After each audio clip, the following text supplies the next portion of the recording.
But get there to the finish line, we don't know. But Joe Biden is overperforming Hillary Clinton.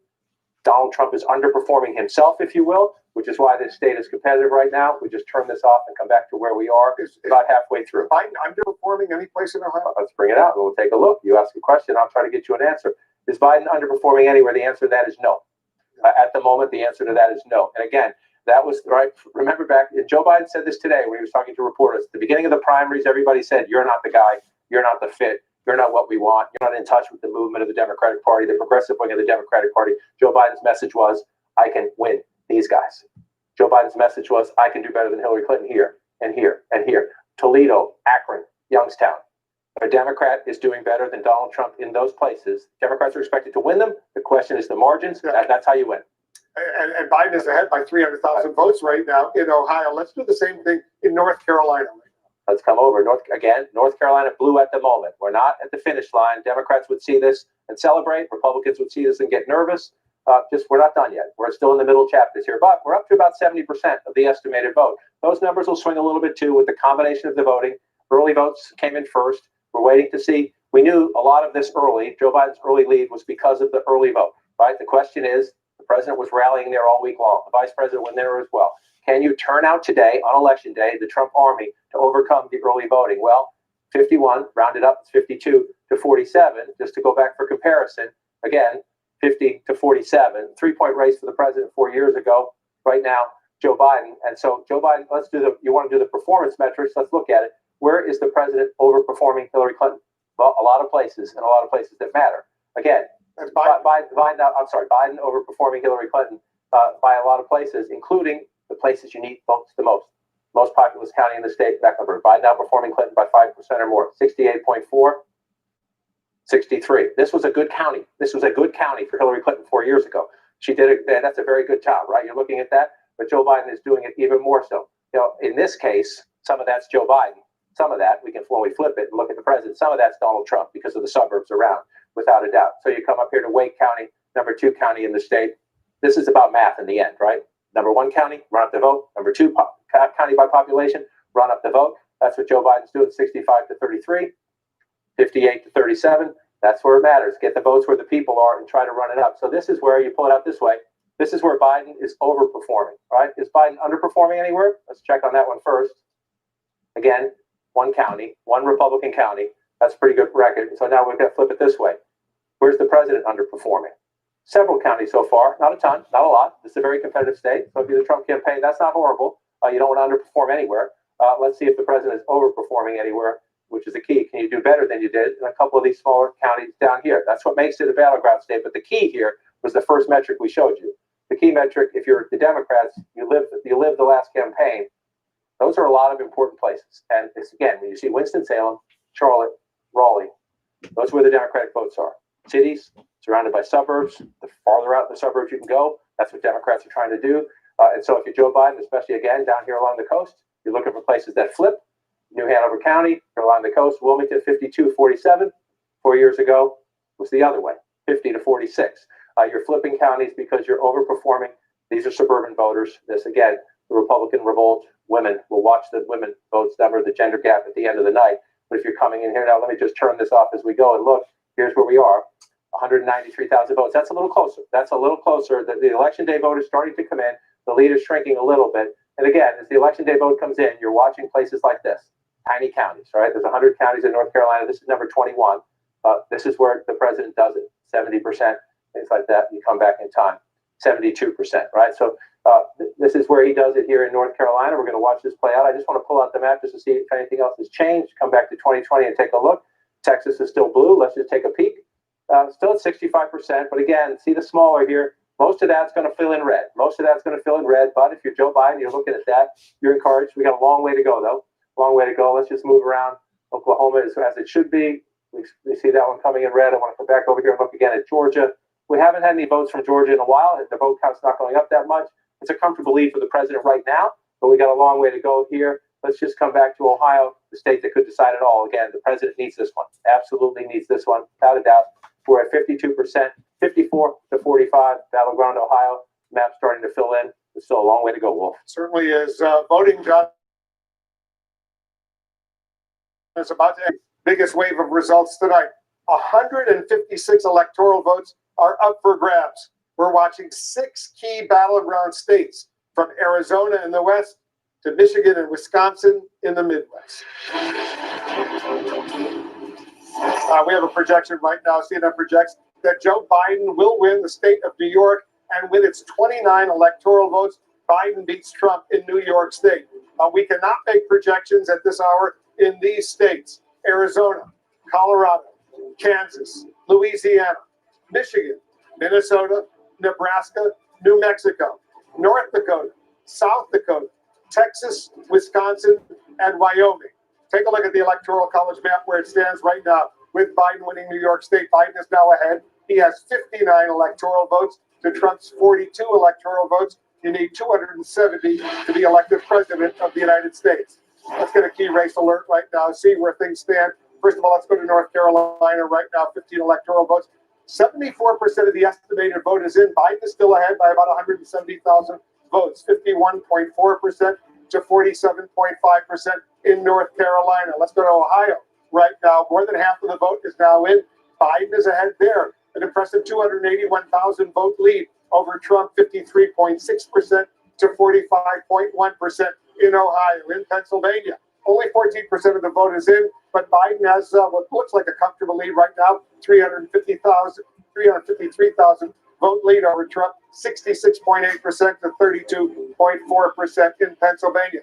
In Texas right now, look at this, 65% of the estimated vote is in. Biden still maintains a lead. It's close in Texas. He has a lead of about 84,000 votes, 49.8% to 48.7% in Texas. In New Hampshire, 13% of the estimated vote is in. Biden has an 8,600 vote lead over Trump, 53.2% to 45.7%. Trump, on the other hand, is leading in these 4 states. In Florida, 92% of the estimated vote is in. Trump has a pretty comfortable 271,000 vote lead over Biden.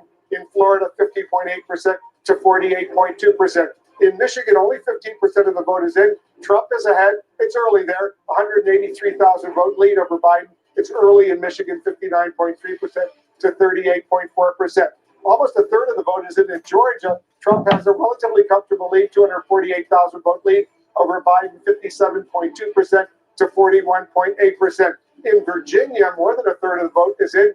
Trump has a nearly 300,000 vote lead in Virginia over Biden, 57.7% to 40.2%. Let's go back to John King. He's looking at the magic wall for us. It's a lot of stuff going on. You see a lot of red, but you see a lot of blue as well. It's an interesting map right now. So I'm going to go through some of the big ones that we're going to watch as we play out right now. And we'll start in Ohio, but then I just want to explain some of these other states that look a little different right now. And we'll see. We could have a different election night. We'll see. This is the big one for me, Ohio. And the more of this is starting to fill in, right? So I just want to show you 2016. You see all this red in here. That's what you're looking for. Those are the small counties where the president runs it up. But as they fill in, Joe Biden is holding on to that lead. But we still have a way to go. About 53% here. But again, this is impressive. And it's somewhat, the Democrats thought this was in play. Joe Biden went there on Monday. Some Democrats were worried should that time be spent somewhere else. But he went here. He went to Cleveland to turn out the vote right now. And again, we still have some more votes to come from Cuyahoga County. So if you're a Democrat, that's impressive. The question is, when the later votes come in, do you keep that margin? How much can you grow it? Can you maintain it? Because it's absolutely critical. By far, this is your number one vote center in the state of Ohio. You want to run up the vote. Again, I keep watching the suburbs here, up to 61% of the vote. It's close. It's close. It's a moral victory, but it's also a little bit of the math, right? The Democrats want to expand in the suburbs. If you can pick up 1,000 votes anywhere in a place as tight as Ohio, you try to do it. So let's move out of Ohio. One place that's been red for a long time, people from home probably asking what's going on in the Commonwealth of Virginia. It has become more of a blue state. But look, the president has a healthy lead right now, 57%. That's not insignificant at all. However, I just want to make the point. This is where the votes are in Virginia. You come up here, Fairfax County, by far the largest county in the state, only about 15% of the vote in so far. So we're waiting on that. You come over here to Alexandria, also waiting for votes. So Virginia red at the moment, Wolf. A lot of places where Democratic votes are that we haven't received them yet. We'll keep an eye on it, though. It's an interesting night. Yeah, Northern Virginia, very, very critical in the state of Virginia. We have 2 more projections right now. CNN now projects that Joe Biden will win the state of New Jersey, will win its 14 electoral votes. Biden beats Trump in New Jersey. We have a projection in Arkansas. President Trump beats Biden in Arkansas. He will win Arkansas 6 electoral votes. Trump wins in Arkansas. Let's take a look at the Electoral College map where things stand right now. Biden is still ahead. He has 73 electoral votes as of right now. Trump has 48. Remember, you need 270 needed to win the presidency. 73 to 48 right now. The electoral map is obviously the most important. It is, and at the moment it is filling in as expected in the sense that nothing that's happened so far on this map, these were all solid states. The red states you see for the president, whether it's Oklahoma, Arkansas, Tennessee, Kentucky, Indiana, West Virginia, we had those solid Trump coming in, so no surprises here. Over here, where we're counting votes, potential surprises. You look at these states up here again, no surprises here. Massachusetts, Vermont, New Jersey, Maryland, Delaware, New York. Those were solid Biden states coming in. So 73 for Biden, 48 for the president. The question is, where do the big prizes go, right? So let's go. You remember this map, right? It's as it was, which means it is as it was. We go back 4 years ago. This was the Trump map. So nothing has changed so far. But remember what we're seeing on the other map. Just for now, we're not done yet. We're not done yet. But if that changes, and that changes, right there gets Trump down to 273. So imagine that, right? So then, if you're looking around, Joe Biden, you have a chance in Arizona. We're not there yet. We got a long way to go before we get west, right? If you keep looking at this map, Joe Biden had a healthy lead at the end of the campaign in Michigan. He had a decent lead at the end of the campaign in Wisconsin.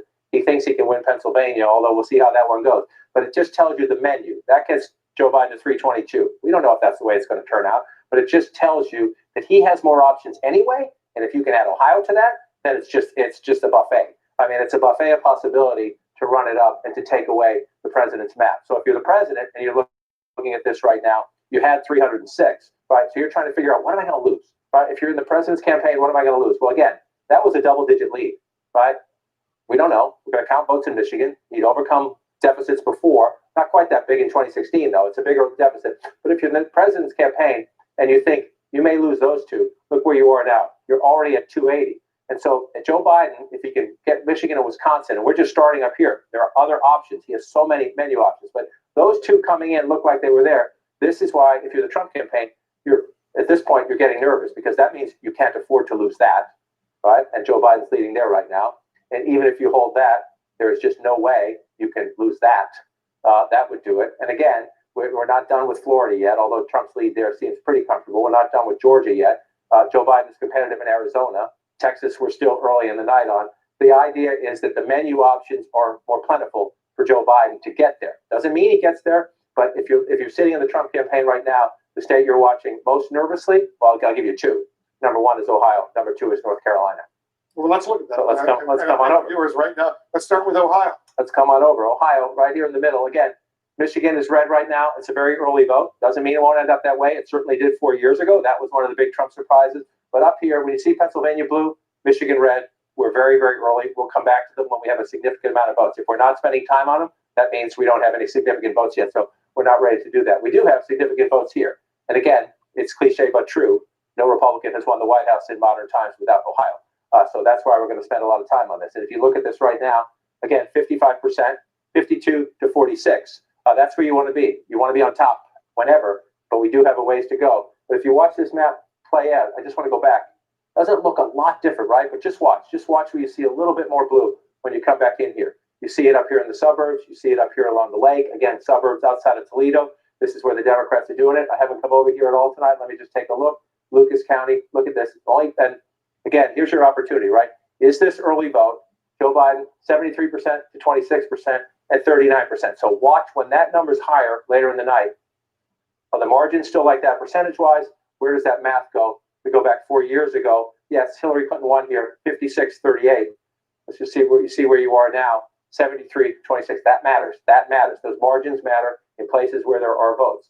And you come across, again, we did Cuyahoga County, earlier. This is Summit County here. You're dropping down south of Cleveland into Akron. This is a place where Donald Trump made inroads, 67% to 31 right now. You go back 4 years ago, 52-43. That's a big difference. That's a big difference. And so if Joe Biden can hold that, again, that gives you your cushion. And this was the central argument of the Biden campaign.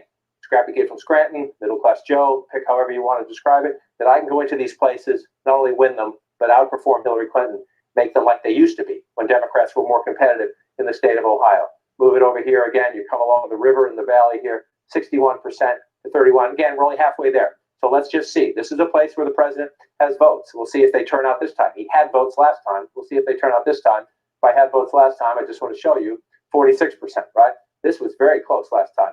It's the 10th of the 88 counties in Ohio. It's the 10th largest. So this matters in terms of the votes. And it matters not only here, you go across the board, then you're in Pennsylvania. These two come together in these blue-collar communities. This was the fight of 2016. Ohio was comfortable, but Pennsylvania, Michigan, Wisconsin, it's the same people who swung it. So let's pull back out and take a look at it. Let's come back to 2020 and look. Where else are you looking? You look down here. Hamilton County is Cincinnati. Again, Joe Biden running it up 69, about halfway there again. So when you're halfway, you're looking at it, you're placing a marker. You say, that's where you want to be. That's actually outside where you want to be. Let's go back and look. 52% then, almost 70%, 69% now. That's a wow. If that stays there, that's a wow. But you're only halfway there. So you're thinking there's early vote here. The question is, what happens to the election day turnout? This used to be a Republican area. This is, again, a changing community because of the suburbs. And as Joe Biden tries to win Ohio tonight, and that would be a statement right there, game over. There's also a House seat right down in that same area. So you're watching the Democratic vote. You're watching how things play out as well. You come up here to Franklin County. Again, this is the capital. Democratic area right in Columbus. Labor unions, African-American vote. This Democrat will run it up here. But it's when you get out here and you get out into the suburbs, if you're running 75%, you come back in time, 60%. That's a huge difference. I mean, that's quite, some of this math is difficult. Some of it's not. Look at that. You're at 60% then, 351,000 votes. You're at 74% now. We're only about halfway. So watch the vote total. That percentage stays there as we go up.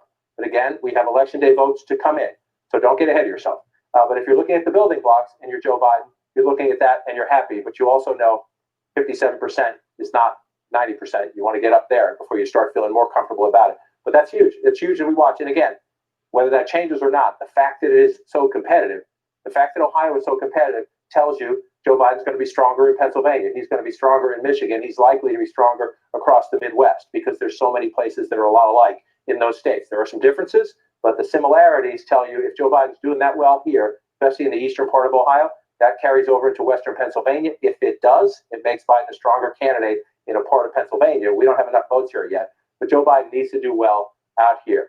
He's got to win Allegheny County. The early votes there have president ahead. But if you go back to 2016, you see all this red out here, right? Let's just pick Westmoreland County here. Joe Biden does not need to win Westmoreland County, but you see the 64 right there. When this comes in, we don't have anything right now.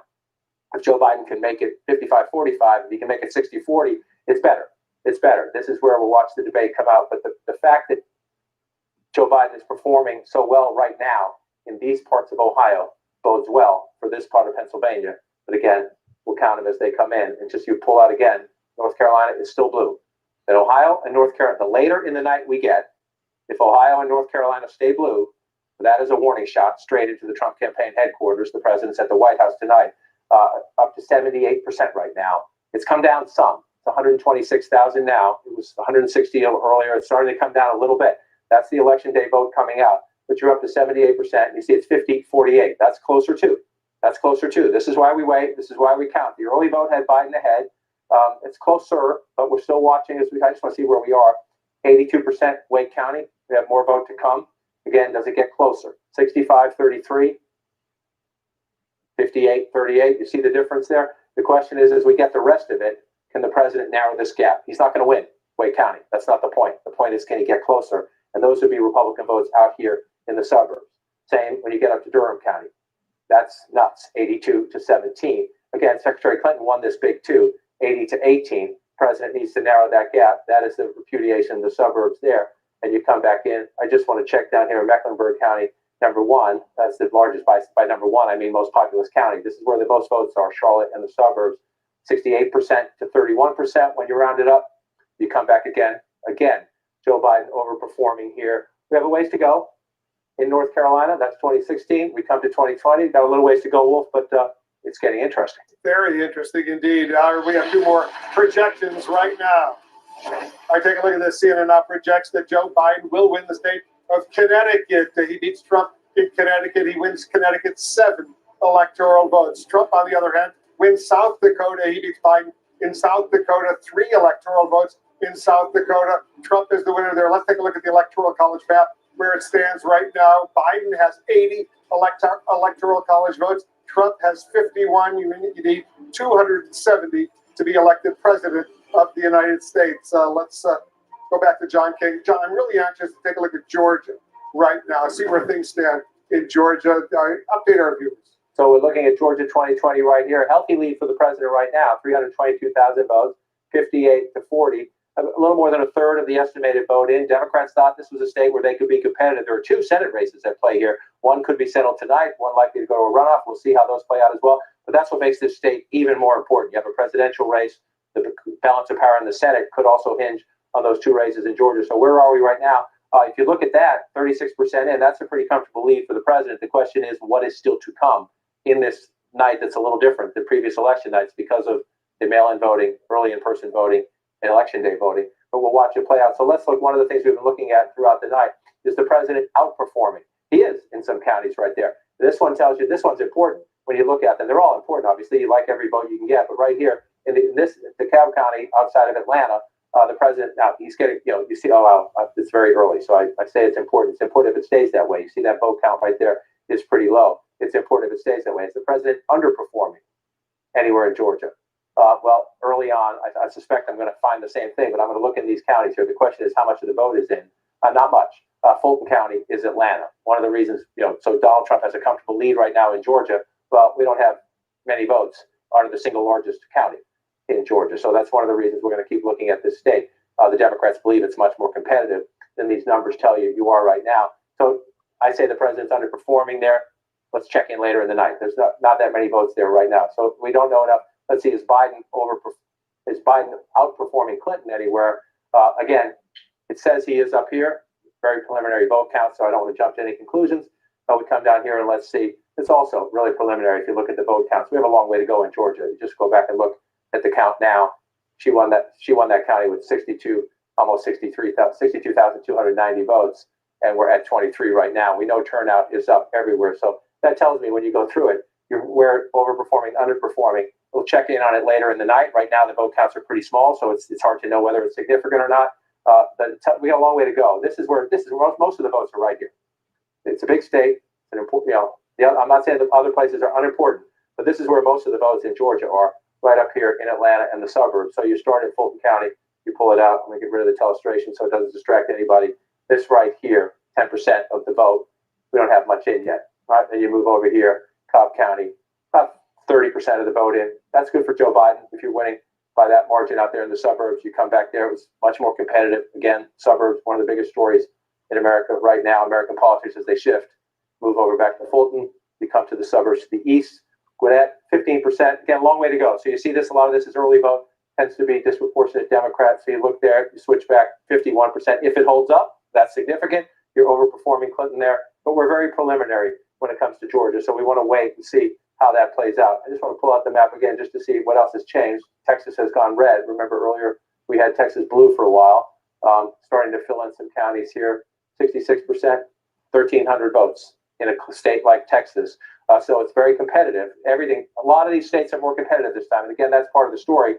This was not a close state 4 years ago. Almost a 10-point race there, 807,000 votes.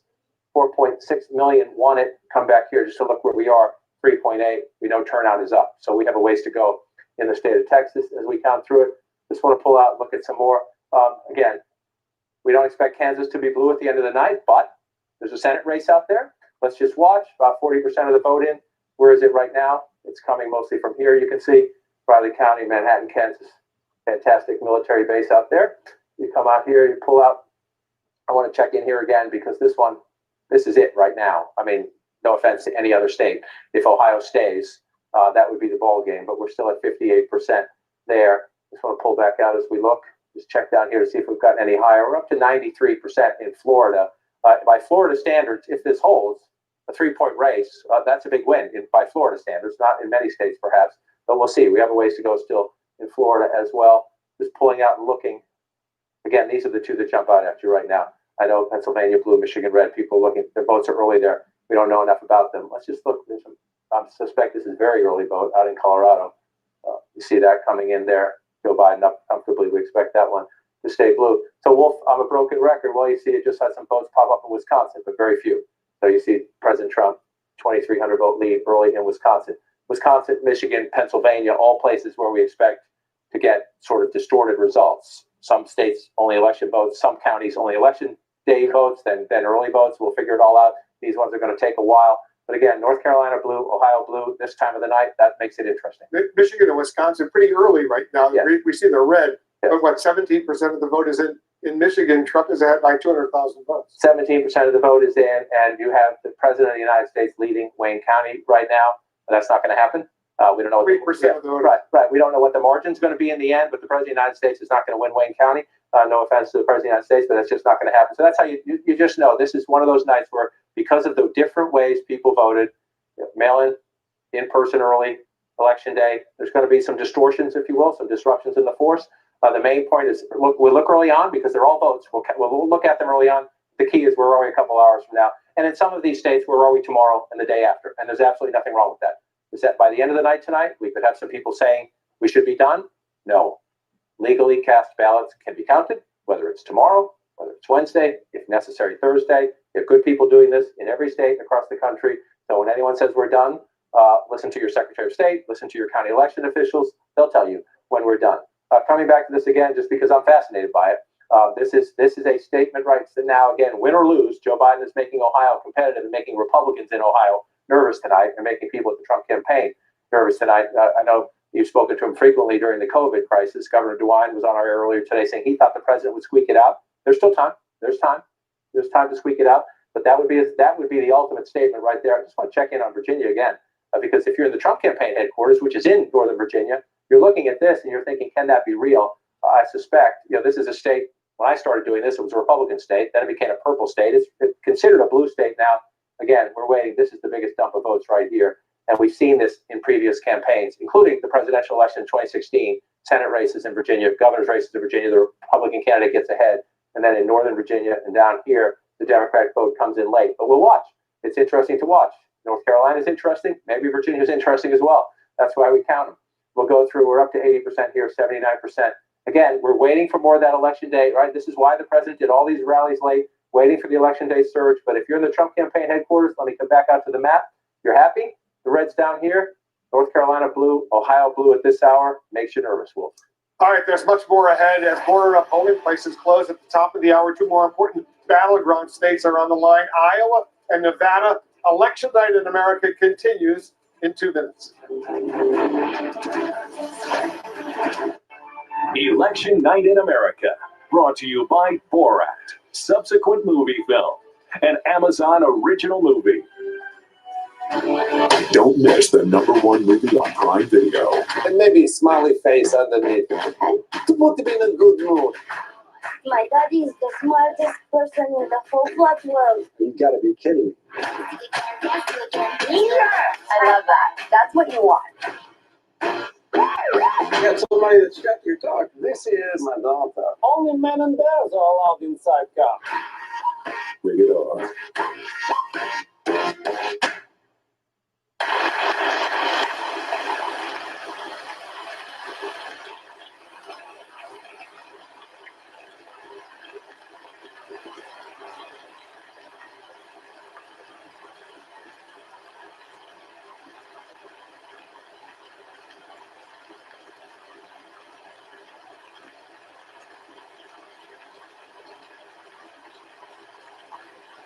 Calm. Download the free app now.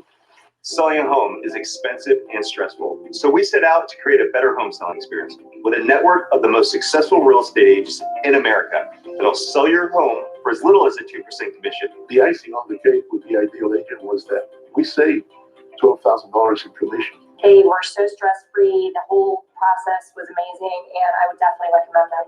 We are not a discount brokers. These are top local agents that'll get you the best results.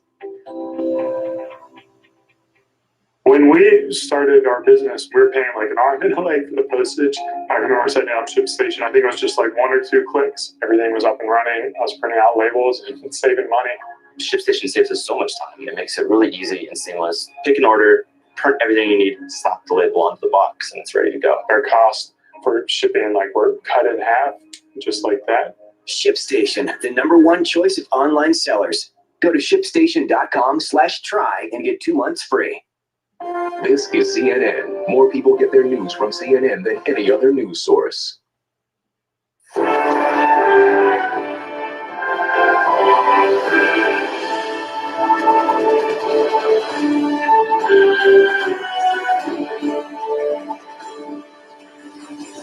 As we stand by for the next poll closing right at the top of the hour, here's an update on the race to 270 electoral college votes. Right now, Biden has 80, Trump has 51. You need 270 to be elected president of the United States. Let's get a key race alert and see where things stand right now in these states. Let's start in North Carolina right now. Look at this, 79% of the estimated vote is in. Biden is ahead by almost 100,000 votes, 50.5% to 48.4% in North Carolina. 15 electoral votes at stake. In Ohio right now, 59% of the estimated vote is in. Biden is ahead there by about 132,000 votes, 51.1% to 47.6%, 18 electoral votes at stake in Ohio right now. Let's take a look at Pennsylvania. Only 11% of the estimated vote is in. Biden has a lead of about 200,000. Right now, 62.2% to 36.7% in Pennsylvania, 20 electoral votes at stake. 70% of the vote in Texas is in. Look at how close it is. Biden is ahead, but he's ahead by only 5,200 votes, 49.3% to 49.3%. Look at how close it is in Texas right now. Huge prize, 38 electoral votes in Texas. Let's take a look at some more states right now. In Pennsylvania, 11% of the vote is in. Biden is ahead once again by 200,000 votes in Pennsylvania. And Colorado, Biden is ahead. 32% of the vote is in Colorado. 235,000 vote lead in Colorado. In New Hampshire, right now, only 17% of the vote is in. Biden is ahead by some 15,000 votes, 54.4% to 44.3% in New Hampshire. We have 5 more races we want to update you on right now. Let's start off in Florida. Right now, 93% of the vote is in. Trump has a pretty comfortable lead of more than 327,000 votes, 51% to Biden's 48% in Florida, 29 electoral votes at stake in Florida. Take a look at that. Let's move on to Michigan right now. 18% of the estimated vote is in. Trump is ahead by about 213,000 votes, 59.2% to 38.5% in Michigan. Still relatively early in Michigan. In Virginia, 41% of the vote is in. Trump has a lead, a very impressive lead of 332,000 votes right now in the state of Virginia, 57.7% to 40.4% in Virginia, 13 electoral votes at stake. In Georgia, more than a third of the vote is in, 39%. Trump is ahead by more than 300,000 votes in Georgia right now, 56.9% to Biden's 42%. In Wisconsin, only 3% of the vote is in. Very, very early in the state of Wisconsin. Trump is up by about 11,000 votes, 54.3% to 44.1%. Let's take a look at the balance of power, what's going on in the U.S. Congress. Janet Bash is looking very closely at the U.S. Senate. That's right, Wolf. We have 8 projections to make in U.S. Senate races, starting with the Commonwealth of Kentucky, and that is the Senate Majority Leader, Mitch McConnell. CNN can project that he will go on for another term. Same with Arkansas's Tom Cotton, keeps that seat going on for another term there. And in South Dakota, CNN can project that Mike Rounds will go back to Washington for a second term. Tennessee, this is an open seat. Lamar Alexander is retiring. CNN can project that Bill Hagerty will win a first term there. In West Virginia, Shelley Moore Capito is going on for another term, according to CNN projections. And in Delaware, CNN is projecting that Chris Coons is going to go back to Washington. Representing that state, it was Joe Biden's old seat. New Hampshire, CNN is projecting Jeanne Shaheen is keeping her seat as well. And same goes for New Jersey. Cory Booker is going back to Washington representing New Jersey. Now let's look at some of the really important races we are watching right now. Colorado, right now, the Democratic challenger, John Hickenlooper, is ahead by a little more than 200,000 votes, 60.3%. The incumbent Republican Cory Gardner is at 38%, about 30% of the estimated vote in there. North Carolina, the Democratic challenger, Cal Cunningham, is ahead by just a little bit more than 57,000 votes at 48.5%. The incumbent Republican, Tom Tillis, at 47.3%. And in South Carolina, this is one that people across the country have been watching. Right now, the incumbent Republican, Lindsey Graham, is ahead pretty significantly. Now, let's look at what this all means in the big picture right now. Democrats are leading in 3 Republican seats. Democrats must pick up 4 Republican seats to flip the balance of power. And what is the balance of power right now? 39 Democrats, 36 Republicans, 25 seats remain to be called. Well, all right. Thanks very much, Jenna. We'll get back to you. Let's have another projection. Right now, CNN projects that Joe Biden will win the state of Colorado, will win its 9 electoral votes. He beats Trump in Colorado. And Trump, on the other hand, wins in North Dakota. CNN projects Trump will win in North Dakota, pick up its 3 electoral votes. Trump is the winner in North Dakota. Here's the Electoral College map where it stands right now as a result of these projections. Biden is up to 89 Electoral College votes. Trump has 54, 270 needed to win the presidency. Let's go back to John King at the Magic Wall. We're looking at all these races. 89 right now, Electoral College. This is the most important. 89 for Biden, 54 for Trump. Right, starting to get the building blocks, right? And again, a lot of unpredictability in counting votes on some of the other maps. A lot of states in play, like Ohio and North Carolina, that would be flips for Joe Biden. This map so far filling in a predictable way, but that's because we haven't called the battleground states, and we'll see where we go. But 89 to 54, 270 is the goal. You see the Joe Biden lead. This is why you look at the big states. The big states are what get you the lead. Joe Biden has New York, right? That's why Florida, Texas, California will be blue at the end of the night. So that's why battlegrounds like Florida, Texas this year, Ohio, that's why they're so important, because they're big chunks. You want to, that's the best way to get there is to build big. Pennsylvania, the biggest of the blue wall states. So if you're looking at this map right now, there are no surprises so far on this map. Again, if you come over here, I just want to pull out 1 second, ask Brian to take a peek here. If you look at the 2020 map right now, we have Ohio blue right now. We have North Carolina blue right now. So let's come back over here and explain the significance of that, because we're at 89-54. You come back to the Trump map 4 years ago, right? Nothing has changed so far in the blue states. So far, Joe Biden is winning the Clinton states. The red states we've given to the president are states we expected him to win. But if you look at the map where we have it right now, and if that stays, right there, you get Donald Trump down to 273 and Joe Biden up to 265. So you're thinking, you have a scenario here where with just one more state, right? Just pick a state. There's 2 congressional districts here and here. That could get Joe Biden to 267. But you could get to 270 with just Michigan, right? If Donald Trump somehow holds on to Michigan, you could get to 270 with just Wisconsin. If Donald Trump somehow held on to Wisconsin from 2016, you could get, if you're Joe Biden, to 270 by flipping Arizona as we move west later in the night. This is the dynamic of the night. Joe Biden has more options. The menu to him gives him more options, especially if Ohio is competitive and North Carolina is competitive, and he's leading in those states right now. That is the challenge. President Trump has a much more narrow path to re-election as he tries to defend this map. And the Ohio and North Carolina early results, we're not there yet. They're all the more significant because we do know heading into the final days. And again, 2016, president was behind. He roared back. Election day turnout overwhelmed. Hillary Clinton's lead in the polls. Joe Biden's lead in the polls was bigger this time. It was bigger in Michigan. It was bigger in Wisconsin. It was bigger in Pennsylvania. So there was a path for Joe Biden to win without Ohio, without North Carolina, without Georgia or Arizona. Joe Biden has more options on the map, which is why in the Trump campaign headquarters right now, you're looking at Florida, you're happy. We're not done yet. You're looking at Florida and you think, okay, we're doing pretty well, but you're looking at Ohio and you're looking at North Carolina, and I'll just move over here and do it. And that's what you're looking at, because you can't afford to lose. You don't want to give up anything from your 2016 map, but if you're going to give up anything from your 2016 map, you certainly don't want to give up 2 of your bigger prizes, which would be Ohio and North Carolina. Again, we're not there yet.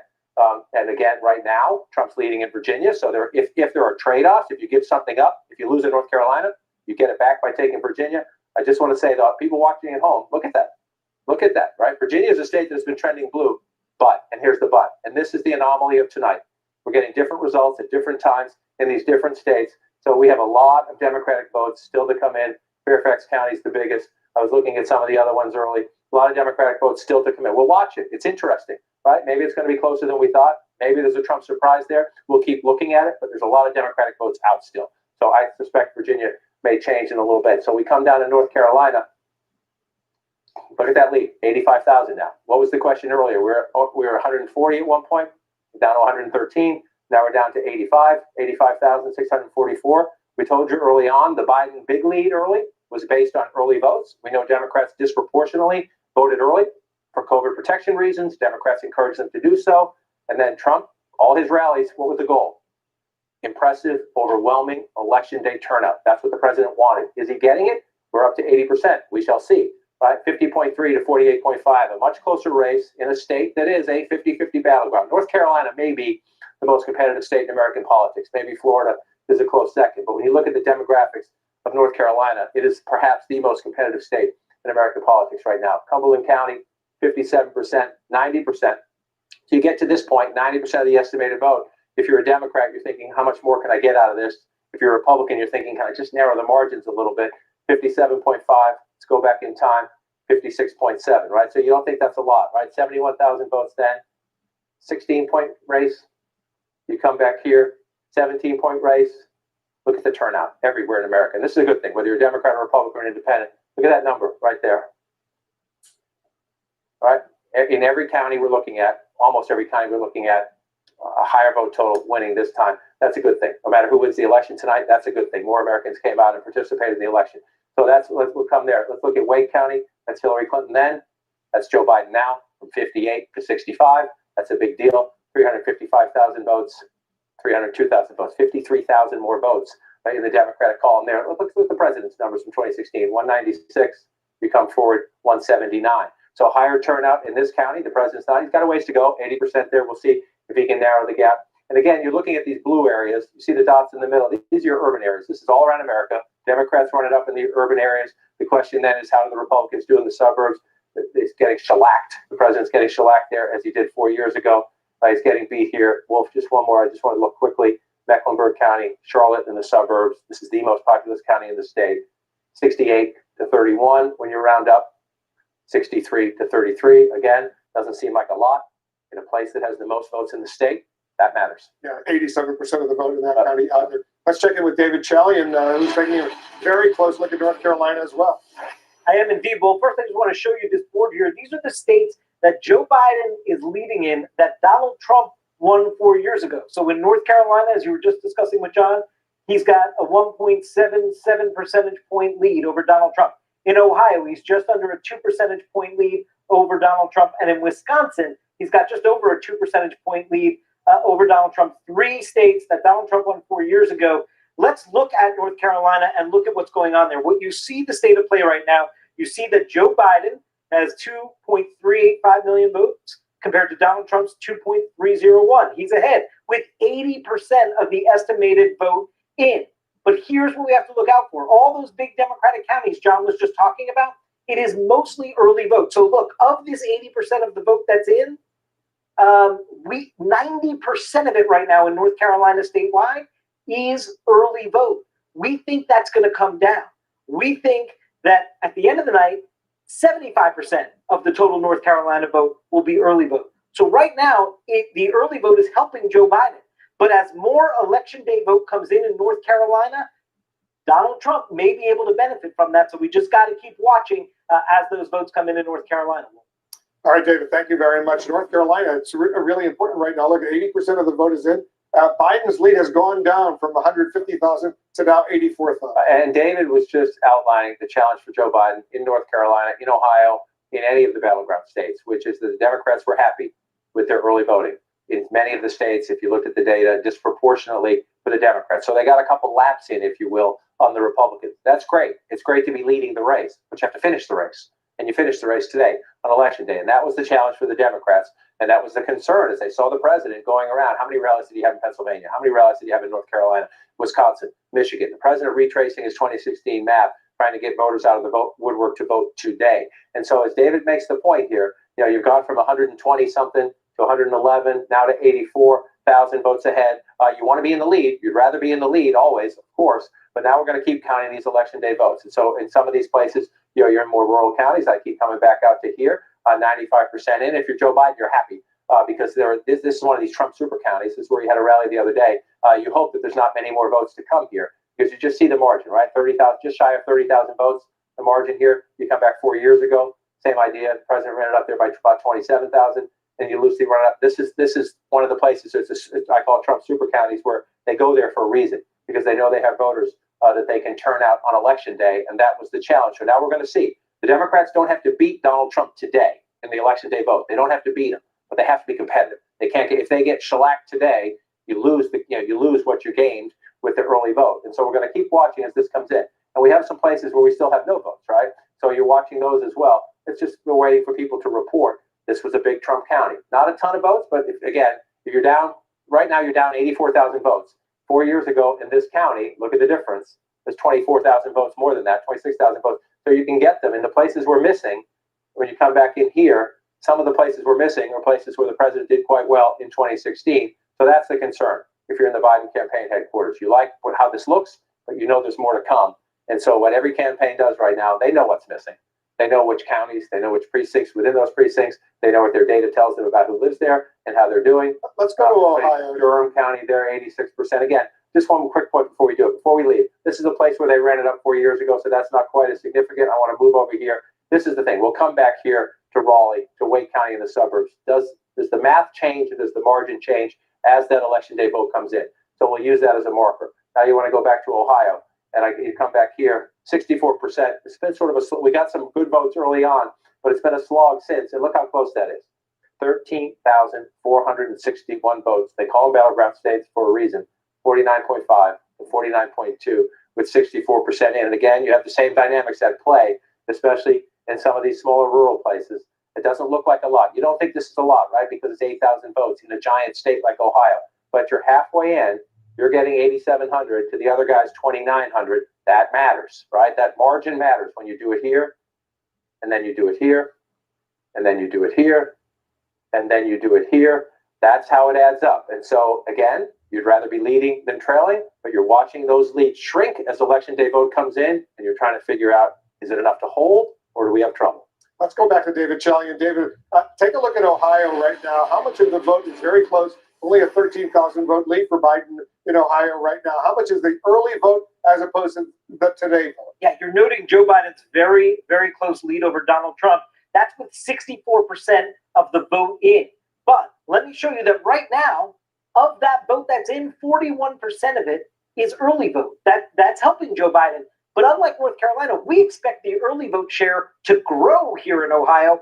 At the end of the night, we estimated it should be about 53% of the overall vote. So there's the potential as more early vote comes in, Joe Biden could potentially have that lead. It's something to watch. Obviously, those rural counties can help Trump as well. Jake? Thanks, David. We're looking at the race having tightened up quite a bit from what some pundits were projecting. And right now, it really does look like President Trump has narrowed or even broken even in Florida and North Carolina and Georgia. So really, it is all coming down to what we said months and months ago, the blue wall of Pennsylvania, Wisconsin, and Michigan, the states that Hillary Clinton thought she had in the bag that Donald Trump tore down, Joe Biden trying to build it back up. That's right. And, look, those states that you just talked about, it is not over. We are still watching them. But the whole MO of the Biden campaign from the beginning was to rebuild that blue wall. And there's also another state that's going to come in later, which is Arizona. And that is still one that the Biden campaign is really hoping to finally flip from red to blue. Yeah, and I think that we also are looking at a situation in which Biden is not maybe expanding the map as much as they might have hoped that they would.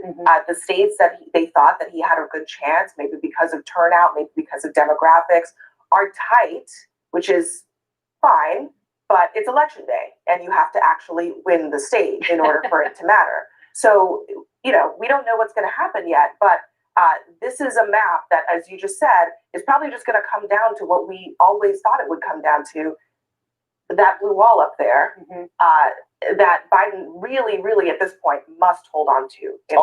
Although the Biden people, we should say, have not conceded any Florida or Georgia or North Carolina, and they feel very good. They still feel good about North Carolina. They still feel very positive about Arizona and the blue wall. But it's just not going to be, as some Democrats were hoping for, that they thought it was going to be an early landslide, which was really always a pipe dream. Yeah, I mean, there is no landslide that we're looking at. No way, given the numbers that we've seen, particularly when you start the night in Florida, when it's as tight as Florida tends to be. And it's maybe even less so right now as they continue to count the votes.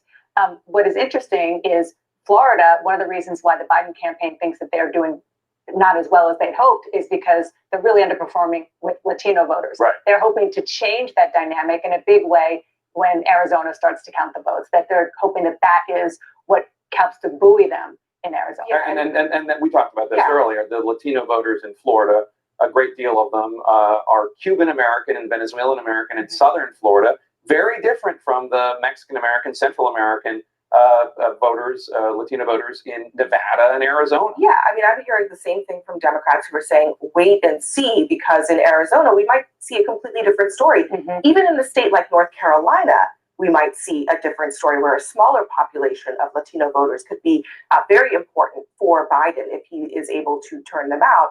But that being said, what is happening in Florida, I can tell you, Democrats are not happy about it. At the end of the day, the situation in Miami-Dade is something that in the autopsy of this election, they will be looking back at and trying to figure out what went wrong. And I'll tell you what they think went wrong is that the Trump attacks have worked. Yeah. Calling the Democrats socialists work with people in that area in particular and that And a lot of disinformation campaigns going on down there as well that we've covered on this air. Wolf? All right, thanks very much, Jake. You know, John, let's take a look at Michigan and Virginia right now. What do we see? Well, we're seeing red, number one. Michigan and Virginia. Virginia certainly we thought would be blue. It has increasingly become a blue state. Let's start at Michigan because Michigan, of course, was critical to the Trump win in 2016. You see a lot of red on the map right now. But again, 20% estimated reporting. We expect red up here. Let's give you a little 2016 flashback. A lot of red in this state, right? The question is, can Joe Biden flip it back? So let's come back to 2020. Remember the blue down here. That's from 2016. You don't have it down here right now. And again, so you look at Wayne County, that is Detroit and the suburbs around Detroit. Donald Trump leading right now. It's 3% of the vote. So this is a tiny amount of the vote here. You come up to Macomb County, 35% of the vote. If that holds, that's a big deal. But again, it's 35% of the vote. Macomb County 2020, legendary home of the Reagan Democrats. If you go back to the 80s, who were the blue-collar workers disaffected from the Democrats, supported Ronald Reagan. This is where the studies, Stan Greenberg, the Democratic pollster, did a lot of studies there. If you look at 2016, Hillary Clinton lost Macomb County by 10 points and change, 11 points there. And so this number here, if that holds up, that's a huge deal. That's Michigan, but this is very, very early. I just want to pull out again because I know people watching at home, we told you there's going to be a lot of anomalies in the map tonight. There might also be surprises. That's why we continue to count them. This is one here, 56-41 in the Commonwealth of Virginia. You might expect Trump to pull ahead there at some point. That's a huge lead, about 45%. I just noticed earlier tonight, I just want to check one more time. Fairfax County, the largest county in the state, fast growing, hugely Democratic base, 27%. So there are votes to come in the Commonwealth of Virginia, but again, on a night where we expect maybe the unexpected in some places, we'll keep an eye on that. Let's check in with David Chalian and give us some context of these two states, what we're talking about. We're talking about Michigan and Virginia. Still early in Michigan, obviously, but that Donald Trump lead, 657,000 votes to Joe Biden's 436,000. That is with 20% of the estimated vote in Michigan in. So we want to know, well, how much of this is early vote right now? And take a look here. Only 11% of the vote that's in Michigan is early vote right now. We know that Joe Biden voters are the ones that tended to vote early. We expect that to go up to 55%. We think a slim majority of voters in Michigan will have voted before Election Day by mail, early voting. That could benefit Biden since he's doing better in the early vote in Michigan. He could overtake Donald Trump. Look at Virginia. John was just talking about some of those Democratic areas that are out in Virginia. Here's the current state of play. Donald Trump has a healthy lead there in Virginia with 45% of the vote in. What is the story of the early vote? Currently, of that vote that's in, 28% of it is early vote. And we know Joe Biden's doing better with early vote. We expect that to go up to 66%. So a huge swath of the early vote that is going to be a pro-Biden vote could help Joe Biden overtake Donald Trump's lead in Virginia. Specifically, we see almost no early vote in some of the really heavy Democratic counties of Fairfax and Alexandria. All right, thanks very much. We've got two more projections right now. I take a look at this. CNN now projects that Donald Trump will win the state of South Carolina. He's the winner, and South Carolina will win its 9 electoral votes. It also projects Donald Trump will win in Alabama. will win its 9 electoral votes in the state of Alabama as well. Here's where the Electoral College map stands right now. It's close. Biden now has 89 Electoral College votes. Trump has 72 Electoral College votes, 270, of course, needed to win the presidency. We're getting deeper into the night and another round of results. We're counting down to the top of the hour, 10 p.m. Eastern. That's when polls will close in Iowa, Montana, Nevada, and Utah. Together, those states have 21 electoral votes. Every vote is vital to get to the winning total of 270. Iowa and Nevada are the battlegrounds to watch in the next hour. Joe Biden looking to hold on to Nevada for the Democrats, while the president is hoping to hold on to Iowa after winning it handily 4 years ago. Let's get a key race alert right now. Let's start with Ohio, a critical battleground state right now. 64% of the estimated vote is in. Look at how close it is in Ohio right now. Only a 13,000 vote lead for Biden over Trump. In Ohio, 49.5% for Biden. Look at that, how close it is in North Carolina. 82% of the vote is in. Biden does have almost a 65,000 vote lead over Trump, 50.1% over there. In Pennsylvania, only 16% of the vote is in. They're taking their time counting the votes in Pennsylvania. Biden has a 73,000 vote lead over Trump, 52.5%, as you can see. In Wisconsin right now, 19% of the vote is in. Biden's lead is narrow, only 22,000 vote lead, 50.7% to 47.4% in Wisconsin. In Minnesota right now, a quarter of the vote is in. Biden has an impressive nearly 300,000 vote lead in Minnesota, 66.1% he's got there. In New Hampshire right now, 22% of the vote is in. Biden's lead has increased a bit to nearly 20,000, 54.3% to 44.4%. Let's take a look at 3 more states right now. Actually 5 more states right now. Florida right now, 93% of the vote is in. Trump has a pretty comfortable lead, 379,000 vote lead over Biden in Florida. In Michigan right now, 20% of the vote is in. Trump has an impressive 224,000 vote lead over Biden right now in Michigan. Right there in Georgia, almost half of the vote is in. Trump has a pretty impressive lead there as well, nearly more than 364,000 vote lead over Biden in Georgia. 16 electoral votes there. In Texas, 76% of the estimated vote is in. Trump has a lead of 170,000 votes over Biden in the state of Texas, a huge prize.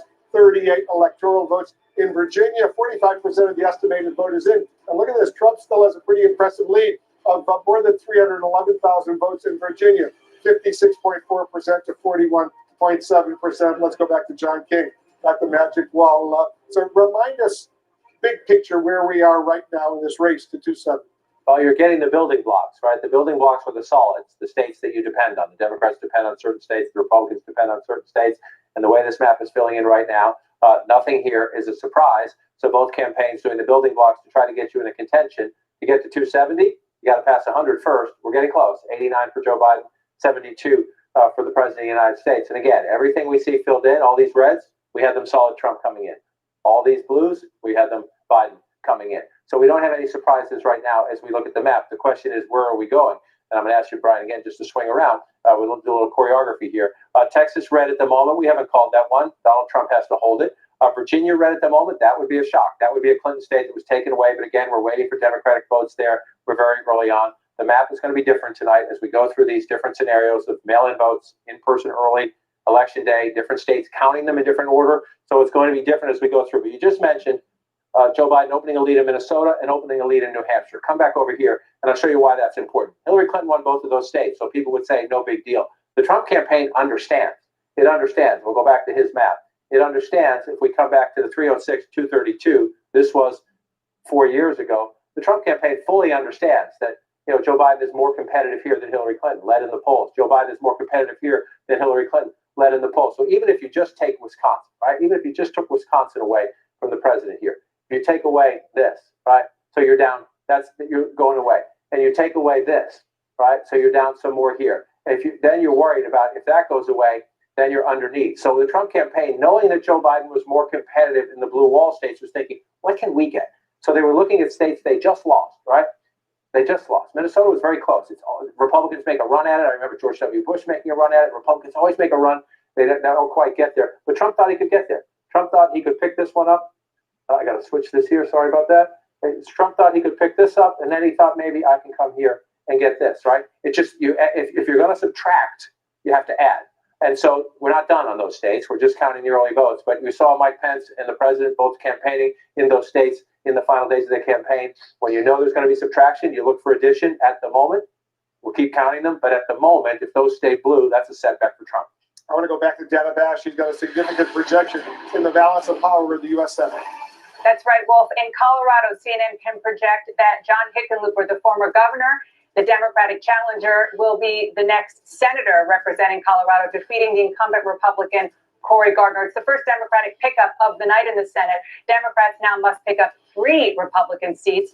And right now, the balance of power is 40 Democrats, 36 Republicans, but 24 seats remain to be called tonight, Wolf. Big pickup for the Democrats there. Thanks very much, Dana. So, John, we're looking at the big picture right now. The popular vote, not that it's all that important, but it's still significant. Trump has a significant lead right now, but we're really focused on the Electoral College. We are, but it is interesting to watch it play out. Again, we're early in this chapter, and so whether the states look a little funny or different, whether some of those states are in play to change, and as you watch that play out, let's remember, we're early, right? We're still here. We're counting votes as we go, so people are still voting out on the West Coast and everything. But it's one of the givens, if you will, was that Donald Trump would lose the popular vote again. He lost to Hillary Clinton 4 years ago. At the moment, he's ahead. That's not a surprise. The red states have come in first, but let's watch that as it plays out.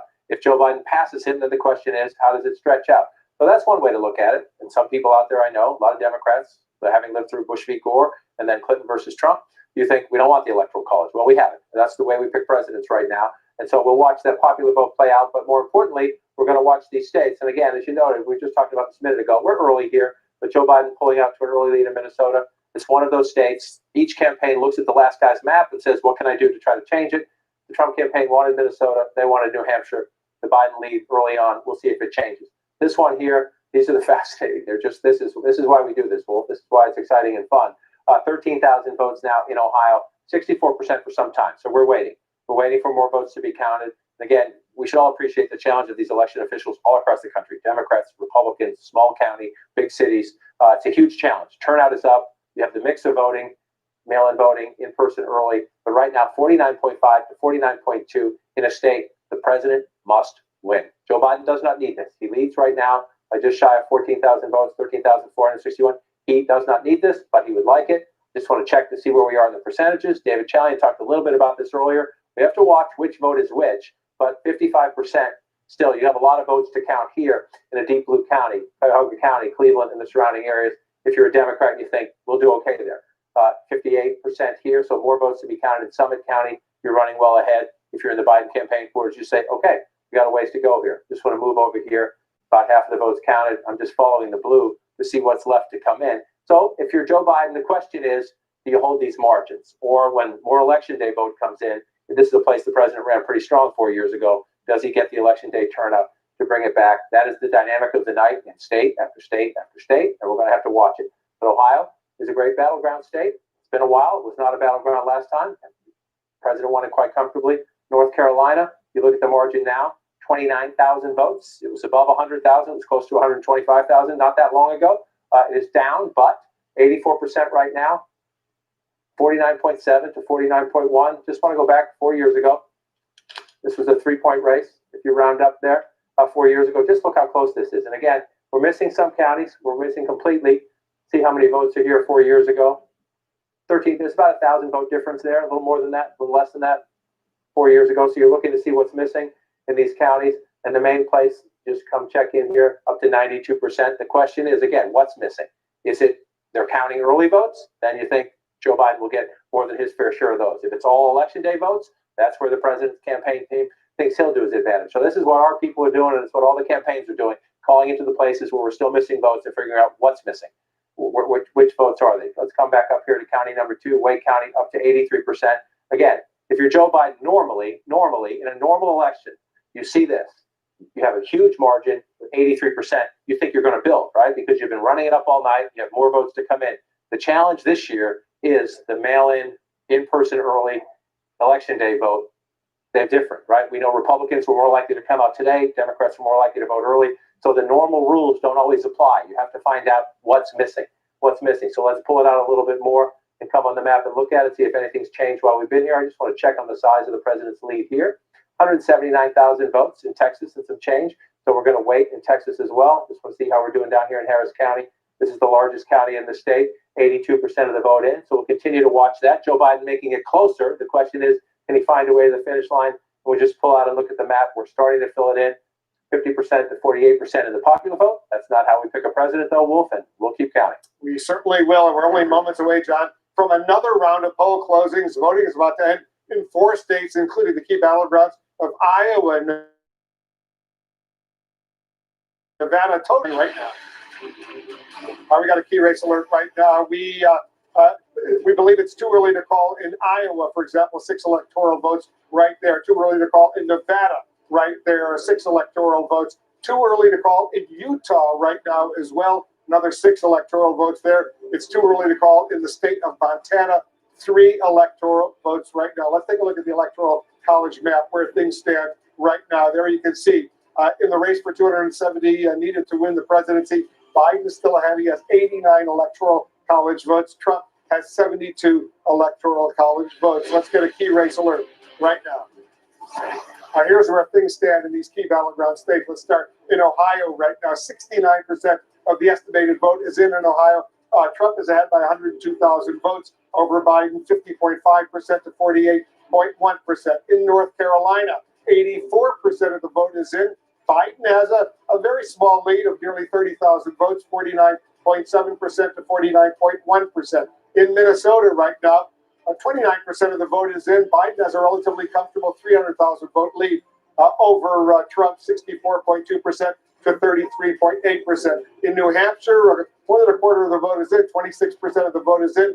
Biden has a nearly 20,000 vote lead over Trump, 53.6% to 45.1%. We've got 7 more states we want to check out right now. Let's check out Florida right now. Trump is pretty comfortably ahead with 93% of the vote is in. He's got a lead of 382,000 votes over Biden in Florida, 29 electoral votes in Florida. In Pennsylvania, only 20% of the vote is in. Trump is ahead by some 46,000 votes, 51% to 47.7% in Pennsylvania. In Michigan right now, a quarter of the vote almost is in. Trump is ahead by 228,000 votes, but it's early. 23% of the estimated vote is in, 57% in Texas, 77% of the vote is in. Trump has a 215,000 vote lead over Biden, 50.5% to 48.1%. In Wisconsin, more than a quarter of the vote is in. Trump has a narrow 28,000 vote lead over Biden. Right now, it's still early, 50.6% there. In Georgia, 51% of the vote is in. Trump has a pretty comfortable lead right now, 346,000 lead over Biden, 16 electoral votes in Georgia. In Virginia, more than half of the vote is in, 53%.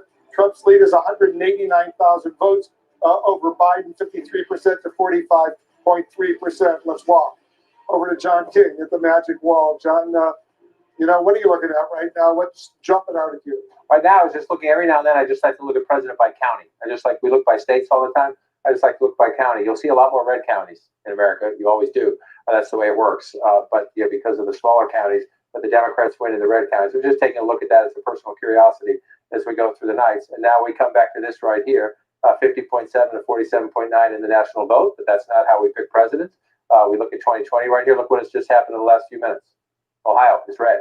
The president ahead right now. If you look at the vote there, 70% there, 128,000 lead. A big shift. Big shift there as more votes come in the state of Ohio, 50.8 to 47.9. This is why we've been telling you throughout the night. It requires a little bit of patience on our part and on your part as well.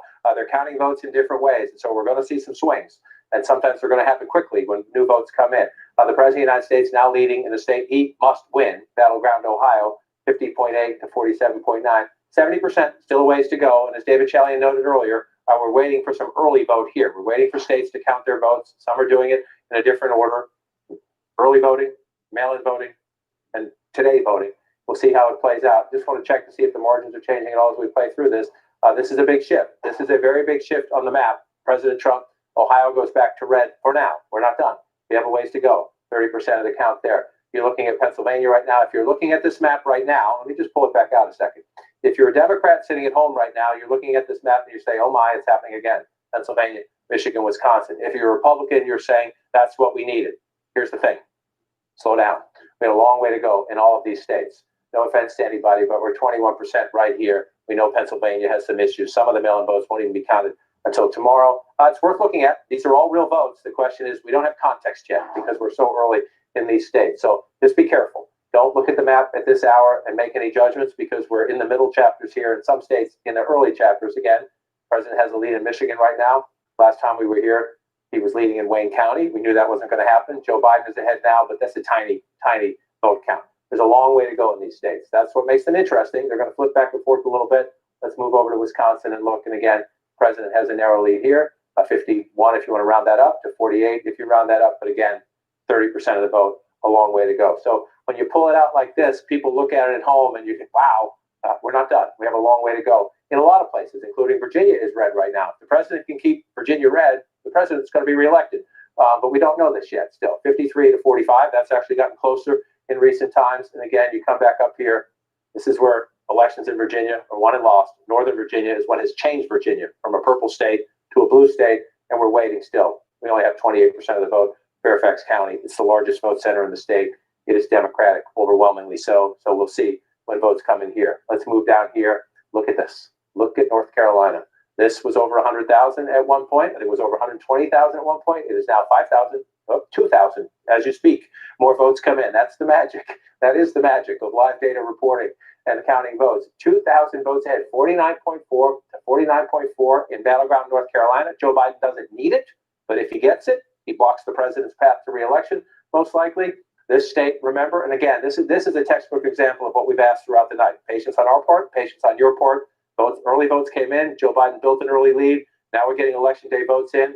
North Carolina, tight. Let's take a look at Arizona. The votes coming in relatively quickly in Arizona. I think nearly a quarter of the vote is in Arizona. And so you see it blue right now. Not since Bill Clinton has Arizona ended the night. We're not at the end of the night, but not since Bill Clinton, with the help of Ross Perot, has Arizona gone blue. And so you look at it now, and you see the entire state. You see the familiar cities: Flagstaff, Sedona, Yuma, Tucson. Let's be honest. This comes down to Maricopa County and Phoenix, one of the fastest growing areas in America. 60% or more of the vote comes right out of here. 77% of it in. Again, we'll figure out what's missing from that. But Joe Biden at 54%, the president at 44. So a 10-point race, a little under 10-point race. Let's just go back and look at it. Excuse me, get that to click in. Again, so Donald Trump wins Arizona 4 years ago, wins Maricopa County. This is the biggest basket of votes. Phoenix and the fast-growing suburbs. 4 years later, from 2016 to 2020, this is one of the fastest-growing states. You get out of Phoenix, you get down here, Goodyear and the like, fast-growing suburbs. Again, the suburbs have revolted against this president. There's an important Senate race in this state as well. Let's come back to 2020 and look at the map. The Maricopa County is blue. Is a source of joy in the Biden campaign right now. They have to keep it that way. Let's just look down here. Pima County, again, 64 if you round that up to 35, 80% of the vote in. You go back here, 54. So 10 you're by 10 percentage points, you're overperforming Hillary Clinton. Just want to see how the turnout is here. 224,000 4 years ago, already 260,000. Again, one of the gifts of this election, no matter who wins, is turnout is up everywhere. That's a good thing. We want that to happen every time. But again, you see the split right there. Joe Biden overperforming Hillary Clinton there. You got some rural areas here to fill in the state. If you go back in time, you can see what happens here. The states, but this is it. This is it. Maricopa County, Phoenix, the suburbs around it. Again, traditionally Republican territory, increasingly because of demographics and because of the suburban revolt against the president of the United States. Maricopa County, if that holds up, that's the ball game in Arizona. But we got a ways to go there. The biggest piece of the state, Joe Biden doing what he has to do otherwise. And again, Wolf, we talked about this before. Both campaigns look at the last guy's map. So you look at the Trump map from 2016. If you're Joe Biden, priority one, hold every Clinton state, then look for things to flip. If you can flip Arizona, you're chipping away at the president. And so the main priority for the Biden campaign is that blue wall. Let's come back out and look. This is the main priority. Flip these guys back. Pennsylvania, Michigan, Wisconsin. If you do that, that's all you have to do if you're Joe Biden. That's all you have to do. But your backup plan, get something else, right? North Carolina is your hope. That one's getting close. If you can't get these, you go over here as well. You know, it said North Carolina right there. That's 1,300 votes. Basically a tie, right? That's basically a tie. Again, if you end it that way, you win. A win is a win. But we got a ways to go. 86%. This is why they're so much fun. Let's just come back out here and see if anything's updated. No, still at 70% here. got to give these states credit in the challenge they face. Many of these states are reporting pretty quickly. In the challenge they face with all the different kinds of voting this year, it's a good thing to see. Just want to check. You want to go back to Arizona here? I was going to check the upper Midwest, but you see 70% of the vote in here. And again, let's just see here, 70%. So 4 years ago, more conservative part of the state, 51. This is where we are now, 51 to 46. Let's just go back, 48. So the president actually doing fine here, right? Doing better, at least so far, right there. 26,000 votes now, 25,000. So the president doing better here, running up some votes here. The problem for the president, when you look at it this way, then I'll come back to 2020, is that's great. That's what you want to do. You want to do better everywhere you can. The issue is way more people live here, way more people. And so you get 798,000, 77% in. Let's compare that to Secretary Clinton 4 years ago. She had 702,000 to end the night. We're not done yet. And she was at 45 with the president at 49. Joe Biden, 54%. That's game changing. If you can keep that there, we're still counting in Arizona. And again, that would be a flip. If I can walk over here, I just want to show you the significance of this as you come through this year. Let's come back to the president's map from 4 years ago. And again, if you're Joe Biden and you're looking at this map, you had a very comfortable lead here coming in. That would get the president down to 290. You had a lead here. That would get the president down to 280. Then if you can pick this up here, you're at 269, 269. Everybody at home take a gasp right now. 269, 269. It never ends up this way, but we do have scenarios where it happens. And then if you're Joe Biden, you look up here in the state of Maine, you think you're going to pick up that second congressional district. Just that, right? Michigan, Wisconsin, that's just as hard. I mean, they're not easy to win, so I shouldn't say just. But Michigan, Wisconsin, Arizona, and the congressional district there. There's also a congressional district in here. Nebraska and Maine do it by congressional district where Joe Biden is favored. So it is possible for Joe Biden to win the presidency. That's a squeaker, but that's why Arizona is so important. You're looking at this map, you're thinking, well, Trump, is he going to pull off Pennsylvania again? Joe Biden had, 5, 6, 7 point lead at the end of the race. Hillary Clinton had 3, 4 point lead at the end of the last race.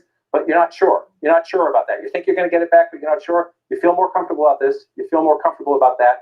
If you can get that, that's the game. That's the game. You look at the last guy's map, you take something away. That's why Arizona matters. Also, just remember the demographics of the United States. When I started covering presidential politics, that was red. That was purple, competitive state. That was red. That was red. The changing of American demographics. I know tonight we're picking a president, 2020 and beyond, but we're also watching a changing country and how it votes. And it's fascinating. Now we'll come back to here because we're not done yet on these things. But here's where we are right now. As they start to build the building blocks up, this is where it gets interesting. 89 to 72. We're starting to fill in as we come over here. We're into the 10 o'clock hour, right? Yes, we are. I had to check the watch on that one. We're into the 10 o'clock hour, which is, this is where in presidential politics, 10, 11, up to midnight. Yeah, California, Oregon, Washington State, they're about to close at the top of the hour. Those are big states as well. And they're counting more votes here too. That's why as we get later into the night, this is why it matters more. And so let's just look at it again. Again, this is one Trump wanted to flip. Joe Biden wants to flip Arizona. Donald Trump wanted to flip Minnesota. Not happening if you look at it right now. So we don't see that yet. We'll watch them. We'll continue to watch it. Just want to keep checking in on these. Again, if you're in the Trump campaign headquarters, you're looking at Wisconsin, Michigan, and Pennsylvania. If you can hold those, then you hold the presidency, right? But again, we just want to remind you, you're going to see things on the map. You're going to hold for a while. But this is slower count. So we're going to see this play out.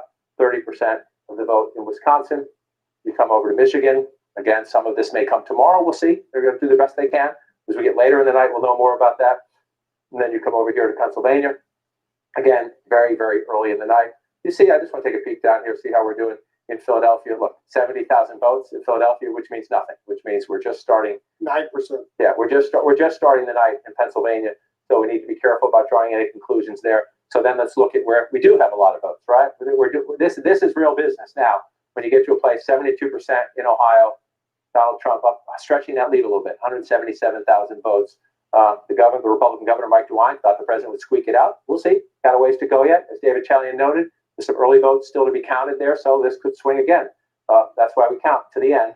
And I want to come back to North Carolina, which is now red for the president, 25,000 votes ahead. This again, you're going to watch the map swing, right? Joe Biden had a big early lead in North Carolina. Democrats get optimistic, but we have to remember the difference of this night in the pandemic election, the different ways people voted and the different pace at which states are counting them. North Carolina now, the president ahead, up to 88%, 49.6 to 49.2. That means we still have more to count.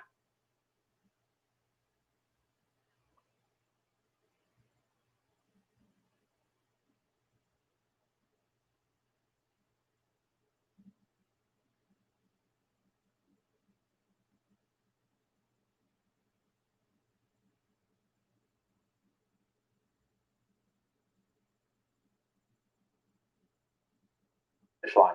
49.6 to 49.2. Let's pull this out. You see this red here. Again, this one here, I'm waiting to see up to 54% right now. There are some Democrats in Virginia who are starting to get a little nervous, and they're calling the Fairfax Board of Elections and saying, hello, can we get the vote? So let's see what happens. We watch that one play out and come down here, battleground Florida. Again, president's starting to inch this one out a little bit. 51 to 2, 47.8, but 94%. Again, this is Florida. If that holds by Florida standards, that's a blowout, but we'll see. We'll go back 4 years ago, 49 to 48. One of the things we are seeing, one of the things we should make note of this, we have it earlier, is that the third party can't, again, president's starting to inch this one out a little bit. 51 to 2, 47.8, but 94%. Again, this is Florida. If that holds by Florida standards, that's a blowout, but we'll see. We'll go back 4 years ago, 49 to 48.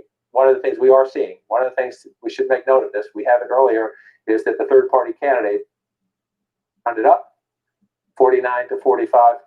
4 years ago, Joe Biden, Maricopa County is the difference right now. And again, the city of Phoenix, the suburbs around it. If you go to Arizona years ago, Joe Biden, Maricopa County is the difference right now. And again, the city of Phoenix, the suburbs around it. If you go to Arizona, you were there 10 years ago and 5 years ago and 5 weeks ago, you just know the change that's happening. This is one of the fastest changing places in America, growing out here in the suburbs. 800,000 votes, just shy of that for Joe Biden right now. Just want to go back and look at the math. Hillary Clinton got 700,000 votes, 702,703 if you round up. Maricopa County 4 years ago. Again, turnout is up everywhere. Joe Biden's already surpassed that, 77% of the vote. That's a fascinating state. Isn't that fascinating? One of the questions about American politics is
የነገር ሁሉ ምንጭ ቀድሞ የነበረው አልፋና ኦሜጋ ኢየሱስ ጌታ ነው።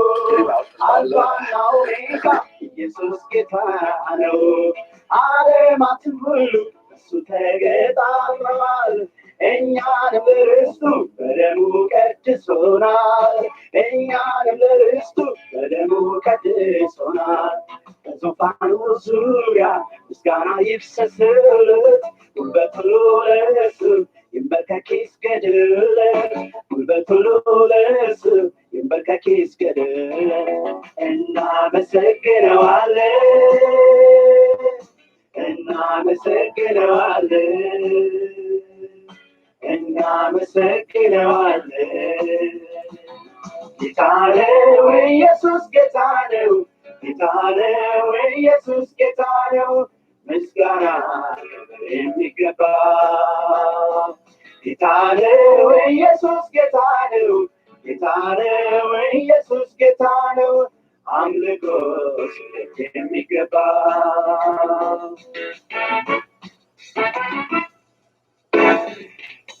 እናመልከዋለን፣ የአማልክት አምላክ ነው። እንሰግድለታለን። Away from Trump by a couple points. It doesn't necessarily mean that he's losing all the other counties. In fact, he's probably gaining on the counties. And part of the reason is because of the Indians and the Navajo tribes, certain endorsements that he got that were very pivotal to keeping the Paul Gosar district the 4th district. We have amazing congressmen winning by huge margins even today, even if he does lose the state, because we do have favorable demographics in and around Maricopa. And yeah, Trump is doing worse in the suburbs than he did. This Sunday, the final days Florida's looking very good. North Carolina is looking very good. Ohio is looking beyond good. It's enough. It's time to change. President Trump and Joe Biden make their closing arguments. If we win, you're going to see a stock market that's going to go like a rocket ship. I know our people. I know we can unite and heal this nation. And go on the attack. Biden is the candidate of anarchists and rioters and looters and gun grabbers, flag burners. We're done with the chaos, the tweets, the anger, the hate, the failure. We refuse to take any responsibility. The president seeking re-election during the worst COVID outbreak yet. It's killing me inside. I'm broken. I'm broken. And my colleagues are broken. With cases now approaching 100,000 a day. No matter how you look at it, it's not good news. Plus, our final NBC News Wall Street Journal poll just out on where the race stands with 48 hours to go. This morning, we'll get reports from our 4 battleground states that could decide who wins this election, from 2 experts on how safe your vote is and on the chances the election could be decided by lawsuits, and from our pollsters on the latest numbers and whether we could see another election night shocker. Joining me for insight and analysis are NBC News White House correspondent Kristen Walker, NBC News Capitol Hill correspondent Casey Hunt, Rich Lowry, editor of National Review, and former Democratic Senator of Missouri, Claire McCaskill. Welcome to Sunday and a special election edition of Meet the Press. From NBC News headquarters in New York, the longest running show in television history, this is a special edition of Meet the Press with Chuck Todd.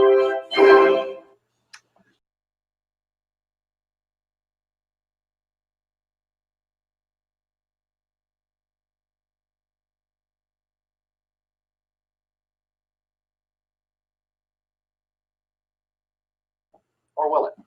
Yes, on Tuesday, millions will go to the polls either to re-elect President Trump or make him a one-term president in favor of Joe Biden.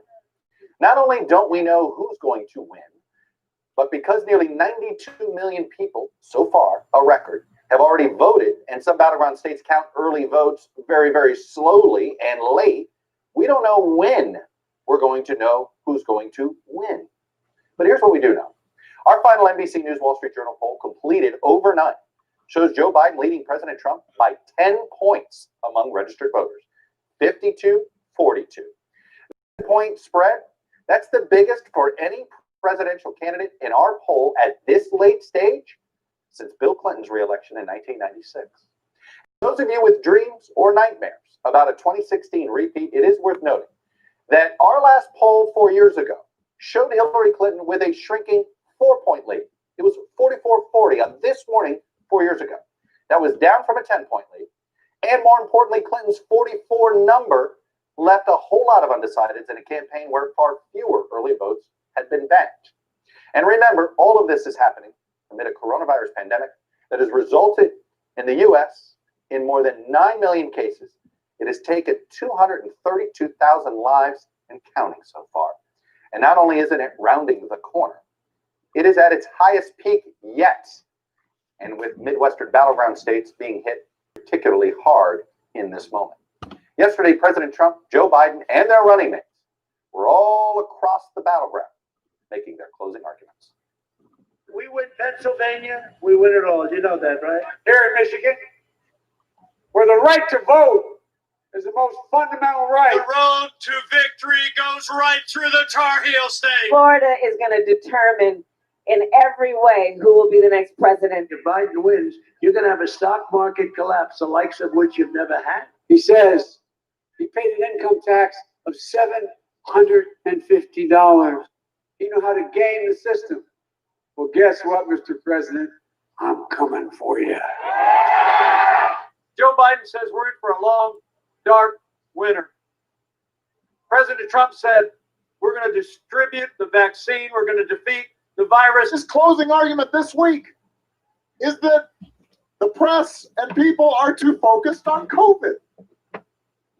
COVID, he's complaining. He's jealous of COVID's media coverage. You're right. On that, you're right. You know, there are a lot of people that call that treason. Okay, that's treason. Let's see what happens. Everybody knows who Donald Trump is. Let's show who we are. The Hyundai Tucson, from the brand with more 2020 IIHS Top Safety Awards than Honda or Toyota. Lease a Tucson for $149 a month or get 0% APR for 72 months plus no payments for 90 days. Learn more at buyhyundai.com.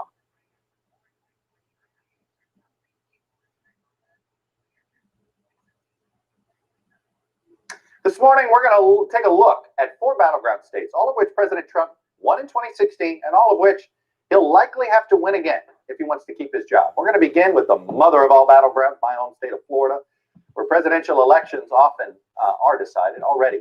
More than 8 million people have voted in Florida, and today's a big last day of early vote.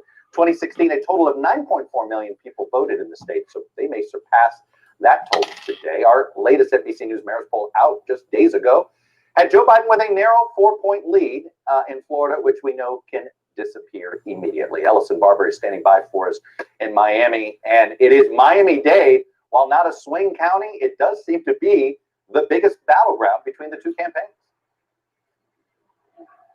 Hey, Chuck, yeah, it is the last day of early voting here in Florida. We have an airplane flying over us. And if the polls are right, it is going to be another nail-biter in this state. We are in Miami-Dade County on the western side of the county at a polling site in Doral. We've spoken to independent voters here who say they have voted for former Vice President Joe Biden. We've spoken to Hispanic voters who say they voted for President Donald Trump. You can see right over here, this is the voting line. Normally, it would be a lot longer, but it's not that long right now, and that probably has a lot to do with the fact that over 60% of registered voters in Miami-Dade have already cast their ballots. If President Trump is going to win this state, he needs to cut into Biden's margins in Democratic stronghold counties like Miami-Dade. His best hope for doing that is with the support of Cuban and Venezuelan American voters.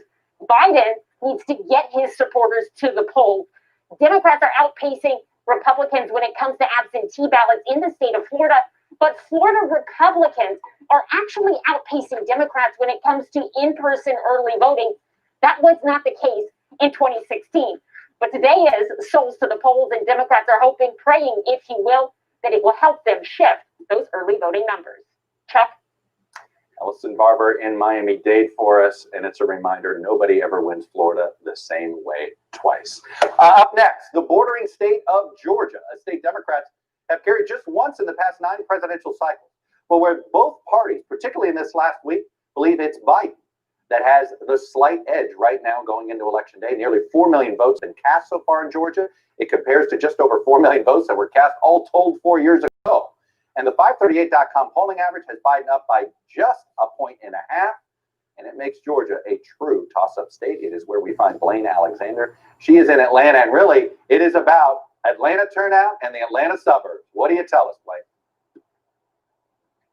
You know, Chuck, just the fact that we are even talking about the state of Georgia right now shows you just how much things have changed in this once reliably red state. You know, consider this. President Trump won the state of Georgia in 2016 by 5 points without making a single stop here once he became the party's official nominee. Well, now we're seeing the president twice in the Peach State in the final 3 weeks of this campaign, including a stop today. Now, on the Democratic side, we're seeing a stop from Senator Kamala Harris also today. Tomorrow, former President Barack Obama will be in Atlanta, and all of this, of course, comes on the heels of Joe Biden's appearance here just last week. So, Chuck, in addition to all of these closing arguments, though, we're going to be watching closely to see exactly how Georgia actually handles this election. Remember, the last time we saw Georgians head to the polls was during the June primary. That's when we saw people waiting in line outside, at times in the rain, for hours to cast their ballot. And many of the early voters that I spoke to this time around say that was a big reason that they came out early this time. That, coupled with Stacey Abrams' narrow defeat for governor back in 2018, they say that they want to make sure that there's enough time to troubleshoot, as they say, to make sure that if they come into any issues with technology or long lines, they'll be able to work that out and have their vote count. Now, Chuck, as if all of that wasn't enough, this year Georgia has not 1, but 2 U.S. Senate seats up for grabs, and Democrats are hoping to flip them both. Chuck? Blaine Alexander, I'll tell you, if Georgia does turn blue, I had somebody say, it is not hype. Stacey Abrams will deserve the credit there. Anyway, something to watch for Tuesday night. Let's move up the Atlantic coast. We're going to turn to North Carolina, which Democrats have won just once since Jimmy Carter took it in 1976. At this point, more than 4 million people have already voted in North Carolina. It's not far off from the 4.7 million votes that were cast in total in the state 4 years ago. In fact, when all of today's totals are put in, it's likely North Carolina will have already passed that total.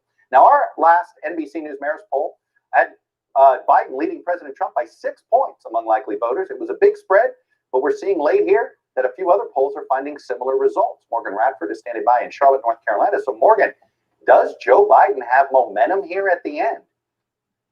Hi, Per here, and you're probably seeing this video because you've already been engaged in my coaching somehow in the past, and I'm here to invite you to my new event, Create and Prosper, December 4th to December 6th. And I'll tell you, this is probably going to be the most powerful, most valuable, most important event that I've ever done. It's going to be virtual, so you can be home. And you probably know that I launched my online business in 2008. I've done events around the world on 4 continents. I did another virtual event in July, actually. And I am so incredibly grateful that I've been able to create a lifestyle, a career where I can really thrive and prosper doing what I love to do. And I want to help you do that too. And what do I love to do? That's exactly what I love to do. Helping other people discover what they are truly capable of. That's what I've done in all my trainings. And I have the Sing with Freedom program, the Speak with Freedom program, Perform with Freedom program, Business with Freedom program. And I have the word freedom in there. Why is that? Because isn't that what we want? The sense of freedom in our lives? Imagine being able to turn your voice, your message, your creations, your experiences from life, your triumphs and your challenges, your skills, your abilities, turn that into creations, into products, into services that have such a wonderful impact on other people, and they become income producing. A lot of artists love to create, but they don't know the business aspect of it or the marketing aspects of it or how to actually create it in a way so it becomes income producing. And I'm going to show you how to do that. You are going to go, wow. You're going to say, wow, I had no idea that I had this within, these possibilities that I have. And you're going to recognize how we do this. And being able to create these products and services is not enough, right? Because we also have to develop really, really powerful presentation skills to be able to address the market, understand who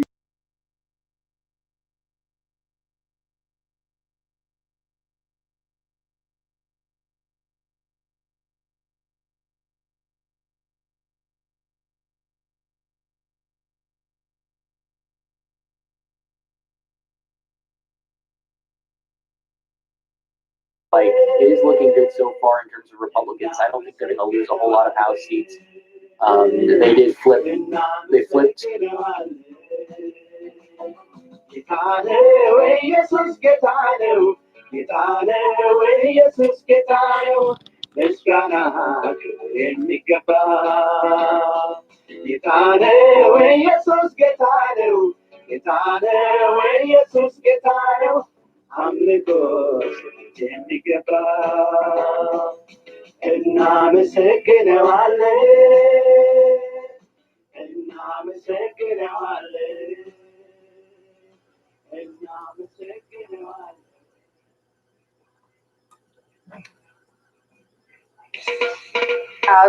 What have you been hearing from your sources inside the chart?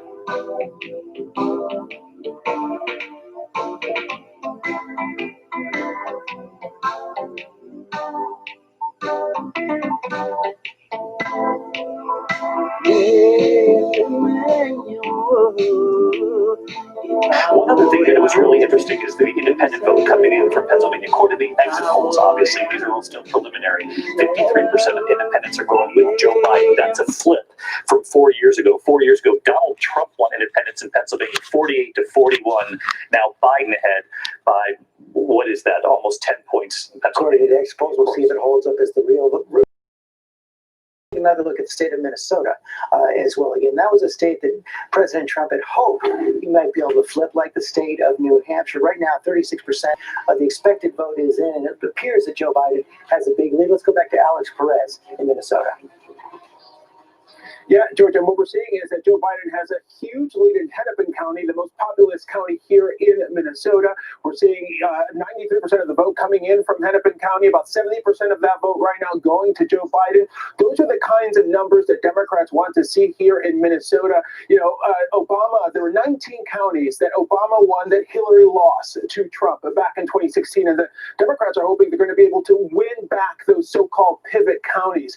Now, the important vote, the rural areas, the Iron Range, the other part of the state, we still don't know the exact numbers from that area. That part of the state typically looks better for Republicans, typically went for Trump, so we will have to wait a little bit later in the evening to figure out those numbers. But right now, Hennepin County, Ramsey County, the populous areas of this state looking good for the Biden campaign. George. Alex Perez, thanks very much. Let's take another look at North Carolina. Right now, we've got the state of North Carolina with 89% of the expected vote in. It's a very close race right now. Donald Trump at 50, Joe Biden at 49. Tom Yamas. Yes, we have just one county that we have no data on right now in North Carolina. The race is very, very close.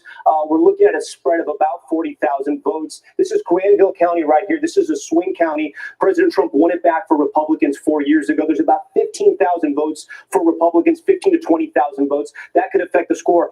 I mean, this is such a close race. This was a state that President Trump outright won 4 years ago, and yet right now it's a nail biter. A lot of the swing counties, President Trump has been able to hold on, especially in the southern part of the state on the border of South Carolina. But Charlotte, this is Mecklenburg County. This is where they wanted to hold the RNC, Republicans, hopefully to drive out some voters there later on in the year. That didn't happen because of COVID.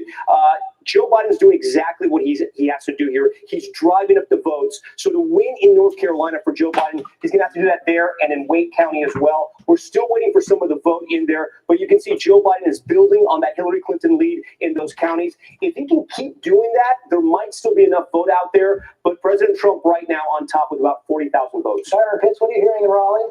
Well, George, I can tell you that at this point, the Democrats in the state are getting nervous. The expectation was that they knew they would have an early lead. They thought it would be big enough that they could hold off a Republican surge. They were looking for a double-digit lead. When the numbers came out, it was only 9 points. And since that time, steadily as each half hour has passed, you've seen the President Trump gain ground, and eventually he's taken the lead. And the sense is that the Democrats may be running out of time. And George, it's still early, right? I mean, North Carolina could go either way. But at this point, one of the things that we can see is that hard work can outwork money. In this state, for instance, in the Senate race, the Democrat outspent the Republican 2-1. And in TV advertising, the Trump campaign spent in TV and radio ads. The Trump and the RNC spent $41 million. Biden and the DNC spent $56 million. And that cash difference at this point doesn't seem to be a sufficient difference for the Democrats in a state in which they felt good going into the night that they might have a comfortable lead that they could hold on to. But to this point, the Republican strategy to start close and then to finish strong seems to be the direction that we're going in, George. Byron Pitts, thanks very much. We have another call to make, another projection to make in the state of Kansas. Donald Trump is going to win the state of Kansas. Again, that's a strong red state, has always been. 6 electoral votes. He won by 21 points back in 2016. Donald Trump will win again. I want to bring in Senator Chris Coons now, Senator of Delaware, close friend and advisor to Joe Biden. It looks like we're in for a very long night, Senator Coons, maybe even several days for this to go on. Is this really going as you expected tonight? Well, George, we had a record early turnout. 100 million Americans voted early, whether in person or by mail. And as we're hearing from all over the country, we had record turnout in many states. So I'm optimistic. When there's record turnout, often that means Democrats win. And I'm hopeful that Joe still has several paths to 270 towards being our next president.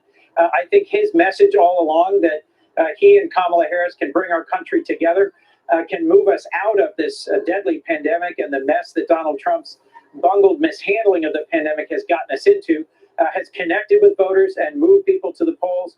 I've been checking in with local elected officials, colleagues in the Senate, the labor leaders in several states, and I'm still optimistic about a number of key states that haven't come in yet. But so, I mean, let's talk about that a little bit more. You say he still has several paths. It looks like Donald Trump, we have not projected yet, but is on track in Florida towards a win. That was a must-win for him. Are we really heading back to the point where Joe Biden has to win all those 3 key blue wall states, Michigan, Wisconsin, and Pennsylvania, still holding out hope also in Arizona?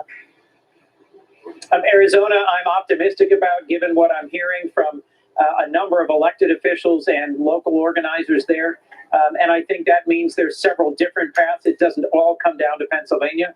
But I'll remind you, George, part of why Joe was a great candidate from the outset is he's someone who was born and raised in Scranton, Pennsylvania, and Claymont, Delaware, has always been close to the people of Pennsylvania, and I think has run a terrific race in Pennsylvania, as well as in Michigan and Wisconsin and Arizona. Those are states I'm optimistic about this evening. Senator Coons, you still think we're going to hear from Vice President Biden tonight? I'm hopeful, but not certain. I think we need to remember that elections aren't called on election night. They may get projections from the news, but in the end, elections in the United States are decided by states and counties, and it's often days after election night when all the votes are counted. And given that we had 100 million cast early by mail and in person, we need to make sure every vote is counted before we ultimately reach a decision about this election. An important reminder, no question about that. Senator Coons, thanks very much for your time tonight. I want to go back to Cecilia Vega at the White House. What more are you picking up now, Cecilia, about whether or not President Trump will speak?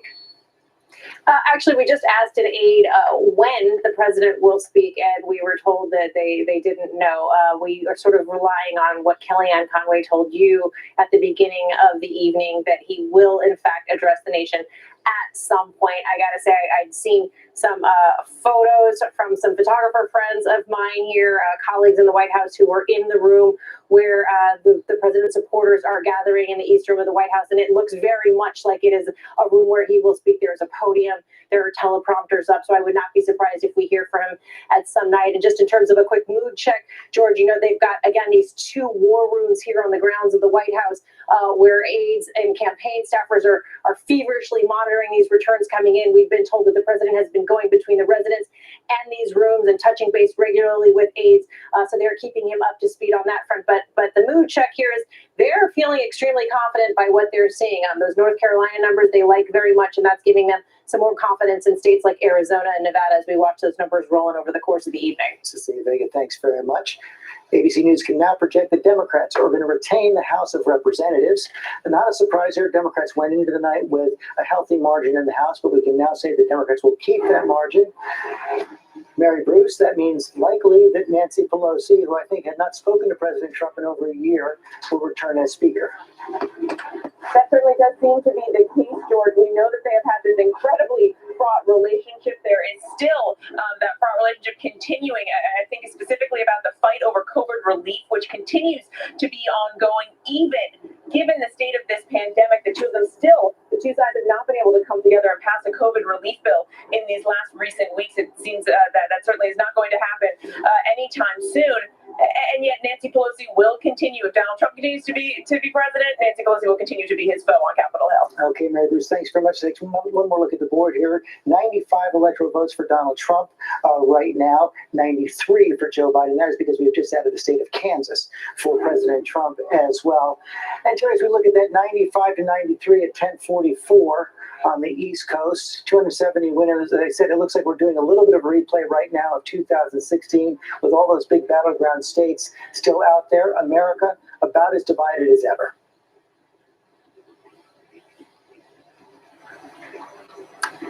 Terry Moran? Yes, I'm sorry, George, I was looking at something else. But it does look that way, and it looks like it comes as a surprise to Democrats who thought they had the wind in their sails. But it turns out, I think one of the reasons the polls have been so battered is that Donald Trump represents a realignment. The pollsters don't understand a post-Donald Trump America, it seems to me. He wasn't a Republican, he was a nationalist. And that is something that this country hasn't seen. Other countries have. We've seen nationalists seize the loyalty of people who are looking for a different economy, a different culture than the Western cultures are trending, and they keep returning populist nationalists to power. Donald Trump is that person. I think it does come as a surprise, certainly to pollsters and to many Democrats as well. There's a lot of things, however this race comes out, for Democrats to do when it comes to the white working class and the working class among many of the minorities as well. Thank you, Terry. Another state has just gone to Joe Biden, Illinois, and it's 20 electoral votes, solid Democratic state, won by Hillary Clinton in 2016 by 17 points. Rahm Emanuel, your home state. I mean, what's interesting, right there it is. I'm going to drop it the same way he's going to drop it on New Jersey. Here's what I would say when you look at the whole map. Every state right now that we're seeing is performed to actually what was expected, except for Arizona. That's the only one that's outperformed, that is different than what happened in 2016. Well, no, but that's an important distinction. You say to 2016, not necessarily to the wealth of polls we saw coming into this election. No, that's what I was going to get to next. I appreciate the lead-in right there. Congratulations. We should really take this on the road. I think it's really going to. What's happened is that what people, there's basically when the dust gets settled, you'll see Joe Biden is overperforming in certain areas and underperforming from a vote total. But when you look at the polling, what some of the expectations that people have right now, just on election night, is they saw things happening in North Carolina, Georgia, etc. Still could happen. But what's happening is really, it's going to come down to 4 states: Pennsylvania, Michigan, Wisconsin, and Arizona. And Georgia. Well, I did some quick back of the envelope math, and it looks to me like Trump would have to get between 65 and 70% of what's outstanding to win Arizona. It's not impossible, but that's a really tall hurdle. And we've seen repeatedly in this campaign where the president is underperforming with seniors. Certainly, COVID hit Arizona very hard, and this could be an example of what we're seeing, where the COVID crisis is actually having a disproportionate impact in Arizona compared to other states. And if that's the case, then he's got to pick up Michigan or Wisconsin, in addition to holding Ohio and holding Pennsylvania. Right. If he loses Arizona. I mean, John, I'm going to go to you on this because this is where the Nebraska 2nd Congressional District comes into play. If Joe Biden wins Arizona, wins Michigan, and wins Wisconsin, but loses Pennsylvania, you get the 269, and that's a tie.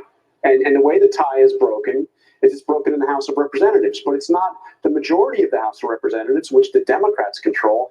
Every state's congressional district gets a single vote. And the Republicans control more congressional districts, more state delegations than one vote. By one. They have 26. If Joe Biden wins that 2nd Congressional District in Nebraska, Right, and by the way, we call it. I mean, it's got a nickname. It's called Obamaha, because Obama won it when they started splitting the Delta. So it is a district that I would say Biden is favored to win. And we got to look at this person and ever think of the word patience, and I'm actually going to advocate it. It's going to be a long week. It's going to take a while. It's going to come down to 4 to 5 states, and that's what's going to happen. I was going to say we have a very competitive congressional race going on in 82. Cart Eastman and Don Bacon, and as you know, this is a rematch. Progressives and Democrats came together to support Cart Eastman, so if it comes down to that, I think we might win it. Okay, we got to keep an eye on the bottle, George.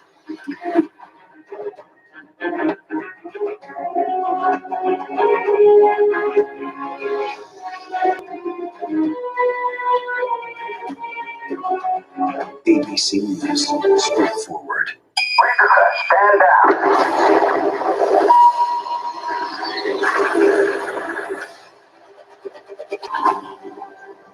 I've been quested to bring this one back to its kind. If I can locate other Mandalorians, they can guide me. This is no place for a child. Wherever I go, he goes.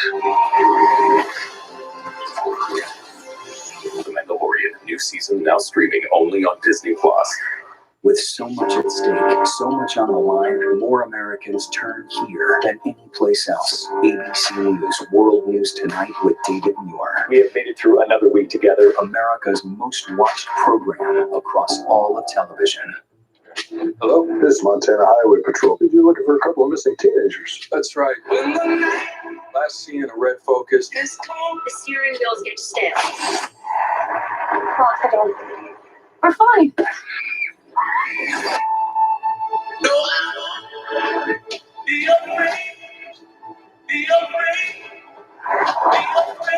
Got ourselves a predicament. We're Wednesday night, get ready for a con so big, so outrageous, never seen anything like it before. Meet the prince, pretending to be part of one of the world's richest royal families. Living large, but Holy cow, who is this person? He stole approximately $8.1 million. where was all this money coming from? Buckle up, just the tip of the iceberg. I'm Whoopi Goldberg. This is The Con. All new and royally good. Wednesday on ABC. Oh, Hey, there's my guys. Made it through. Change is difficult, but this is my home. This is where I want to be.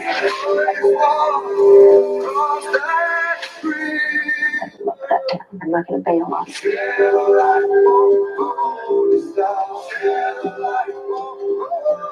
Big deal. New beginning.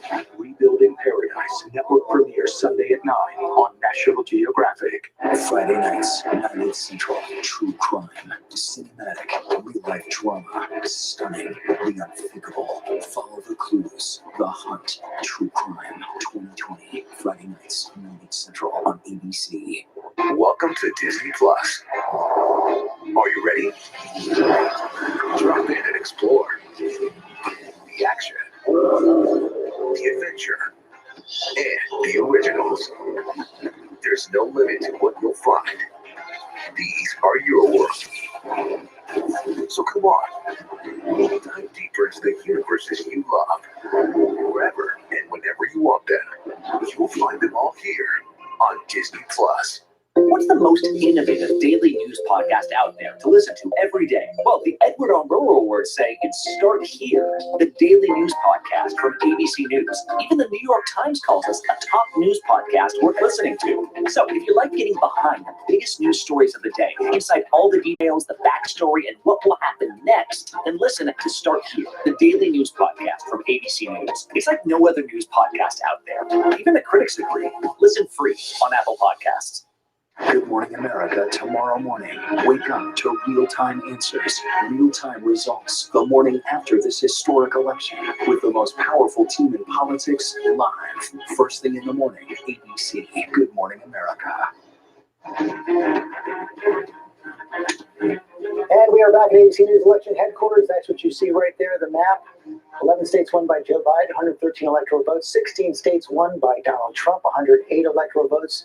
Exactly the states 4 years ago the Democrats and Republicans won. There has not been a switch yet in any of the key battlegrounds. We're still looking at a lot of states. We can project now that Donald Trump, as you see up there, has won the state of Wyoming. And it's 3 electoral votes, solid Republican state, no surprise there again. And we can report in the Senate, Lindsey Graham will hold on to his seat in South Carolina, faced a fierce, surprising challenge from Jamie Harrison, who raised tens of millions of dollars in the final weeks of this campaign. It wasn't enough to put him over the top. Janae Norman in South Carolina. Yeah, George, Jamie Harrison spoke not long ago, conceding the race to Lindsey Graham, a hard-fought race that Lindsey Graham hadn't originally anticipated. As you just mentioned, Harrison raised record-setting amounts of money, and he pushed this idea about the New South, hoping a surge of Black voters and growing diversity in this historically red state could help propel him to victory. But Republicans remained optimistic that conservatives would choose Lindsey Graham. That's one thing the state GOP chair talked with me about earlier today. He said demographics are not ideology, demographics are not philosophy. He told me it is conservative ideals that have given Republicans a majority here in South Carolina, and that has helped Lindsey Graham in recent weeks, even though he has changed his stance on Supreme Court nominations in an election year by supporting the nomination of Amy Coney Barrett to the Supreme Court. He's been able to tout those conservative values, and that has helped him a lot. He struggled more this time around with women and independent voters, with women seeming evenly split between Harrison and Graham, and independent voters seeming to lean toward Harrison. But in the end, Graham pulled this one out. He will hold on to his seat, and that will certainly help Republicans as they remain optimistic and maintaining a majority in the Senate. John Norman, thanks very much. John, I want to go to you. One of the reasons Jamie Harrison was able to raise so much money is that Lindsey Graham had become such a target of progressives and liberals, gone from being the best friend of John McCain to basically Donald Trump's biggest supporter in the Senate. Yeah, no doubt. I mean, there was when Obama first got elected, I think he was Rahm Emanuel's best friend. I mean, he was the Republican you like to work with. He was, but he hitched himself. He hitched himself to Donald Trump thoroughly and totally. After calling Trump a racist, he attacked Trump in the most vicious terms during that Republican primary and turned right around. And, Jamie Harrison was able to raise presidential level money in a Senate race, but not enough to win in South Carolina. And Mary Bruce, Lindsey Graham was such a key player in the confirmation of both Brett Kavanaugh and Amy Coney Barrett to the Supreme Court. He is the chairman of the powerful Judiciary Committee. Lindsey Graham just got a very big win in the confirmation of Amy Coney Barrett, but it was yet another example of the really just astounding 180 that Lindsey Graham has done in recent years. Of course, he came out in the end of Obama's term saying he would absolutely never consider a Supreme Court nominee this close to a presidential election. He went back on that promise, of course, leading the charge on the Hill to get Amy Coney Barrett confirmed. Lindsey Graham has really gone from being one of the president's opponents, one of his fiercest foes, to being his absolute top ally on the Hill. I can tell you, anyone who covers Capitol Hill knows in Washington, if you want to know what the president is thinking, you go and find Lindsey Graham in the basement of the Capitol. And he is not hard to find because often it works the other way around too. If he wants the president to know what's happening on the Hill, he often comes and finds us to telegraph through the media. It has been just a remarkable run for Lindsey Graham. And I think it was one of the reasons, of course, why you saw Jamie Harrison raising so much money. Lindsey Graham was pummeled in this race by ads for his flip-flopping on his positions. When it comes to the president, Jamie Harrison raising that astounding $57 million. That is presidential level money, but ultimately not enough. Lindsey Graham, it appears, will continue to be the president's top ally, closest friend on Capitol Hill. Mary Bruce, thanks very much. Chrissy, now the Senate battle is going to come down to North Carolina, Iowa, and Maine. Yeah, and the Republicans have to win 2 of the 3 there. And I think they're in good shape to do it. I continue to hear from North Carolina Republican leadership. They're getting more and more confident as the night goes on that Tom Tillis is going to win a narrow race there and that the president will win the electoral votes. And in Iowa, spoke to a couple of Republican leaders there who think that Joni Ernst is going to be in good shape tonight. We are going to keep an eye on it. We're going to be back in just a minute. Some of our stations are going to go to late local news right now, but our election coverage continues in just a moment.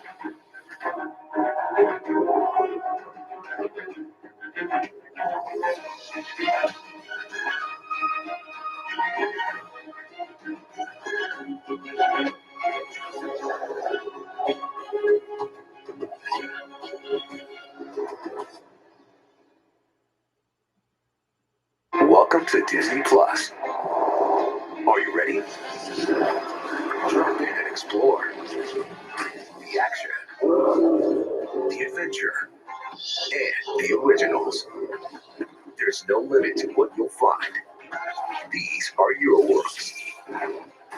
So come on, we'll dive deeper into the universes you love. Wherever and whenever you want them, you will find them all here on Disney Plus. This is what being live is all about.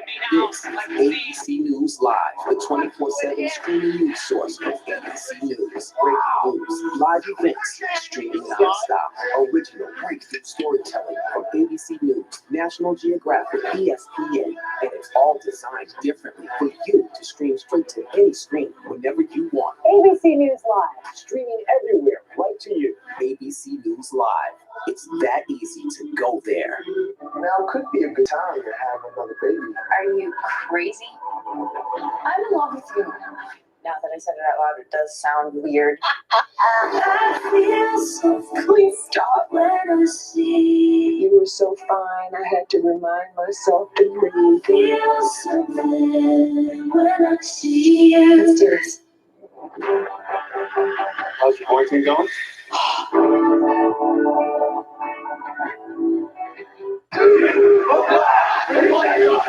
Reality is our country can collapse from within.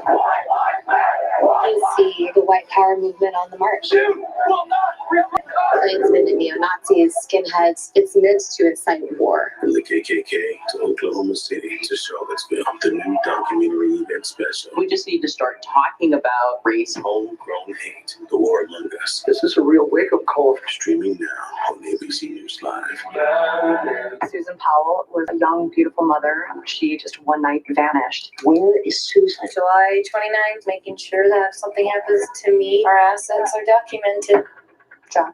Did you kill your wife? I'll never forget the first time that I met him. A chill just like raced up through my spine. I just shook the hand of the killer. Now, new details, stunning new interviews. He ends up revealing the biggest bombshell. What will happen next? The new 2020 event, Friday night on ABC. Live from ABC News election headquarters in New York City. Here again, George Stephanopoulos. It is 11 o'clock in the east, 8 o'clock in the west. The polls have now closed in 48 states, and we can now project 3 more states for Joe Biden. In the west, California, 55 electoral votes, won by Hillary Clinton by 30 points back in 2016. Joe Biden will win its 55 electoral votes in 2020. He will also win the 7 electoral votes in the state of Oregon, and he will win the state of Washington as well, and it's 12 electoral votes. You see that entire Pacific coast. No surprise there. It is going to go to Joe Biden. So right now at this hour, Joe Biden has 187 electoral votes. Donald Trump has 114. Again, right now it is a complete repeat of the 2016 map. All the big battleground states are still in play, and one of the key ones, this could be a new state in play for 2020, is the state of Arizona. But right now, with 75% of the expected vote in, Joe Biden has a lead over Donald Trump. Tom Yamas. Yeah, so George, the first data point I want to show our viewers right now is on the early vote. We've talked so much about the early vote now, but you need to talk about this number if you talk about Arizona at this hour.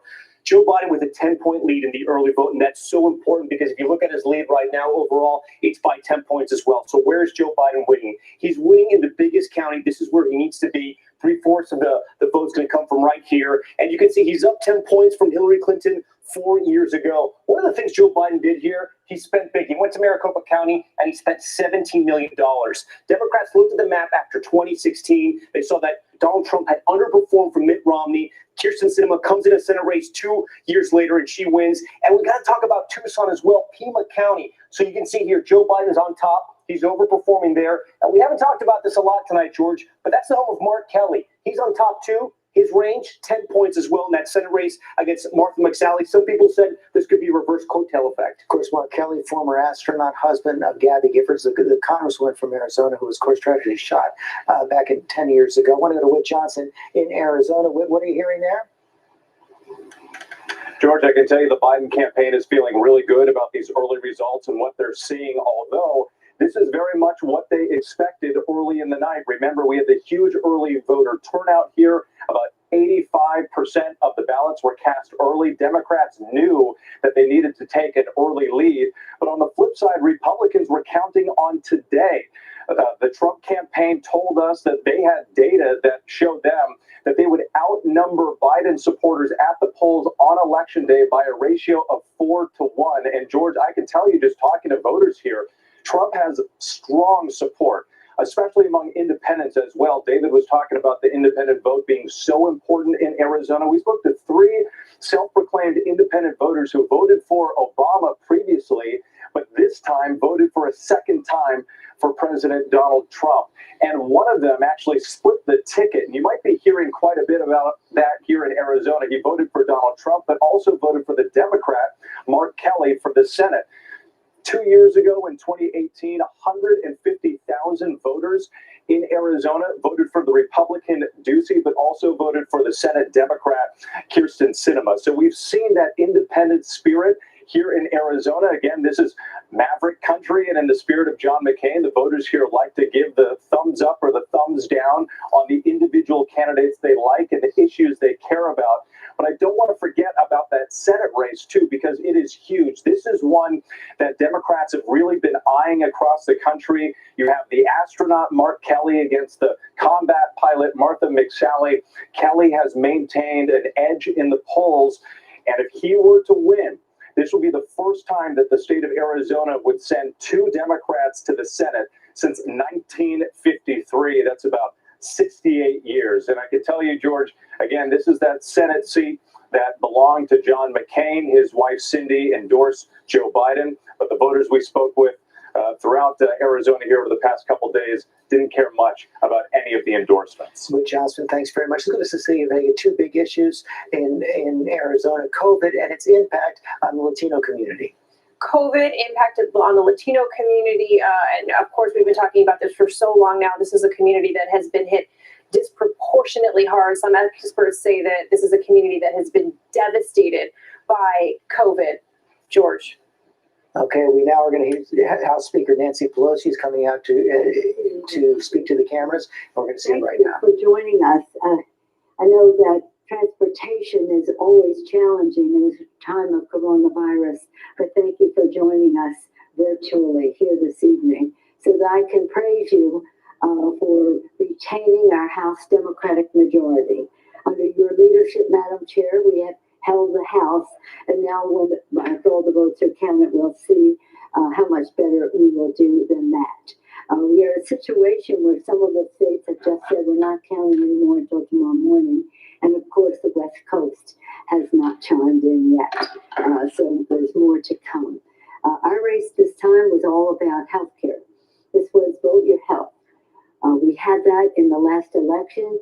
Our For the People agenda was we're going to lower healthcare costs by lowering the cost of prescription drugs, preserving pre-existing conditions. It became the issue of the 2018 election under the leadership of the policy committee that Madam Chair was a co-chair of then, carrying that message into this election because it is of concern to the American people, is amplified by the coronavirus. So our purpose in this race was to win so that we could protect the Affordable Care Act and that we could crush the virus, that we could stop the spread of it, that we could reward our workers who risk their lives to save lives and now might be losing their jobs, and that we could put money in the pockets of the American people. So I'm very, very proud of the fact that tonight, relatively early, we're able to say that we have held the House. It is something quite spectacular because House Speaker Nancy Pelosi claiming victory in the House tonight. Democrats will retain control of the House. City of Vegas, sorry about that. We interrupted you. Finish your thought on Arizona. Thank you, George. I appreciate that. We were talking about COVID and the impact on Latino communities, and as we've seen in polling heading into today, COVID is among the top issues of concern as Latinos head to the polls, as well as the economy and healthcare. But what we saw time and time again from President Trump in multiple visits to this state, and he made very many, and this kind of campaign, the Trump campaign particularly, was heavily focused on Arizona. This is a state they do want to win. They were focused, one of the messages that they kept hitting over and over again was immigration because of the state's location along the border there. And he talked about the wall repeatedly and repeated the mistruth that Mexico is paying for the wall. Mexico's not paying for the wall. American citizens are paying for the wall. And as we've seen in the polling heading into today, immigration is very far low on the list of issues that are important to Americans heading into Election Day. And when you talk to Republicans in Washington and on Capitol Hill specifically, they get very frustrated with the president's continual focus on this issue because it's not one that is necessarily a winning argument for their base heading into the election. They wanted to see him expand that conversation in states like Arizona to focus on COVID, to focus on the economy, but immigration was a message that he drilled in on time and time again. Cecilia Vega, thanks very much. Lindsay Davis is a recurring theme of the night. This election defined in many ways by the pandemic. Sure. Going into tonight, I think that one big question that loomed large was how were Americans going to respond to this increase in infections? Were they going to see that as a failure of the Trump administration and then vote for Joe Biden, or were they going to stick with the president despite the surge? 1,000 people died today of coronavirus, and yet when we're looking at the map, we really don't see that much has changed as far as the way people generally, we haven't again heard from the battleground states yet, but we haven't seen a lot of change from how people cast their votes in 2016. There really couldn't be much more daylight between these two candidates as far as how they've said. Yeah, I want to take that to Jen Ashton because Jen, we've seen all through this campaign such different visions on how to handle the pandemic from Joe Biden and from Donald Trump, as the entire country, basically more than 42 states, are in the grip of this second wave. Absolutely, George. And we heard Dr. Deborah Birx in an internal White House memo citing that we're going into the most dire period of the pandemic to date. She is expecting to see 100,000 cases a day in the next week. And we have seen different approaches. We've seen different approaches when it comes to testing. We've seen some missteps. We've seen a series of broken down communications and mistrust in the biggest and most powerful public health organizations we have, the CDC, the FDA, the World Health Organization. And to circle back to the state of Arizona, to pick up on what Cecilia and Lindsay have said, we have seen from the beginning of this pandemic, while it did not start the racial and ethnic disparities that exist in medicine and healthcare, it certainly put them under a spotlight. And when you look at the state of Arizona, one population, George, that we have not heard that much about, American Indians and Alaskan Natives, there is a disproportionate effect of this pandemic, this virus. They represent 4% of the Arizona population, 12% of deaths. This is a population, George, that 30 to 40% of residents do not have running water in their homes. So when you talk about battling this virus, it's not just about the vaccine and therapeutics. It's very widespread. David Muir, what are we seeing in the exit polls about all this? We have national exit polls. We do now, yeah. That's right, George. And just to pick up on Lindsay's point, that there could not be more daylight between President Trump and Joe Biden in how they put themselves forward as how they would deal with this pandemic moving forward. Joe Biden saying, I can't flip the switch and fix things, but we do have to address the virus before we can address the economy. But look at this. This is the first time we're going to be able to do this, 11 p.m. Eastern. So if containing COVID, the pandemic, was the way you voted today over rebuilding the economy.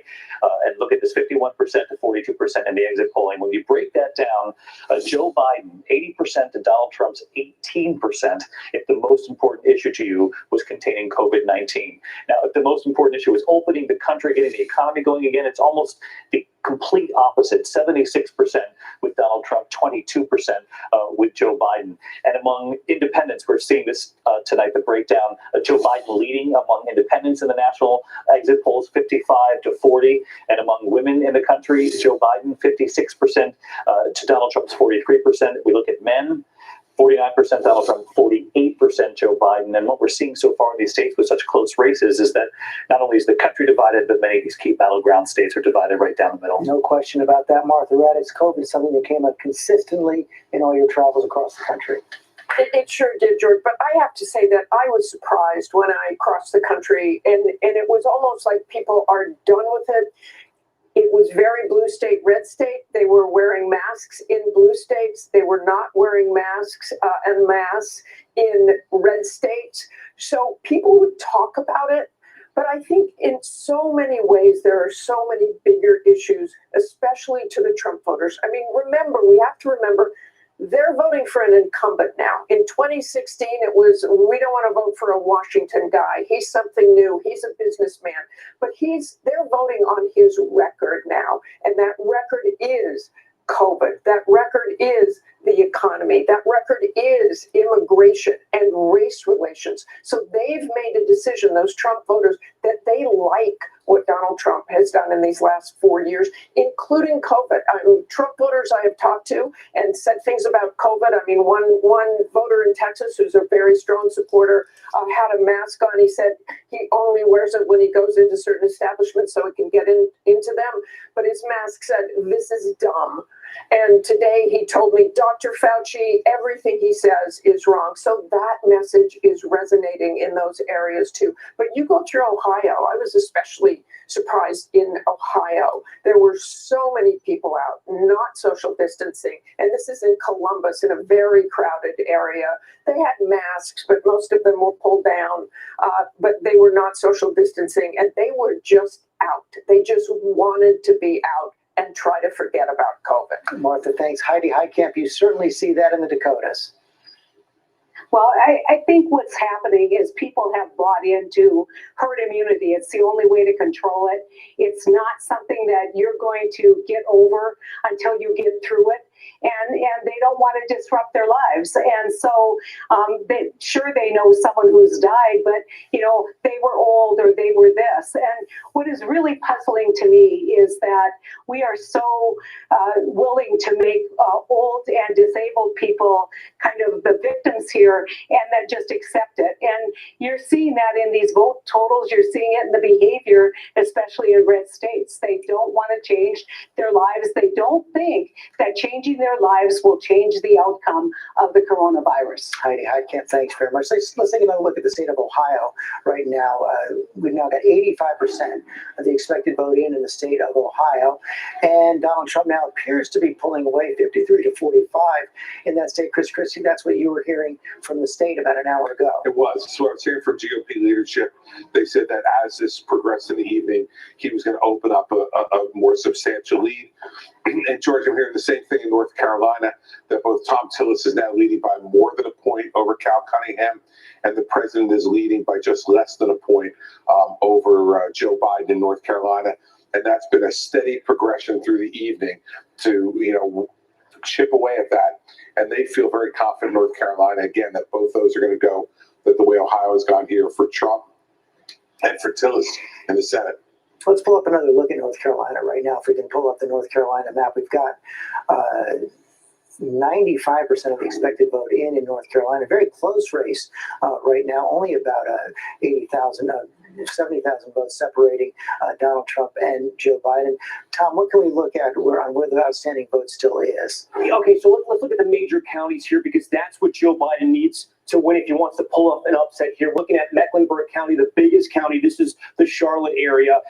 Right now, Joe Biden overperforming. He's 3 points higher from where Hillary Clinton was just 4 years ago. Donald Trump slightly down in Mecklenburg, but that's 95% of the vote in. Not a whole lot more votes going to come out of there. Wake County, the same story. Look, Joe Biden is doing well. He's improved in these cities around states like North Carolina. Let me look at one more area real quick right here. This is Guilford County. This was a county that the Trump campaign thought maybe they could improve on. It's pretty much the same where it was 4 years ago. But George, as I look at this map, it's pretty much the same. Joe Biden is running up the score in the cities, but around the rural counties, even some of the swing counties that he took from Democrats 4 years ago, he's on top and he's still winning. These counties down here on the border with South Carolina, Robson, this is one that we were taking a close look at. He's actually doing much better there. So in the rural areas, it looks like the Trump team has been able to drive out their voters. Okay, Tom Yamas, thank you very much. We're going to take another quick break. We have a long night ahead. We'll be right back.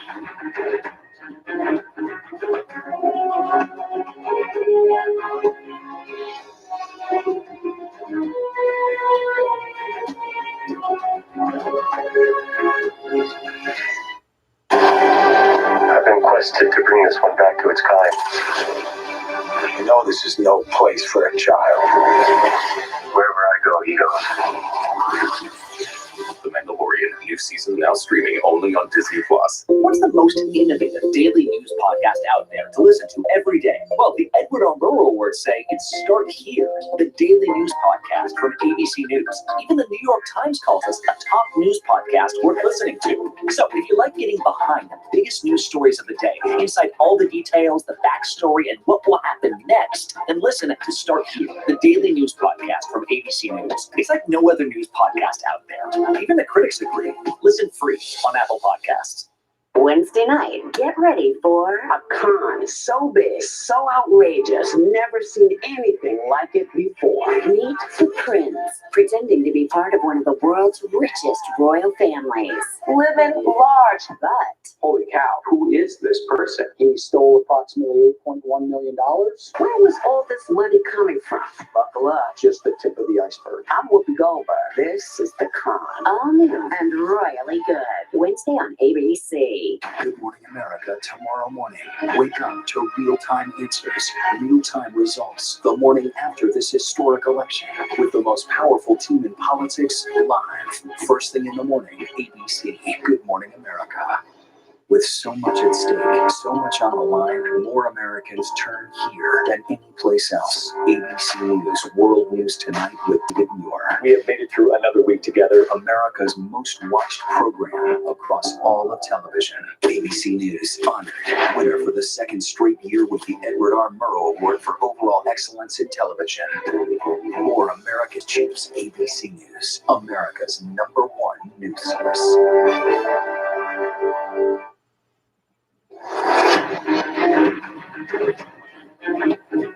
Back now at ABC News election headquarters in New York, coming up on 11:20 in the East. I want to bring in Nate Silver right now. Nate, as we've been talking about so far, every state that has been projected so far tonight has gone exactly the same way as it went in 2016. As you look at all the data, and you've seen more data than probably anybody else in the country, has anything surprised you tonight? I mean, obviously Miami-Dade County in Florida, and the big question is that indicative of a polling error in other parts of the country, or is it isolated to South Florida? The fact that Biden has won New Hampshire, for example, might make you say, well, actually it's part of Florida, but maybe not a problem elsewhere. The fact that Arizona looks okay for Biden. So look, it's going to be a long night. I think we're in a scenario now where we're talking about this might take days to get resolved, but still, how much is that an isolated incident in Florida versus a national polling problem, kind of like we saw in 2016. Yeah, and we still don't know how the popular vote is going to come in. Of course, we expect to see millions and millions of votes coming in from the Pacific West Coast, especially California. Yeah, I mean, Biden will probably win the popular vote, but that doesn't make you president. And so, I mean, look, it feels a little bit like 2016, but also a bit like 2018, where Florida went very badly for Democrats, but they had a good night in the end of the day. The fact that in different corners of the country, the fact that New Hampshire went for Biden and Arizona looks okay for Biden would give Democrats quite a bit of hope, I would think. But, if they lose Pennsylvania, then we probably have a second term for Trump. So it's going to take a long time to know what happens in Pennsylvania, what happens in Wisconsin, what happens in Michigan. We'll know more about Arizona probably by, 2 or 3 in the morning tonight, but it's going to be a while here. Well, and we should just emphasize that. We said it at the beginning of the night. We'll say it again right now. We have to have patience. We have to wait until all the votes are counted. We know it's going to take some time to count the votes in Pennsylvania and Michigan and Wisconsin. It is looking increasingly clear that we are not going to know who the next president of the United States will be tonight. And we're just going to have to be patient as we go through this process in the coming hours and perhaps the coming days. Let's take another look at the state of Georgia right now. 67% of the expected vote is in, and Tom Donald Trump appears to have a fairly healthy lead right now. Yeah, we're talking about 340,000 votes. And I want to show you one data point right now, because this is interesting. Donald Trump actually winning in the early vote in the state of Georgia. So we talked about the spread, almost 400,000 votes. Donald Trump's holding what he needs to hold. The swing counties he took from the Democrats 4 years ago, he's winning again. Places like Peach County. We wanted to look at Peach County because, as you can imagine, they got peaches there. But it also has a good breakdown in the state. They have 50% white, 44% African-American. It's a place that Donald Trump won 4 years ago, and he's holding on to the same lead. But this was a county that Barack Obama also won. The big question, George, and this is maybe for other people on the panel, but the big question is, can they find those 300,000 votes in this area? That's what's going to need to happen, because in the rural areas, in northern Georgia, southern Georgia, the Piedmont area, Donald Trump is winning. His people are turning out. Are those 300,000 votes still there? We're going to have to wait and see. If we go into some of these counties, like DeKalb, there's only 24% of the vote in. And Joe Biden, he's doing better, but the question is he doing well enough to drive out all those numbers and drive up in a big way? I don't know if 3 or 4 percentage points is going to do that. He's going to have to come up much higher. Okay, Tom, thanks very much. We should also say we now know that in the Senate race, one of the Senate races in Georgia, Reverend Raphael Warnock, the pastor of Ebenezer Baptist Church, will be in a runoff with Senator Kelly Loeffler right now, Republican Senator Yvette Simpson. That could be quite a barn burner on January 5th. We are ready to go to battle for that seat, and we're super excited about the fact that Raphael, who is a newcomer, has been able to do so well against 2 pretty well-known Republicans in the state. And so we predicted that this would go to a runoff. Our folks are ready, and we hope to take that seat. And a very good possibility there'll be a second runoff on the same day. Exactly. Georgia. Let's pull up now Michigan, Wisconsin, and Pennsylvania. Of course, those are those key blue tier states. blue wall for the Democrats was taken away by Donald Trump in 2016. Right now, 44% of the expected vote in Michigan, Donald Trump is ahead. 52% in Wisconsin, Donald Trump is ahead. 45% in Pennsylvania, Donald Trump is ahead. John Carl, we're going to repeat this again. Right now, this is not necessarily unexpected. Yeah, this is not unexpected. Remember, the mail-in vote, which we expect to be overwhelmingly Democratic, didn't even start counting. That the process didn't start counting until today. So I fully expect that Biden's numbers will increase as it goes on, and not just tonight, but over the coming days. I mean, in Pennsylvania, they have told us that Friday is the very earliest. In fact, Pennsylvania will still accept absentee votes that come in as long as they were postmarked by today until Friday. So this is going to take some time. But George, looking into some of the details here, particularly in Michigan, I see signs that should be concerning to the Democrats. I see Donald Trump performing in these early returns quite well in places like Macomb County, which he won last time. He seems to be potentially putting up numbers bigger than he did 4 years ago. And also in Kent County, Grand Rapids, which is where he held his very last rally of this campaign. Juju Chang is in Michigan. Juju, tell us more about what you're hearing about how the counting is going, how long it's going to take.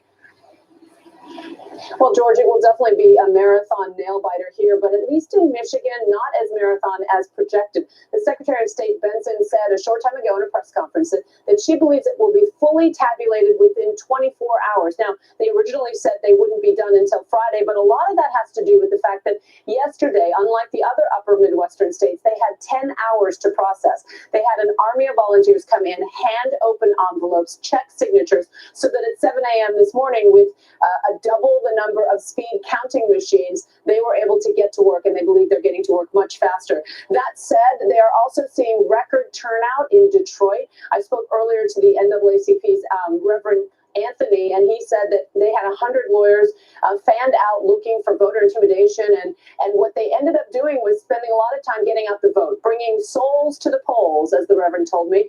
But at the same time, Republicans are also incredibly enthusiastic about their ground game. The party chair, Laura Cox, told me that they had 9 million voter contacts during this season, that every time they were out canvassing, they never saw any Democrats, and they cannot tell you enough about the enthusiasm that they see and they viscerally feel every time there are these giant rallies, so many of which took place in the battleground state of Michigan. And George, don't get me started on the lawn signs, but you see them all over. You're in a battleground in these suburbs when there's a Biden sign on one side, the Trump signs on the other.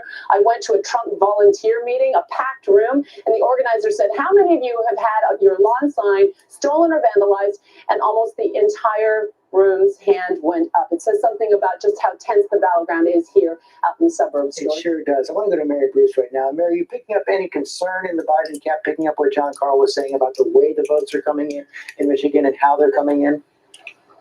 The read from inside the Biden campaign right now is urging caution and patience. They say, look, they are feeling fine, and that is because this was expected. They knew that many of these key states, especially the blue wall states, were going to take some time. That said, there has been a bit of a shift in tone. Given the real enthusiasm, the real confidence that we were hearing from members of the Biden team heading into tonight, now you hear more the words hopeful, optimistic, but they were really bullish earlier in the night. Now, not so much of that. But George, I have to tell you, behind me, they've started to bring in the cars here to this drive-in rally. If I'm really trying to pick at the tea leaves here, not sure what that means about whether we may or may not see Joe Biden later tonight. But of course, he sort of changed his tune there, saying he may actually not speak until tomorrow. But perhaps they will be ready for him to speak. We're going to keep an eye on that. And of course, we're going to be here as long as the votes are being counted tonight. We're going to take another quick break right now. Election 2020 coverage continues right now. Joe Biden has 187 electoral votes. Donald Trump 114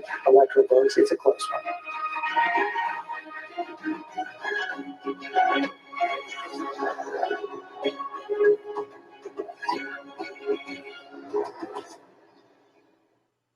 Welcome to Disney Plus. Are you ready? Drop in and explore the action, the adventure, and the originals. There's no limit to what you'll find. These are your worlds. So come on, dive deeper into the universes you love, wherever and whenever you want them. You will find them all here on Disney Plus. Now, when it matters most, the straightforward facts. ABC News is America's #1 news. #1 in the morning, #1 in the evening, and the #1 show on all of television. #1 in late night versus the competition. #1 in politics versus the competition. The #1 daytime talk show. And #1 in streaming news. Most trusted, most watched. ABC News is America's #1 news. Now could be a good time to have another baby. Are you crazy? I'm in love with you. Now that I said it out loud, it does sound weird. I feel so. Please stop. When I see you were so fine, I had to remind myself to breathe. Feel something when I see you. Let's do this. How's the quarantine going? Admit it. These days, what you need to know seems to change just about every day. What is it that you really want to know, that you need to know? To help you not just get through your day, But to make the most of it. Feel smarter. feel better. Feel happier. Well, how about a third hour of Good Morning America in the afternoon? GMA 3, what you need to know. Lunchtime at 1 Eastern, 12 Central and Pacific on ABC. It's all about you. Live from ABC News election headquarters in New York City. Here again, George Stephanopoulos. And we're back here at ABC News election headquarters in New York, 11:30 here in the East. And as we said, it's going to be a long night, a lot more counting ahead. It could spread over the next several days. And so that makes me want to bring back our legal team, our ballot watch team. I want to bring in Kate Shaw and Dan Abrams right now. And Kate, we just talked about Pennsylvania. We've had this Supreme Court ruling on how and whether and when ballots can be counted in Pennsylvania. It could prolong this process, could be more challenges ahead. That's right. So actually, the Supreme Court has now twice had a chance to weigh in on this question of whether ballots that arrive between today and Friday can be counted under Pennsylvania law. Both times the court turned back challenges brought by Pennsylvania Republicans that would have cut off the return date at today on election day itself. So right now, those ballots are going to be counted, but they're being segregated because the Supreme Court actually left wide open the possibility that it might take another look at this case after the election. And we don't know yet. And it's important, I think, to note that Justice Amy Coney Barrett is now in place, and there's a question about whether she might participate, which would, of course, give an additional vote when the court comes to considering this late arriving ballots. Yeah, I want to bring that to Dan Abrams as well, because we all remember 2000 Florida. If it's close, that adds another layer of complication as well if you have recounts and have to have the ballots counted again. So first you have the challenges to the existing ballots and then the possibilities in a close race of recounts and the courts getting involved in that. Right. We've said in our room here, the legal room, we're only relevant if this thing is close. This thing is now close. And so as a result, the lawyers are all on speed dial. There's no question that there are going to be some form of legal challenges. We don't know exactly how real they will be, how significant, but Pennsylvania could become critical here. And as you point out, not just with regard to the 3 days of ballot counting, because there may not be that many votes in those 3 days. I think you could argue that the more critical question is going to be exactly how they're counting the variety of votes, the signatures matching, et cetera. And I think that those could be the critical questions here, even more than that 3-day window. Okay, and Terry Moran, we saw how that played out in Florida in 2000. We did, and one of the big questions here is how much will this conservative supermajority that is now at the Supreme Court defer to state Supreme Courts that find under state constitutions that these ballots should be counted, or will they reach into those states and federalize the question, decide it for themselves? Okay, many questions ahead. We'll see if we get to them. We're going to take another quick break, and we'll be right back.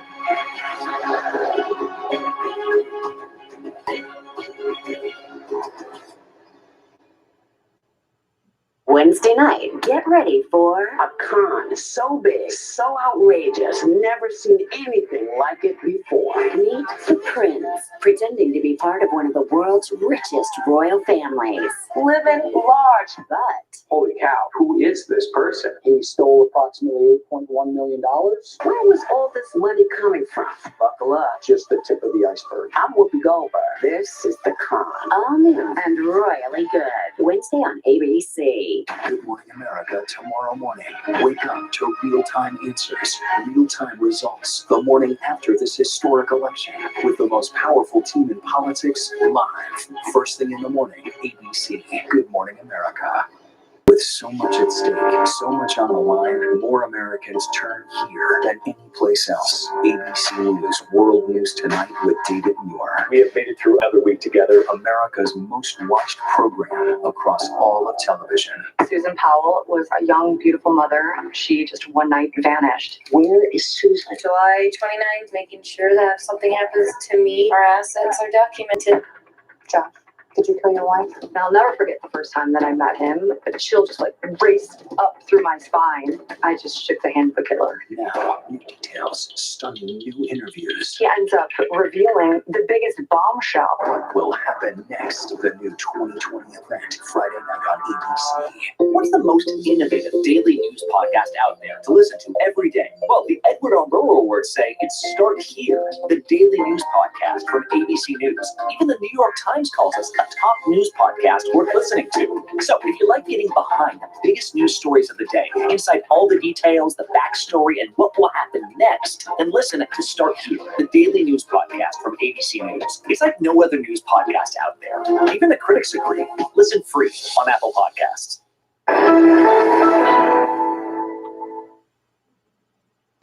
Live from ABC News election headquarters in New York City. Here again, George Stephanopoulos. And we are back. Let's take a look at the electoral map right now. So far, Joe Biden has won 14 states, 187 electoral votes. Donald Trump has won 17 states, 114 electoral votes. So far, at least according to AB News, every state that Hillary Clinton won in 2016 has been won by Joe Biden. In 2020, same goes Donald Trump, repeating his wins in the red states. The big battleground states still out there right now. Let's take a look at some of them, starting with the state of Florida. And there, with 94% of the vote in, Donald Trump has a relatively healthy lead, Tom Giannis. Yeah, he does, George. And I think when we look at Florida at this hour, it's really just some simple math, and I'll walk you through it. When we talk about the vote difference right now, plus 5 million, so huge turnout in Florida. We have to acknowledge that. We're talking about a 400,000 voter gap, right? I told you 4 years ago, Hillary Clinton comes out of Miami-Dade County with a 300,000 plus advantage. What happened tonight? Let's go to Miami-Dade County and look at this, George. We're talking about less than 100,000 difference right there. This entire state, you could bank it on this one county right here. Republicans were able to make inroads with voters there. Donald Trump, even though he lost, he actually won. Okay, David, here, what are we seeing? The exit polls? A couple of the really key things, George. Let's laser in on the Latino vote in Florida. As you can see, look at this. Joe Biden got 52% of the Latino vote to 47% for Donald Trump. If that number holds and bears out at the end of the night, that's a significant number for Donald Trump, not only with Cuban Americans, but perhaps gaining on some of the numbers we saw 4 years ago with the Latino vote. And look at this. We asked seniors, particularly in the I-4 corridor and other parts of Florida, whether or not they've been affected by the pandemic. They were concerned when they would be able to hug their grandchildren, as Lindsay Davis talked about earlier in the evening. 52% of seniors in Florida, according to the exit polls tonight, supported Donald Trump to 47% for Joe Biden. Okay, let's take a look now at the state of Arizona. Pull it up right there. Still 75% of the expected vote in, 54-45 right there for Joe Biden. A big lead there. We say that Mark Kelly also has a lead there. Not much new coming in the count yet, Tom. We do expect more tonight. Yeah, not yet, but one more data point we haven't talked about yet. It's a county that's sandwiched in between Maricopa and Tucson, right? Pinal County right here. This was the county that swung the biggest for Trump 4 years ago, was where he was most popular. And look at his numbers down. He's down 7 points right there in a very in a very tight election. You can't be down 7 points anywhere. It's just one sign. But the big headline, George, so far coming in, 77% of the vote in, and Joe Biden is up in a very big way in Maricopa County. This is Phoenix. This is Scottsdale, Mesa area. He's doing very well right there. This is the surprise of the night so far in Maricopa County. Look, Donald Trump had underperformed from Mitt Romney. Democrats thought Republicans were vulnerable there. They went in, and right now they're on top. Okay, let me bring in Nate Silver back again as we pull up and look at states, Michigan, Wisconsin, and Pennsylvania again. Those states still coming in. Let's talk about the possible paths now for Biden and Trump. Very similar to what we saw, first of all, in 2016. Yeah, so if we can speculate a bit. So what happens if Donald Trump wins Florida, wins Ohio, wins North Carolina, but then Biden wins Arizona? We actually think it's a decent map for Joe Biden. He's about an 85% favorite. There's also a chance of electoral college tie. But Trump, if he loses Arizona, he could actually win Pennsylvania and then get to 269 or 268. That would not be enough. It could come down to the 2nd Congressional District in Omaha, Nebraska, or the one in upstate Maine. So if Arizona goes Biden, that really reverses not all the bad news Democrats got earlier in the evening, but makes Trump an underdog again. Well, and then, picking up what John Carl was saying about Michigan, this is pure speculation at this point, but we're just trying to figure out what different maps might look like. If the Democrats win Arizona, Joe Biden holds Pennsylvania, but Donald Trump gets Michigan, they have only 16 electoral votes to Pennsylvania's 20. Pennsylvania is bigger, and 20 votes in Pennsylvania versus 16 in Michigan or 10 in Wisconsin, that can make a difference some of the time, right? There's a lot we don't know. Nevada could be in play, probably not. Georgia, I think, is not going to be called tonight, so there are other scenarios, but we are looking at a lot of photo finishes, and then a photo finish, Arizona becomes a pretty important state. You mentioned it in Nevada, and I wonder, Tom, if we can I'm talking to the control room right now, can we pull up Nevada and take a look at what we're seeing in the state of Nevada right now? They're going to take time because they have all the early vote, and we just don't have anything coming in on that yet. So let's go back to Wisconsin. Deb Roberts, I want to go to you in Wisconsin right now. What are you hearing about the possibility of when the count will be continued there and when it will be finished? George, I got to tell you, there's good news, bad news. The good news is it seems to be going very well. All of those absentee mail-in ballots, about 2 million of them, they're being processed very well.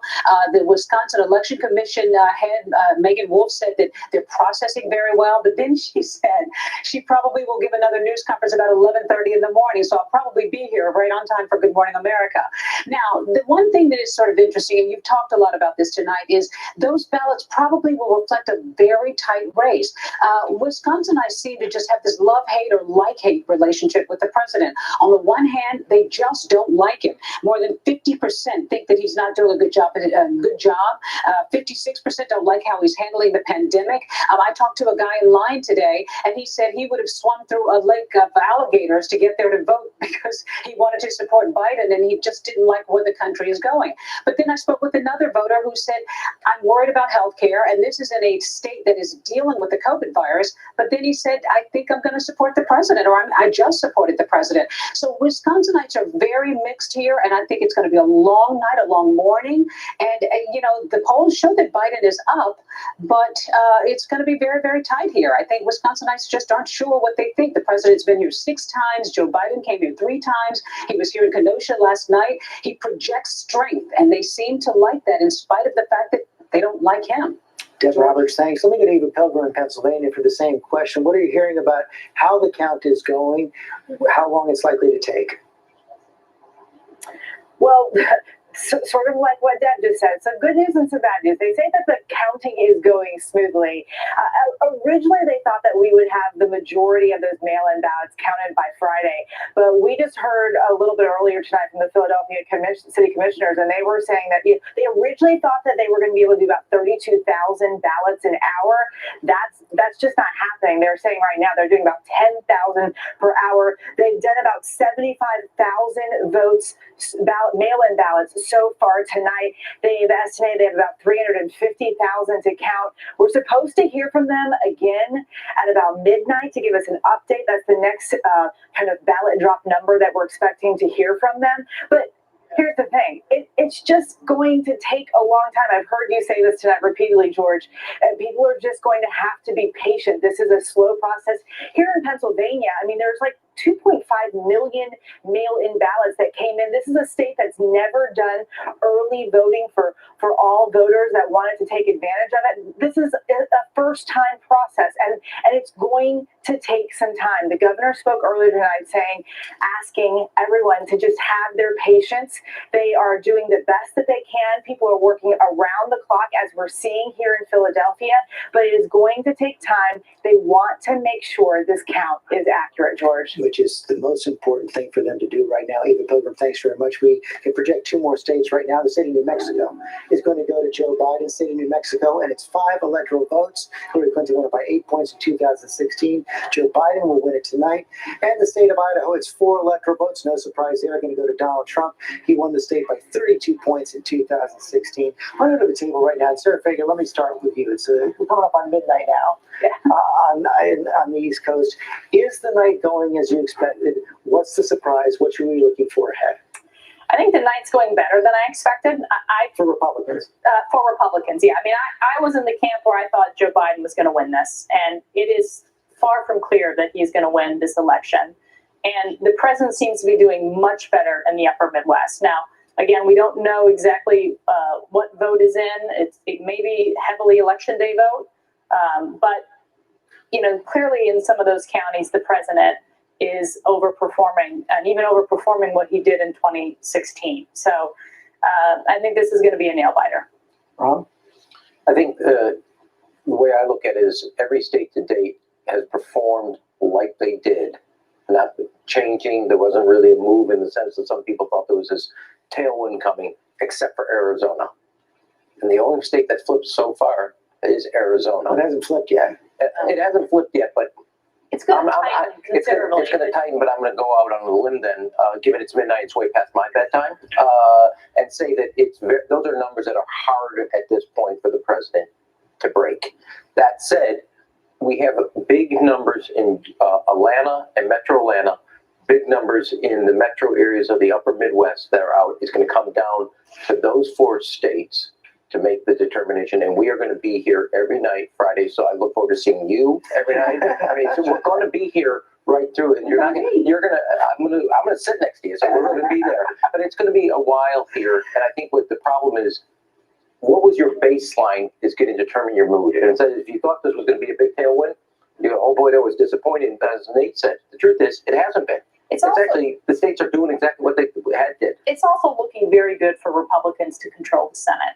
Joni Ernst is ahead. Tom Tillis is ahead. It's not done in North Carolina. The Georgia senators are ahead. If you go to a runoff, especially, if Biden does pull this off, you're likely to keep control of the United States Senate. People like a split power, and we will see at least one runoff in Georgia. You don't want split power. No, we don't. We want to take the whole darn thing, of course. I think a couple of big picture things I'm seeing is that the strategy to flip Republicans to Democrat didn't pan out. And so now we're all hoping that enough Democrats came out, particularly in urban centers and some suburban areas, to really carry the day. And I think that was the big surprise, I think, for a lot of us who were expecting, particularly with what happened at the convention and Lincoln Project, that all these Republicans were going to flip. But we're seeing Donald Trump win in big margins where he won before. So are there enough Democrats, particularly in these areas where we're seeing Joe Biden actually overperform Hillary Clinton in 2016? Will that be enough to carry the day? Donald Trump's overperforming Donald Trump. And that's part of the problem for Democrats right now. And for Rob to say the evening's gone about as expected, it's not what I was hearing about 6 hours ago. Okay, so what we're seeing is that the president is enormously competitive in Wisconsin, where he was not supposed to be competitive according to the polls. He's competitive in Michigan, where he was not supposed to be competitive according to the polls. And he's winning in Florida and winning in North Carolina. And so, I think it's going to come down to Pennsylvania. At the end of the day, I think if the president wins Pennsylvania, he's going to be reelected. And if he doesn't, he won't. Matt Dowd. Well, I'm going to go along with Ram on this one, because look at every single state and look at the polls. Really, if you fundamentally look at the polls, they've basically been in alignment, give or take a point or two, been in alignment with what we saw. We will soon find out a divergence from that. And my guess is the first divergence from this is Arizona. And once Arizona diverges, I've looked at the data, it's almost impossible for Donald Trump to come back from where he's behind with what's left in there. And the other thing to look at is Michigan. Michigan is not as close as it looks right now. If you look at all of the numbers, all of those numbers that are in are almost all election day numbers. It's almost no absentee, which the Democrats were supposed to overperform in. And I still think North Carolina, there's a lot left to count, and there's a lot of mail left to count in North Carolina. So that race, I don't think is over yet. But the first state that we see that switches is likely to be from Donald Trump to Joe Biden. And that's the most significant thing we're waiting on. Heidi, hi, Kim. I totally agree with Ram and with Matt, but I think that the story that we haven't talked about tonight, which is the popular vote. How much is Biden going to win the popular vote and still see this enormous challenge in the Electoral College? And that's going to reignite all of that dialogue again. If this is a 5-point win in the popular vote, I think that there's going to be a lot of challenges in this country holding the country together. 7 out of the last elections won by Democrats in the popular vote. John Carter, you get the last word here. Well, I think there are dangers out there for Joe Biden in Pennsylvania by looking in Ohio. Tom, if you could pick up 2 counties that border Pennsylvania in Ohio, Trumbull and Mahoning, in both these counties, Donald Trump seriously outperformed what he did 4 years ago. Now, that's in Ohio. Ohio's one state, but right on the other side, key counties in Pennsylvania. We're going to be watching it all day, all night, perhaps all week long. We'll be right back.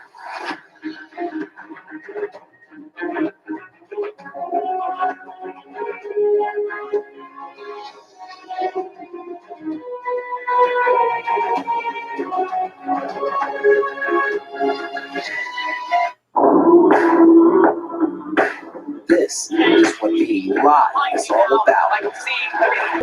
This is ABC News Live. Neighborhoods are underwater. 24/7 streaming news source from ABC News. Imagine breaking news, live events as they happen, streaming live, non-stop, straight to you. Imagine instant, incredible access to the most compelling live video. Original, on the edge, breakthrough storytelling. ABC News, National Geographic, ESPN, all the most innovative storytellers, all designed differently for you to stream straight to any screen whenever you want, free. And imagine the most celebrated, epic live events and moments, all playing out right before your eyes. See those flames behind me? Go there now. Right now. ABC News Live. Think of it as your live streaming adrenaline rush. Just look at all of the smoke here. Real, raw, live. No matter where the next step takes us, we're taking it. It's frightening. And go deeper inside the groundbreaking exclusives from the campaign trail only ABC News gets. Behind the scenes, exclusive access. Take you inside for an extraordinary tour here on ABC News Live. This is it. It's time to go there, be there, experience it, live on the scene. Maybe that's why, in just 1 year, ABC News Live is already America's #1 live streaming news. And imagine this, it's free. Watch ABC News Live right now and anytime, streaming on Roku, Hulu, Facebook, and abcnews.com. ABC News Live. Streaming everywhere, right to you.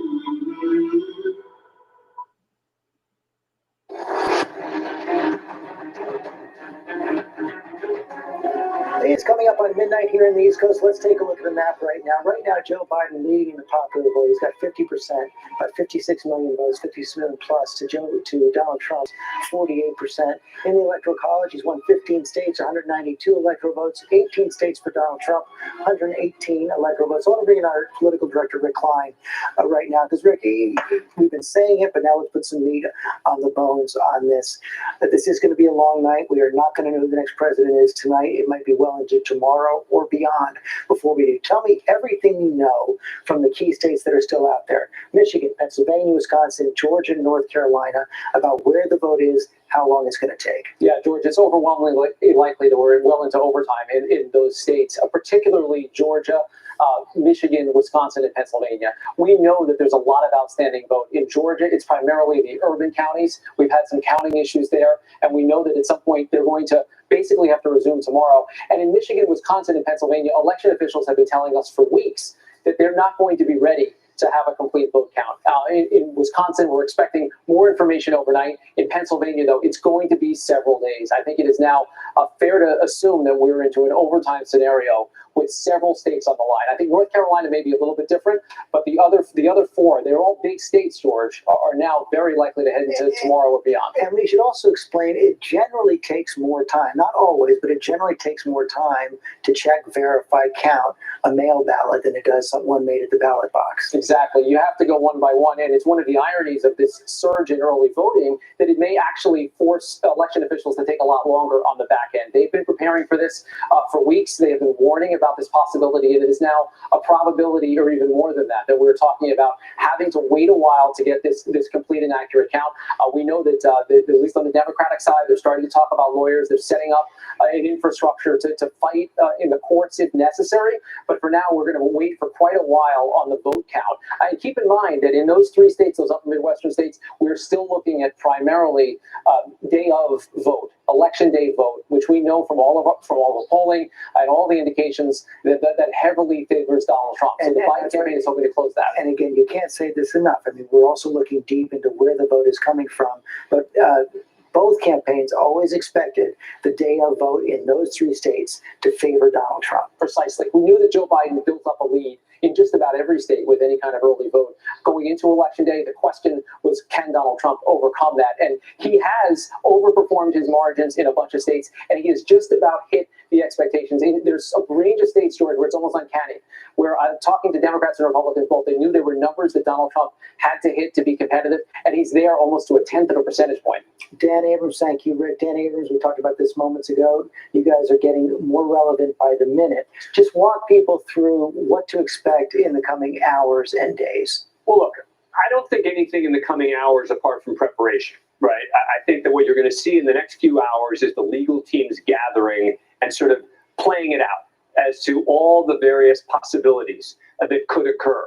What happens if there's a fight in Pennsylvania? What happens if there's a fight in Michigan? What are the laws in Wisconsin? What are the recount laws? I mean, that's the first place we got to be looking at right now, which is the automatic recounts. For example, in the state of Pennsylvania, if it's within half a point, there's an automatic recount that will take place in the state.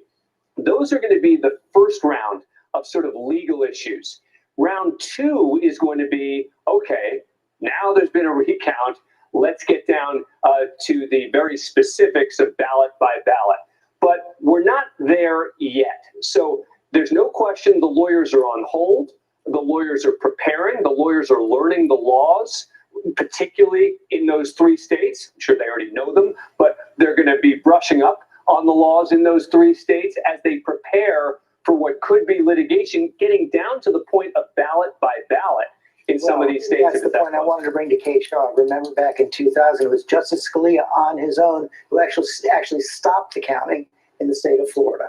That's right. And obviously that's a nightmare scenario that it all comes down to one state, and there's the possibility of the Supreme Court intervening in a state process, right? Remember, elections are typically run at the state and local level, right? That is the sort of design of our system. So it was, unusual doesn't even begin to capture it for the Supreme Court to essentially halt the state process in Bush versus Gore, and then ultimately, essentially, to hand the victory by, stopping continuing counting to George W. Bush. So I don't think anyone, I think probably most, John Roberts, the Chief Justice, wants to see a replay of that this time. Kate Shaw, thanks very much. We're going to take another break. Some stations are going to leave us now for late local news. For the rest of the country, our coverage continues.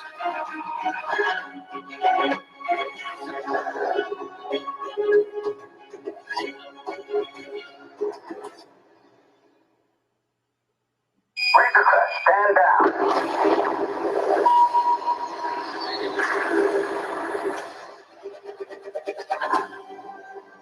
I've been quested to bring this one back to its kind. If I can locate other Mandalorians, they can guide me.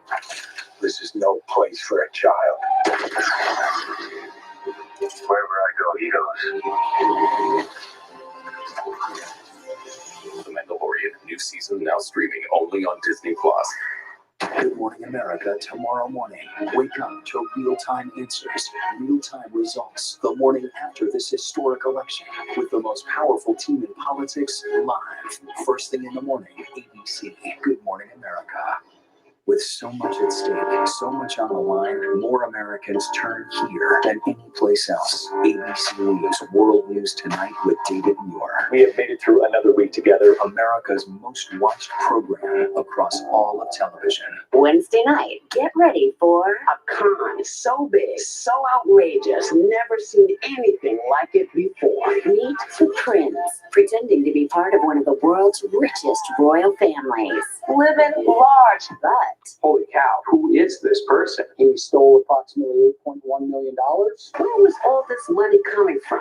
Buckle up. Just the tip of the iceberg. I'm Whoopi Goldberg. This is The Con. All new and royally good. Wednesday on ABC. Oh, Hey, there's guys. Made it through.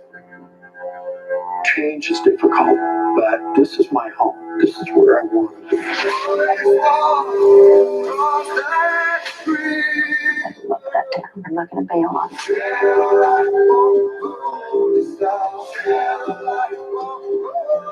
Big deal. New beginning. Rebuilding Paradise. Network premiere Sunday at 9 on National Geographic. Hello, this is Montana Highway Patrol. You're looking for a couple of missing teenagers. That's right. Last seen in a red Focus. The steering wheels get stale. Lock the door. We're fine.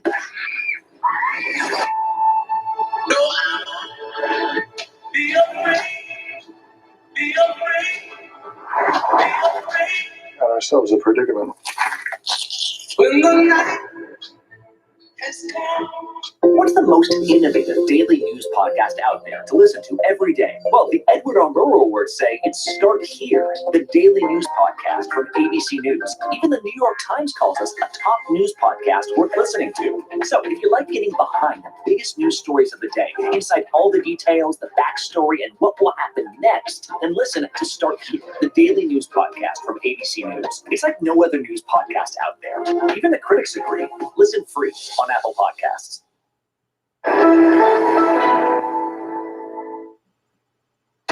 Live from ABC News election headquarters in New York City, here again, George Stephanopoulos. It is midnight here in the East, and we are here at ABC News election headquarters in a very tight race for president right now. Let's take a look at the map. Joe Biden has won 15 states, 192 electoral votes. Donald Trump has won 18 states, 118 electoral votes. So far tonight, every state that Joe Biden won was won by Hillary Clinton back in 2016. Every state that Donald Trump is winning tonight, he won in 2016 as well. Let's take a look at the state of Virginia right now. Let's pull that up. Hillary Clinton won it 4 years ago. Right now, with 75% of the vote, of the expected vote in, Joe Biden is leading, is behind Donald Trump there. And actually, you skipped ahead to Texas. Let's stay in Virginia for a second.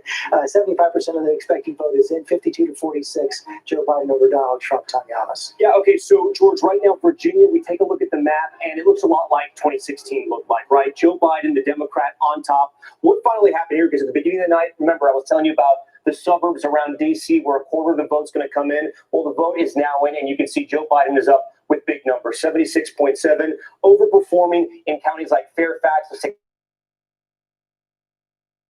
a look at Allen. So he's winning where he needs to be. That vote has come in, and also other areas that were kind of tight, places like Virginia Beach. Donald Trump on top there right now, which is a good sign for the president because it was razor thin just before that. We look at Chesapeake. This was a swing county before. Now it's swung back to Democrats.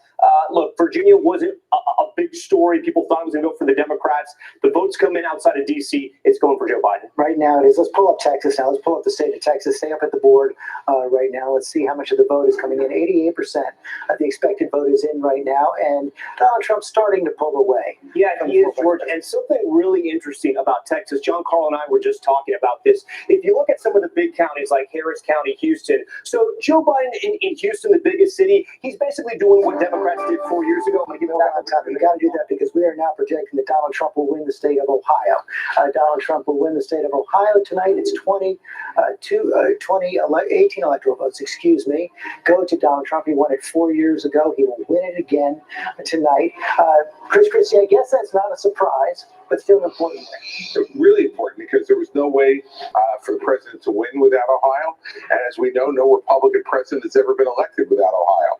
So, you know, when you talk about a must-win state, and you got that much history behind it, it's a must-win state. So he pulled it off. It took a little longer than we all thought, but he pulled that one off, and it allows him to continue in the game. The question in that sense from now is, what is that going to tell us about what happens in Wisconsin, Michigan, and Pennsylvania? Well, you just don't know. Let's remember that Ohio was the one state in that area that didn't flip in 18. So I don't want to cast aspersions about what might happen. So Ohio was red for Trump, and then it was red again. We lost statewide in Ohio for a lot of reasons. We didn't win any of the congressional races that we were fighting in 18.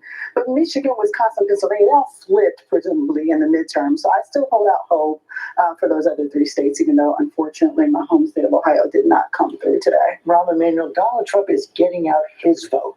Yeah, I mean, so we can start to extrapolate certain information, and that is that Donald Trump is in the race of Donald Trump versus Donald Trump's beating 2016 Donald Trump. And while the numbers, and we keep showing how Biden is beating Hillary, but the total vote is not showing up at right now in areas that Democrats need. So when DeKalb County is still out in Georgia and other areas, what is your expectation for that vote? And so far, while he may be winning 65, 35, etc., the totality of the vote is not matching the totality of Trump's vote in Trump's area, in areas, except for, I do want to keep coming back to, we have had a state flip. Only one state is flipped, and it's flipped towards Biden. And so we got to keep that in mind at this area. You keep saying that. I have to keep reminding our viewers that we have not yet projected Arizona. That is true. We have not projected it, but if you look at the math, it's hard to see how it does. That is fair, but that is the only state that is so far, and it's up by 9.5 points. What are you learning from Ohio? From Ohio, I mean, obviously the president won by the same margin tonight as he did in 2016. And when you look, to a point John Carl made, which is you look at Western Ohio, now that is a good sign for Donald Trump in Pennsylvania. I'm hearing on the ground in Pennsylvania, African-American turnout down in Philadelphia, and that fracking issue did in fact hurt Joe Biden in Pennsylvania, that you see big turnout in those areas for Donald Trump. And what are you seeing, David, in the exit polls from Ohio? A lot of really interesting things coming in on Ohio. First, let's take a look at the suburban vote in Ohio. 52% of it went to Donald Trump, and then you do the breakdown, which really illustrates the gender gap, but it's huge. With women, Joe Biden won with women in the suburbs of Ohio, 53 to 47. But look at men. The gap is huge. 59% with Donald Trump to 39% in the exit polls for Joe Biden. On handling the economy, 56% with Donald Trump, well over 42% for Joe Biden. Job performance, 54% approve of the job performance from President Trump. Contain COVID, rebuild the economy, almost evenly split. But look at the split. Look at this. The opinion of Donald Trump, 51% unfavorable, but even higher for Joe Biden, 52%. This was really interesting, George. First-time voters, Donald Trump wins them, 54% to Joe Biden. It's what you said earlier, George. Donald Trump is getting out his voters. And on independents, Joe Biden with an edge, but certainly not enough to make up the room for those. That trend right there, that means that we have another state to project it. It's the state of Virginia. It is going to Joe Biden. It's 13 electoral votes. Again, not a surprise, but now it's been officially projected by ABC News. Joe Biden will win the state of Virginia. The blue states are filling in blue. The red states are filling in red right now. Let's go to the state of Wisconsin. Take a look at that. This is one of the states that Joe Biden will have to flip if he wants to be the next president of the United States. 64% of the expected vote is in right now. Donald Trump is in the lead, Tom. Okay, so I'd like to acknowledge the gentleman from New Jersey on this one. About half an hour ago, you said the Trump campaign was feeling good about Wisconsin, and they should be. We still only have 64% of the vote in. But, George, there were 23 counties that swung for President Trump 4 years ago. I did some quick math. I was counting them. He's up in almost 20 of those pivot counties. So let's look at Milwaukee, because this is where most of the votes are going to come from right now. Only 36% in. Look at Joe Biden's numbers, though. Underperforming from 4 years ago. He's got to get that number up. And let me bring this up over here, because we're talking about the WOW counties. These are the suburb counties around Milwaukee. And they're called WOW because of their initials. First, Ozaki here. Donald Trump at 53%. We look at what he did 4 years ago. He's slightly under. Let's go over here to Waukesha, 61%. He's holding steady. And over here, Racine, this is a really interesting county. This is a county that went twice for President Bush, twice for Barack Obama. President Trump barely won it 4 years ago. He's on top in a big way. And we have to talk about Kenosha, because it's interesting what's happening here. Half the vote is in, right? But Donald Trump barely won this 4 years ago. There was huge protest because of the shooting of Jacob Blake, social unrest in the streets. It got national attention.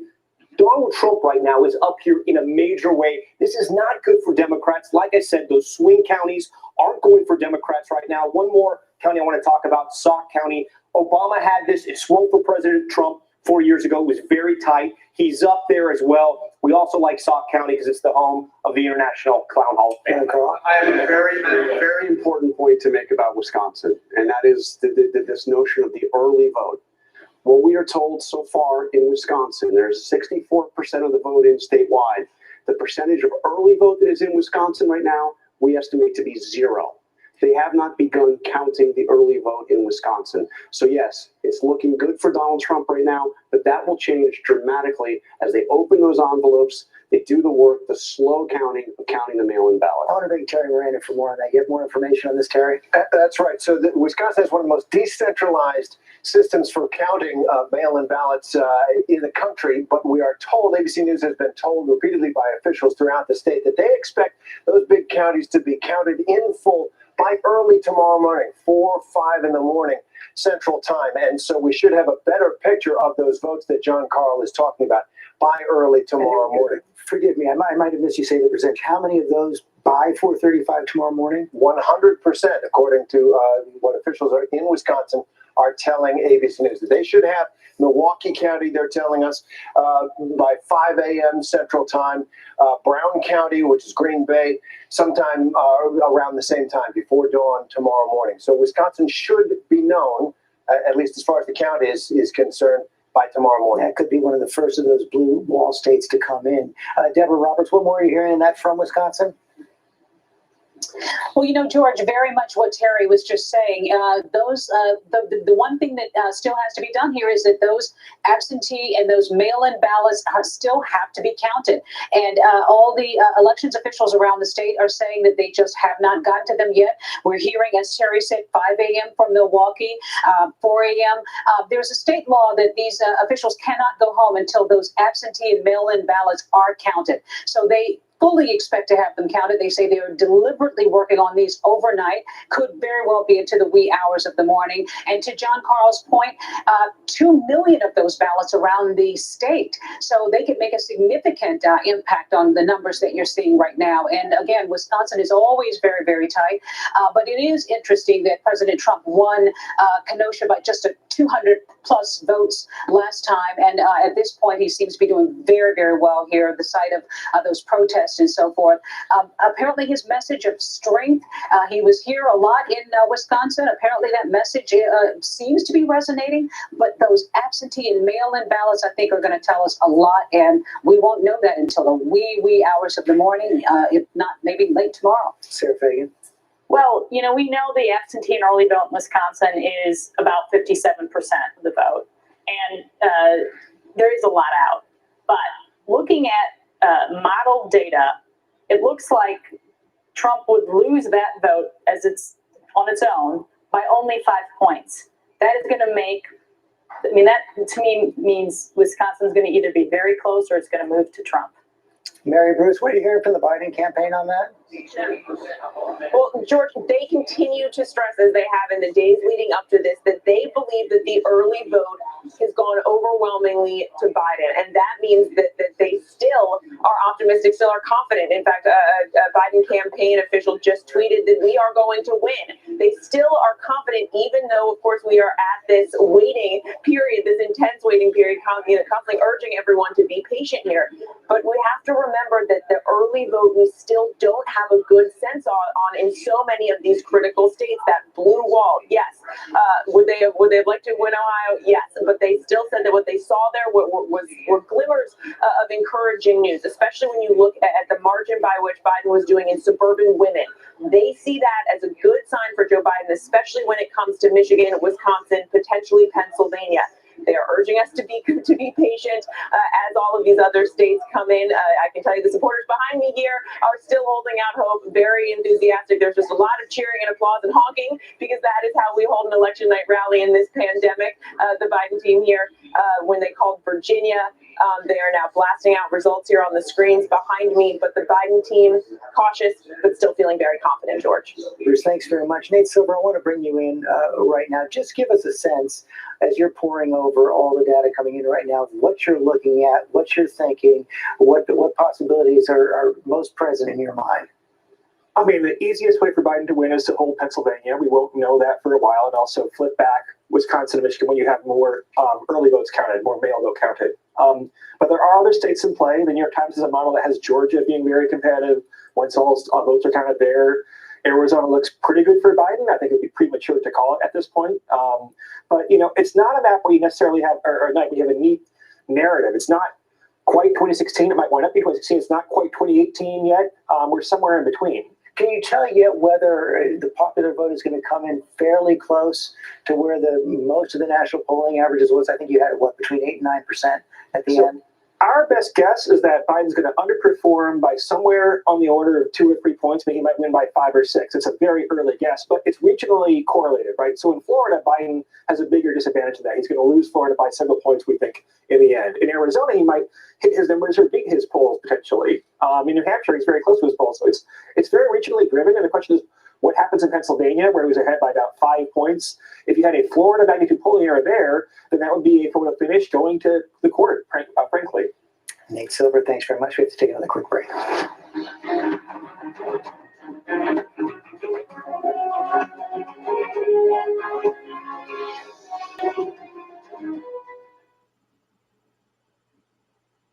Welcome to Disney Plus. Are you ready?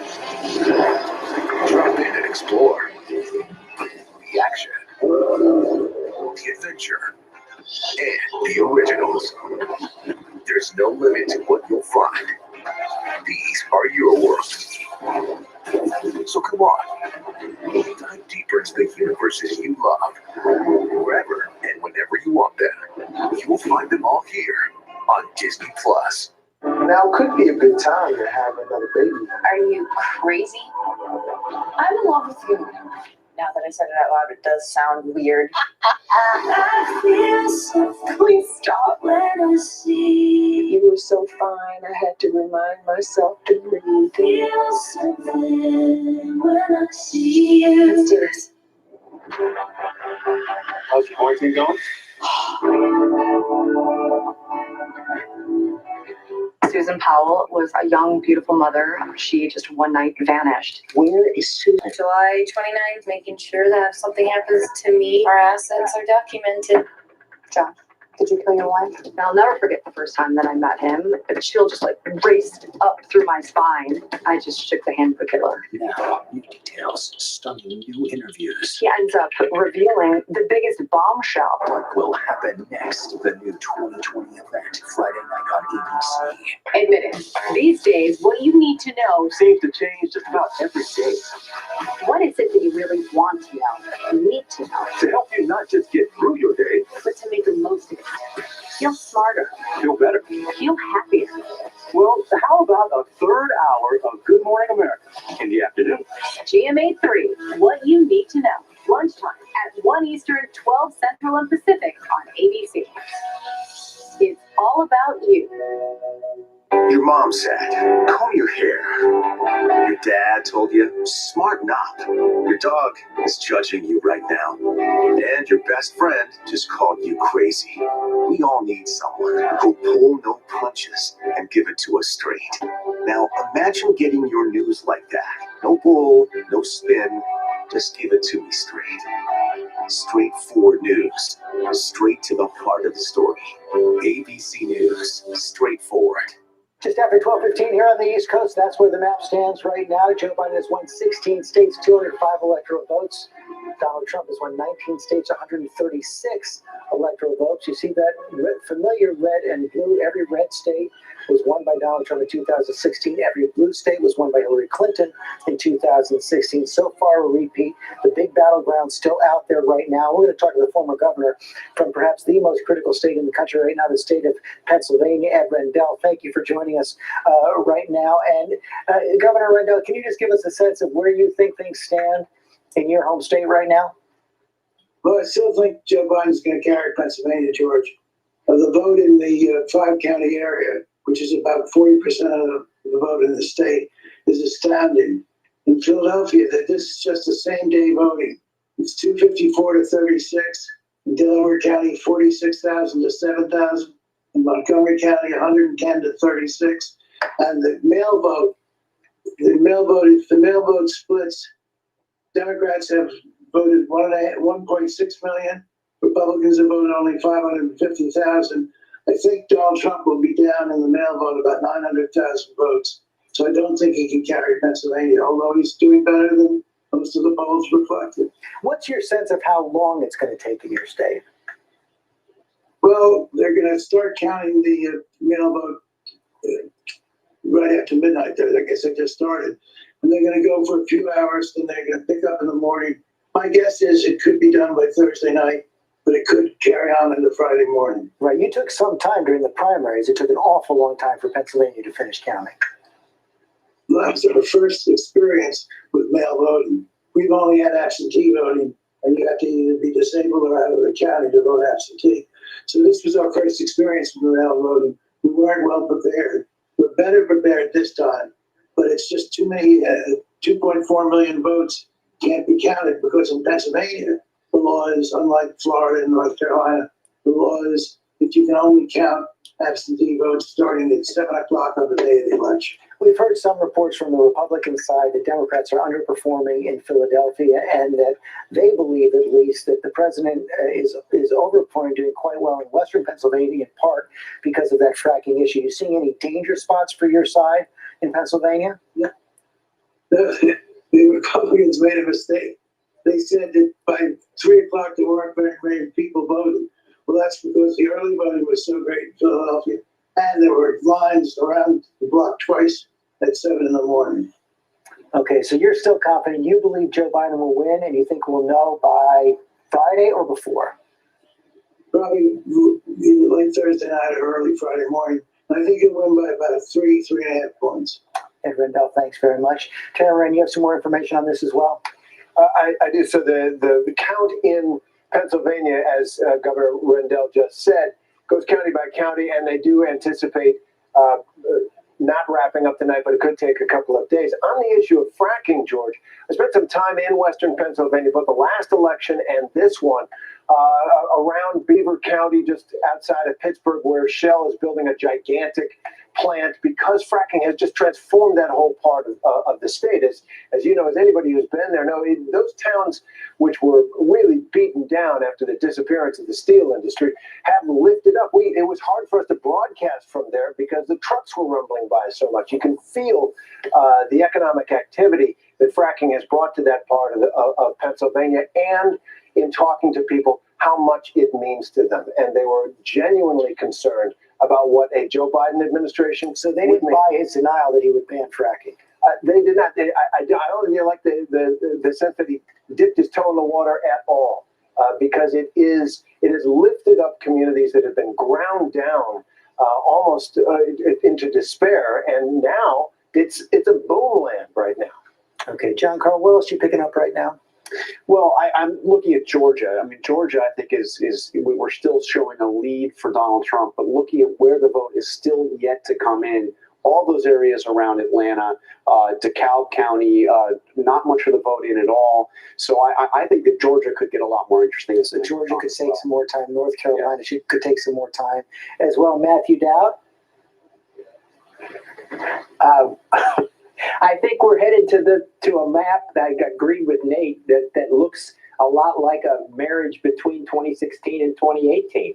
And the early part of the evening went to the Republicans in 2018, and the latter part of the evening went to the Democrats. And one of the things, well, I know we keep coming back to this, is Arizona. Remember, late in 2018, it took days till we found out there was a United States senator from a Democratic senator from Arizona. So I think we're in that. I think I'd also caution people to examine counties that are only half reported as if it matters to what it was before. That's a great point, but I just want to put one more question to you. You say basically emerging, and Nate said the same thing, of 2016 and 2018. Since 2018, we've had an impeachment, a pandemic, 20 million Americans unemployed, the president getting COVID, a second surge, and nothing changes?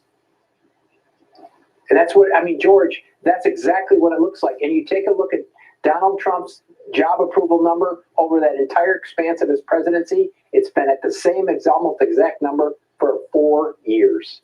Matt Dowd, thanks very much. We have to take another quick break. As you've just heard, it's going to be a long night, a long week. Stay with us.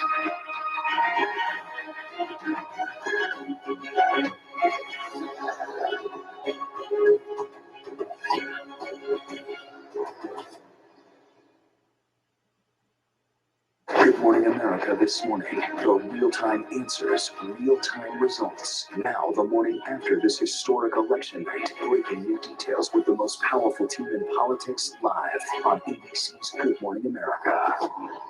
With so much at stake, so much on the line, more Americans turn here than any place else. ABC News World News Tonight with David Muir. We have made it through another week together. America's most watched program across all of television.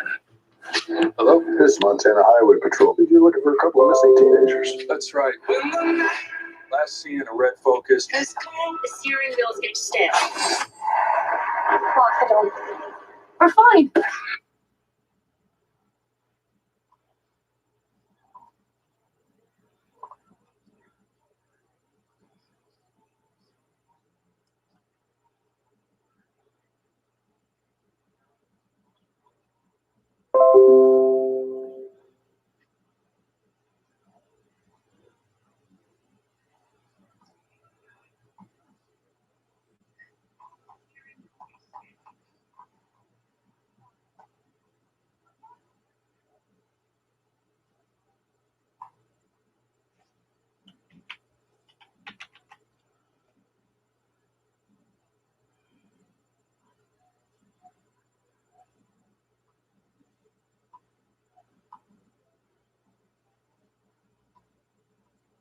We got a key race alert right now. The two congressional districts, Nebraska and Maine, one electoral vote in each. Right now in Nebraska's second congressional district, Joe Biden is ahead by about 28,000 votes, 54.3% to 43.9%. 83% of the estimated vote in that congressional district is now in. In Maine right now, the second congressional district, 40% of the estimated vote is in. Trump has a narrow lead, 12,596 votes. 51.1% to 45.3%, 60% of the vote still outstanding in Maine, the second congressional district. You know, John, it's a crazy time. You never know if those congressional districts, one each, are going to be significant. Well, that's why I'll come over and do some math on that in a minute. But that it gets fascinating when you start to figure it out. You know, one of them's here in Nebraska. It's in this part of the state. You see the blue in the eastern part of the state. That's where Democrats, again, Omaha, the suburbs.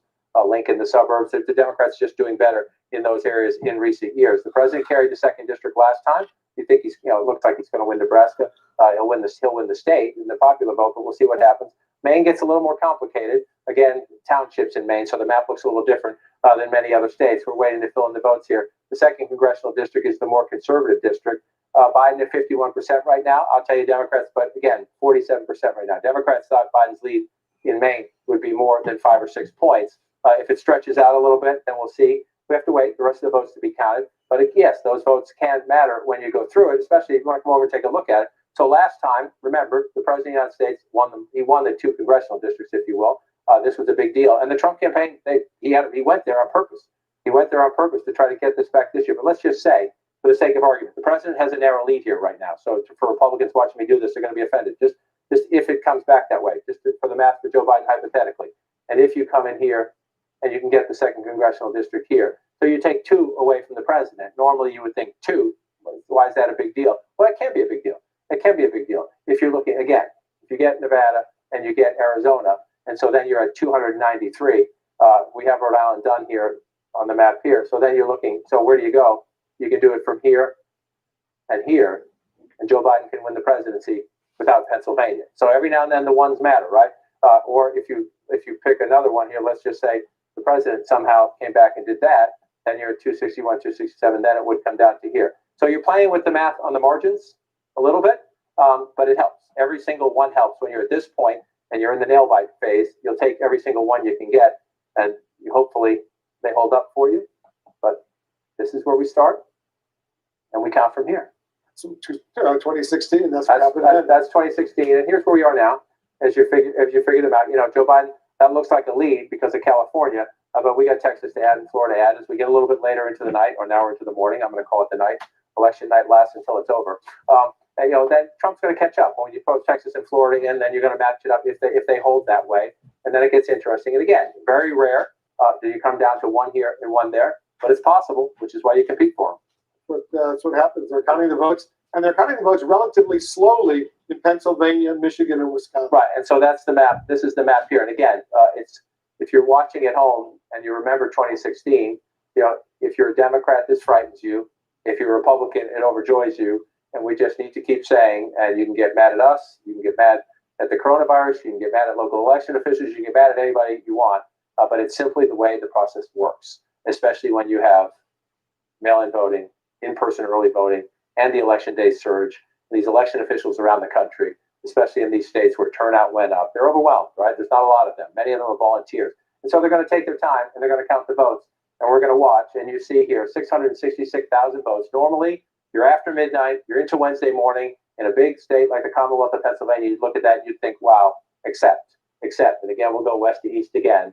We're still at 17% in Allegheny County, 17% in a giant basket of Democratic votes in Western Pennsylvania. So we need to wait.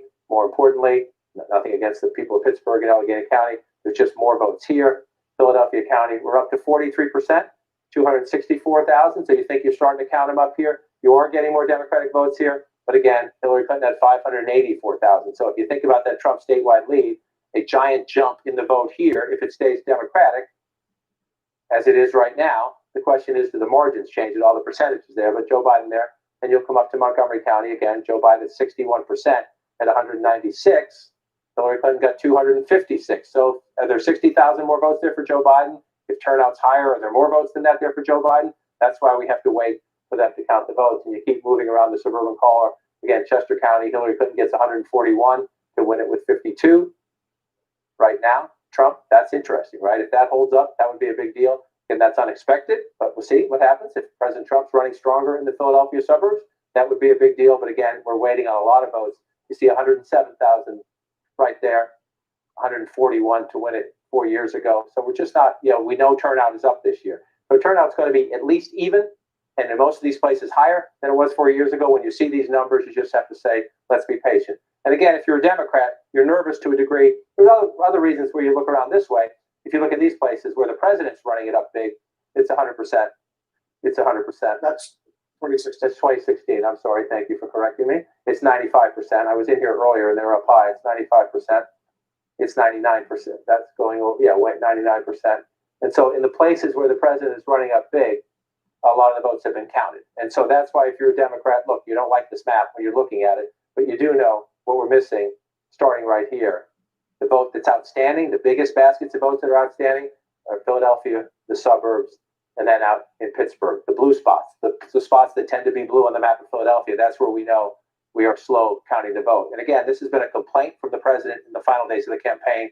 He was railing on the governor. He was railing on the city of Philadelphia. He has been quiet tonight, at least to the best of my knowledge, which is a good thing. Let's let them count the votes. There are people from both campaigns watching in all of these key counties. If anything goes on, they will raise their hand, but it's going to take time. Let's get an update on Michigan. Sure. Let's go, pull out here, come back in. It is still red. We're up to 53%. Again, you're coming down here. This is just to give you a look at the map. There's 2020, there's 2016. Looks pretty similar. And so you're looking at, why is the difference? Why is the president up by 294,000 votes? And again, you're looking at these states, you're wondering what the issue is. Michigan was 10,700 votes 4 years ago. Okay, we expect it to be close again this time. Joe Biden had a decent lead in the polls, but no matter who wins Michigan in 2020, it's unlikely to be by 300,000 votes or 290,000 votes. So that tells you the picture we have right now is incomplete. And it's incomplete because I'm going to start over here, and you just start coming across 65% in here, 95,000 votes. This is to the southwest of Detroit. You just go back, it was 128,000. That may not seem like a lot, but that's 30,000 votes, right? That's 30,000 vote difference here, 2016 to 2020. Then you move over to the biggest of all, about 20%, 18, 19% of the statewide vote will be here in Wayne County. It's up a little bit from where we were before, 55 to 42, 164,000 votes for Joe Biden.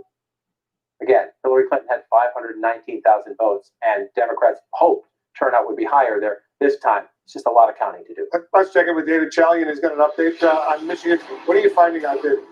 Yeah, this is the state of play in Michigan right now. Donald Trump currently in the lead here, and 54% of the estimated vote is in Michigan right now. But here's what we understand about the early vote.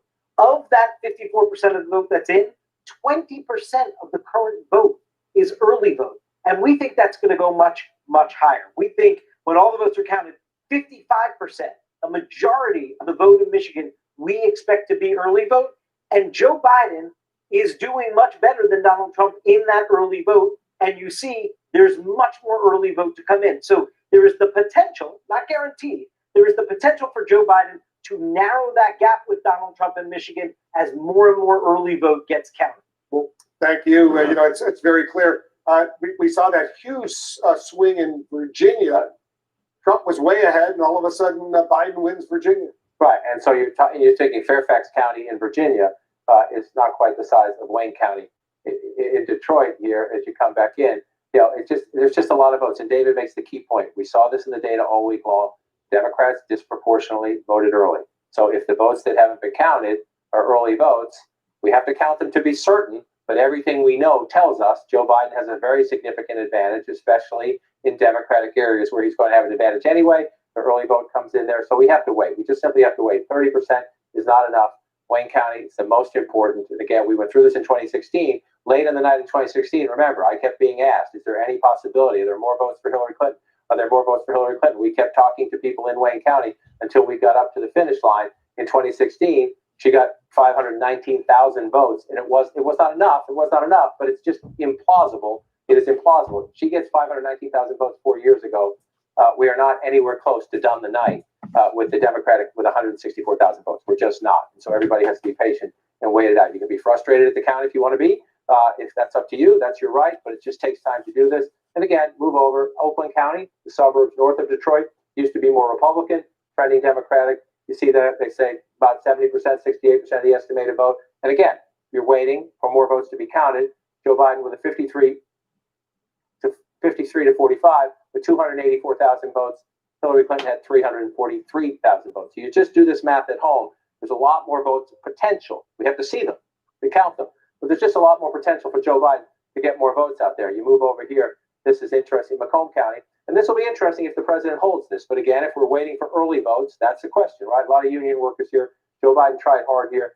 This would be an interesting number if the president can hold it, because when he won Macomb County 4 years ago, it was by a lot more narrow margin, 53 to 42. But again, the president won this county with 224,000 votes and change 4 years ago. He is leading this county now with 152,000 votes. It just tells you, no matter where you look, we know turnout is up this year. I'm just going to move over here. St. Clair here.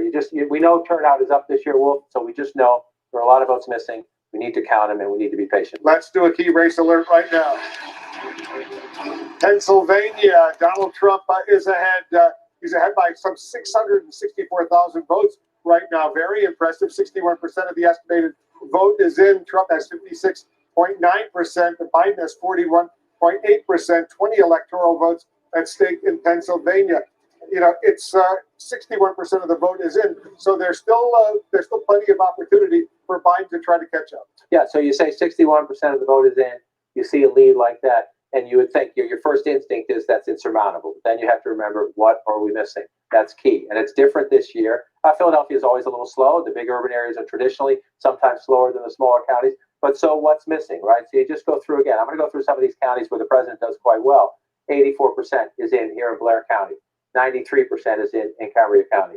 You move over here, Indiana County.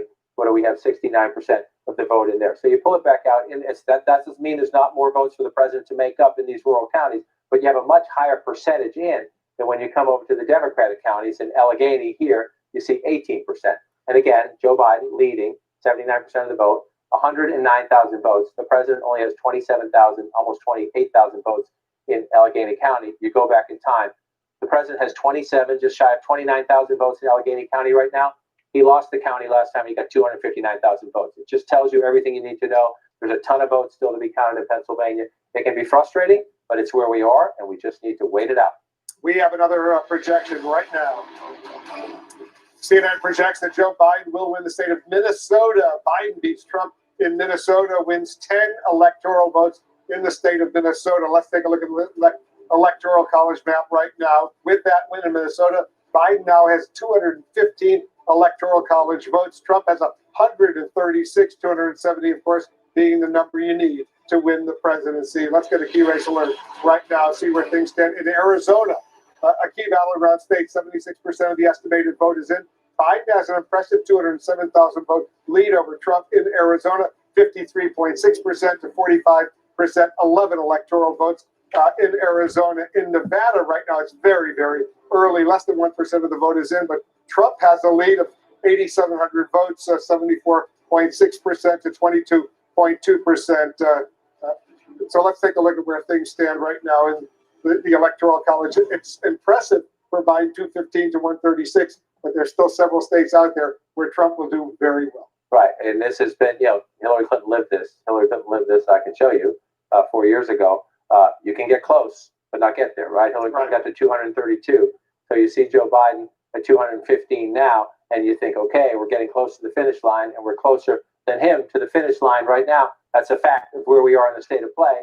Again, things can change. Everything is subject to change. But where we are right now, it looks like that stays red. It looks like that stays red.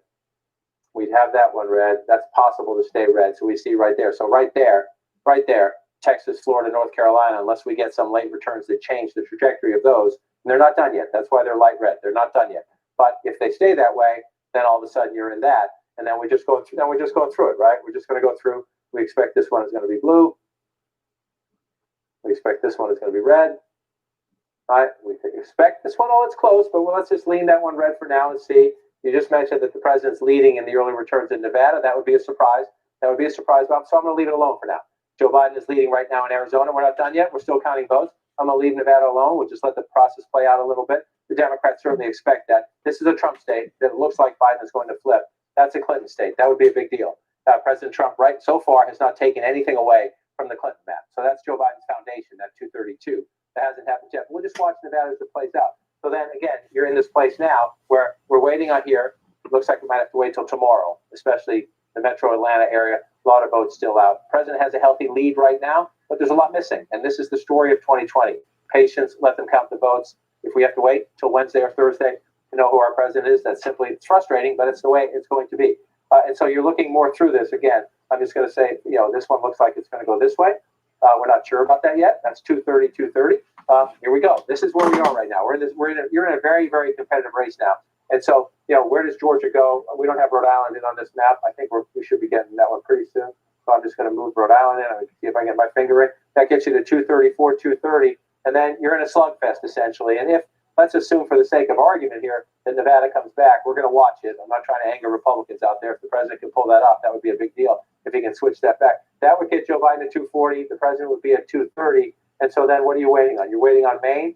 We expect the Democrats to get most of these. Maybe the president, I'm going to take away for toss-up purposes the 2nd congressional district. And so here's where we go.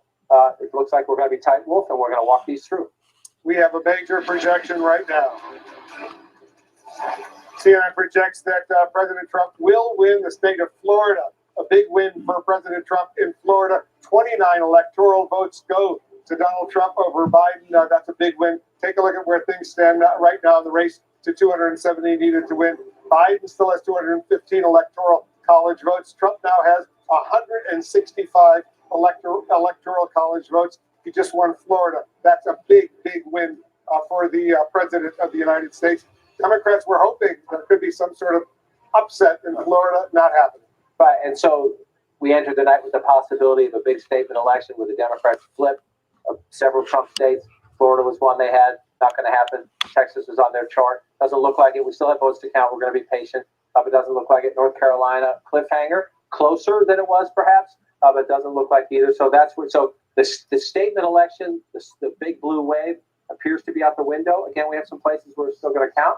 The one thing that looks like it might flip is Arizona. We're not done there yet, but it looks that way. So if you look at it from the perspective of the Trump map, right? So what did he just do? He just kept that. That's what he has to do. He won last time, right? He won. He needs to protect as much of this as he can. We think, again, we're not done yet. Let me turn this off and come here. We think that might change. Right now, that's the only change we have on the map. If it plays out that way, we're not done there. I think we'll get there relatively soon, though. Arizona looks good. That would be the only change on the map so far. And so you're coming out here. And again, I'm just going to take these away. Hold on a second. I want to go to Jake. Jake, what's going on? We're expecting Joe Biden to come out and make some public remarks at his drive-in amphitheater there in Wilmington, Delaware. Here he is, I believe. Let's listen in.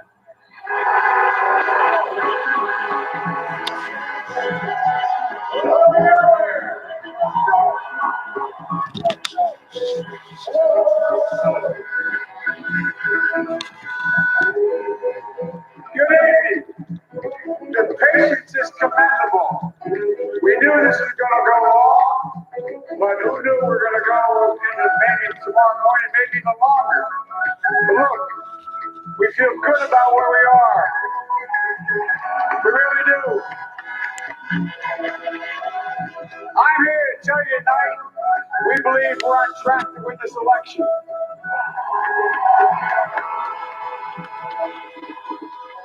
We knew because of the unprecedented early vote and mail-in vote, it was going to take a while. We're going to have to be patient until the hard work of tallying votes is finished. And it ain't over until every vote is counted. Every ballot is counted.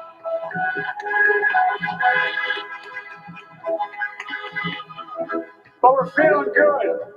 We're feeling good about where we are. We believe one of the Mets has suggested we've already won Arizona, but we're confident about Arizona. That's a turnaround. We also just called it for Minnesota, and we're still in the game in Georgia, although that's not what we expected. We're feeling real good about Wisconsin and Michigan. And by the way, it's going to take time to count the votes. We're going to win Pennsylvania. But talking to folks in Philly, Allegheny County, Scranton, and they're really encouraged by the turnout and what they see. Look, you know, we can know the results as early as tomorrow morning, but it may take a little longer. As I've said all along, it's not my place or Donald Trump's place to declare who's won this election. That's the decision of the American people. But I'm optimistic about this outcome. I want to thank every one of you who came out and voted in this election. And by the way, Chris Coons and the Democrats, congratulations here in Delaware. Hey, John, the Gov, yeah, the whole team, man. You've done a great job. I'm grateful to the poll workers, to our volunteers, our canvassers, everyone that participated in this democratic process. And I'm grateful to all my supporters here in Delaware and all across the nation. Thank you, thank you, thank you. And folks, you heard me say it before. Every time I walk out of my grandpa's house up in Scranton, he yelled, Joey, keep the faith. And my grandmama, she's laughing, you'll know, Joey, spread it. Keep the faith, guys. We're going to win this. Thank you, thank you, thank you. Your patience is great. Let's walk over here.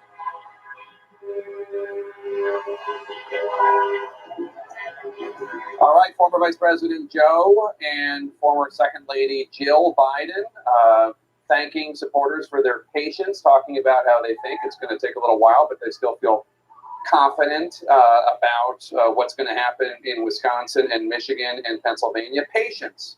Former Vice President called for patience, Dana, and he said he's been saying that for a long time, and if that's true, he has been saying that it's going to take a long time to count the votes because of the pandemic and all the vote by mail. It's absolutely true. And he was going through the states saying basically what we have been looking at as the night has gone on. We can leave Georgia out of it right now, but Wisconsin, Michigan, and Pennsylvania. Hold on.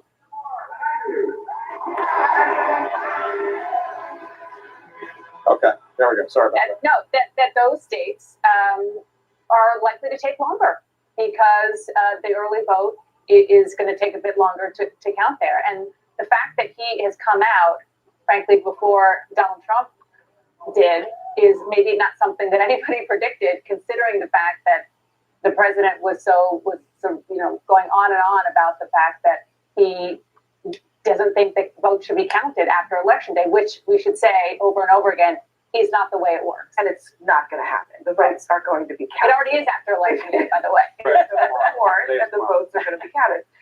But I do think both campaigns right now are kind of feeling similarly about where we are with the math, which is that it's pretty wide open.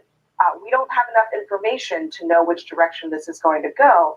We do know, though, based on what Joe Biden just said, that they still think that their best path is through that upper Midwestern region. They still are waiting for those states that are going to take longer to count. And frankly, Donald Trump is doing exactly the same thing. We're waiting on Arizona, we're waiting on Georgia, but it's still going to come down to Michigan and Wisconsin. Let's go to Jim Acosta right now for an update on where he thinks where the president's team thinks they are. Jim? Yeah, Jay, and we should just point out the president just tweeted a few moments ago that he will be making a statement tonight. He is describing his performance in the 2020 election as a big win. He also says we are up big, but they're trying to steal the election. We'll never let them do it. Votes cannot be cast after the polls are closed. Of course, the president there saying, misspelling the word polls, misuse of that word there. But the other thing we should point out, as we were reporting, we were expecting the president to perhaps try to declare victory on election night when he doesn't have victory at hand. And that appears to be what the president is on the verge of doing. I talked to a Trump advisor not too long ago who said now that Joe Biden has gone out and said what he has said, we should expect the president to come out and essentially say the same thing, that they feel like they're going to win this election. So we should be hearing from the president within the next hour or so, essentially saying the same thing, that they believe they have won this election. But I will tell you, there is great distress inside the Trump campaign right now. I talked to a couple of advisors just a short time ago. They are very upset that one of the other networks has called Arizona for Joe Biden. They have been trying to convince the other networks to not call Arizona for Joe Biden. They're worried that if Arizona goes to Joe Biden, that their path to victory then narrows. As one advisor said to me, if we lose Arizona, we have to win Wisconsin. That's because at this point, they don't believe they'll win Michigan. And so, you get a sense of some of the desperation inside the Trump campaign. A lot of them are very confident. They still think the president will pull it out. And obviously the president is tweeting that he's very confident. He thinks he's going to win tonight. But certainly some anxiety inside the campaign right now, especially about Arizona right now, Jake. All right, Jim, thanks so much. The fact that the president misspelled polls is just chef's kiss. I do want to say a couple things. First of all, the fact that no one's trying to steal the election. Counting votes is how this works. And the idea that the president immediately says that is just factually incorrect. That said, they are also trying to make the exact opposite argument in Arizona, because as Jim noted, a different network called Arizona for Biden. We have not, and most networks have not. The governor of Arizona came out, a Republican, Governor Ducey, and said, count all the votes. That's the argument that the Trump campaign is making when it comes to Arizona. It should be the argument they're making for every state. I can't believe you're looking for consistency. Count all the votes. But let me just give one other insight as to why Vice President Biden was projecting optimism. And again, I have no idea how this is going to end. Certainly either candidate could win. But the perspective of the Biden team is, remember how Virginia stayed open for so long, even though it's a reliably blue state, generally speaking, these days. And it looked like Trump was ahead. And in fact, people were sending me screenshots of it, of people projecting a Biden victory, even though Trump was ahead a lot.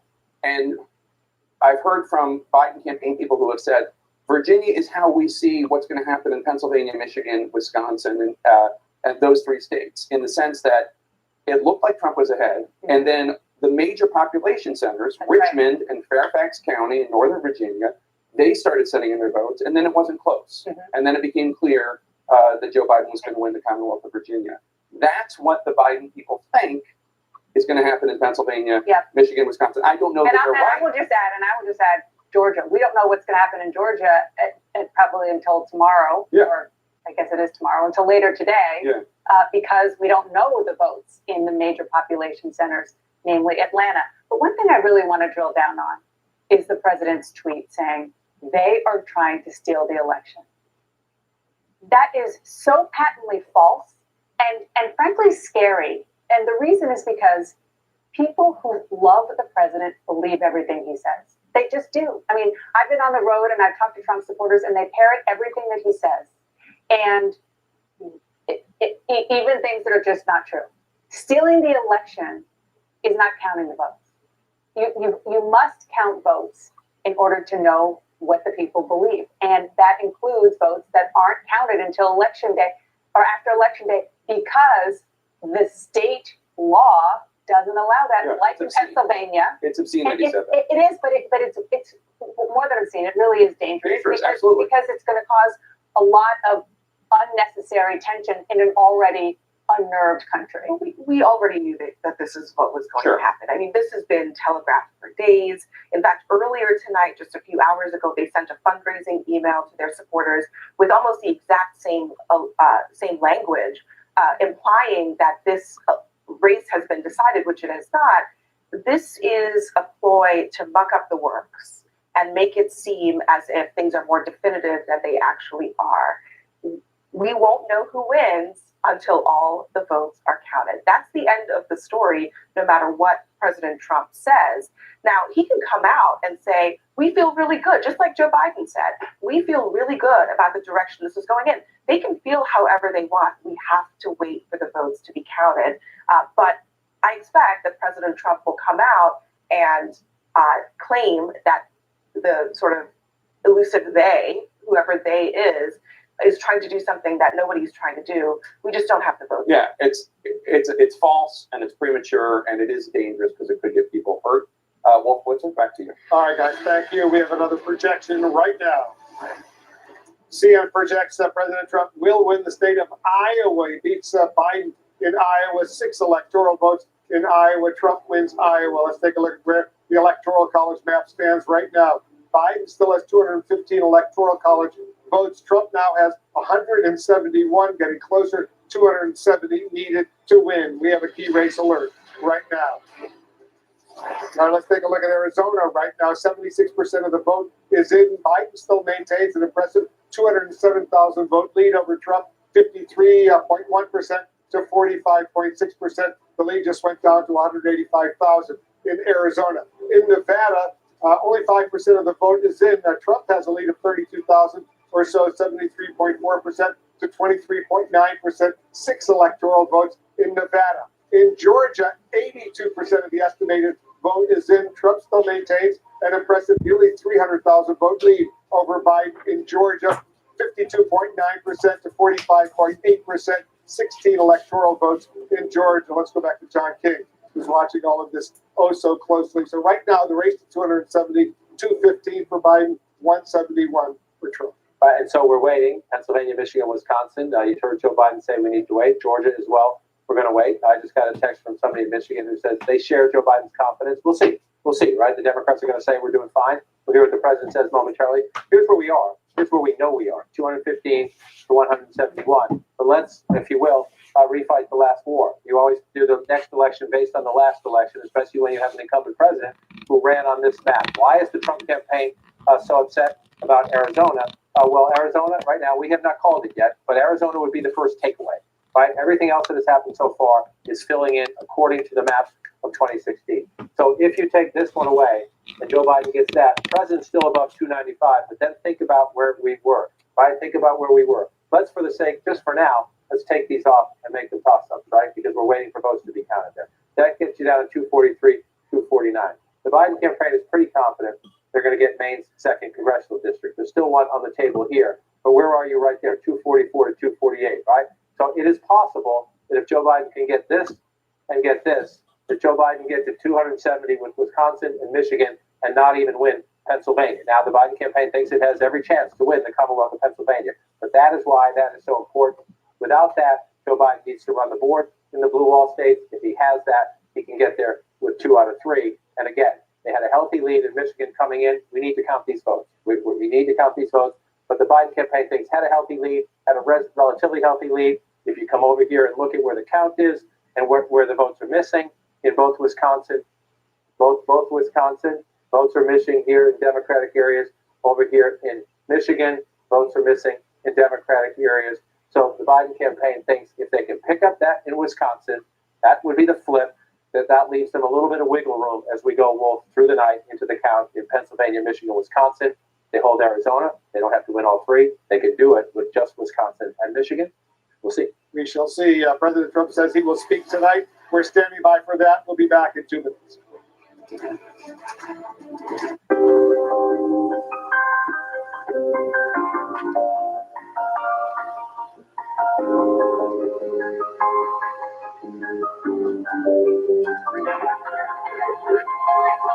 Since pioneering the SUV in 1935, the Chevy Suburban has carried many things. Nothing more important than family. Introducing the most versatile and advanced Chevy Suburban and Tahoe ever. This is Steve. He used to have gum problems. Now he uses TheraBreath Healthy Gums Oral Rinse with clinically proven ingredients, and his gum problems have vanished. TheraBreath. It's a better mouthwash at Walmart, Target, and other fine stores.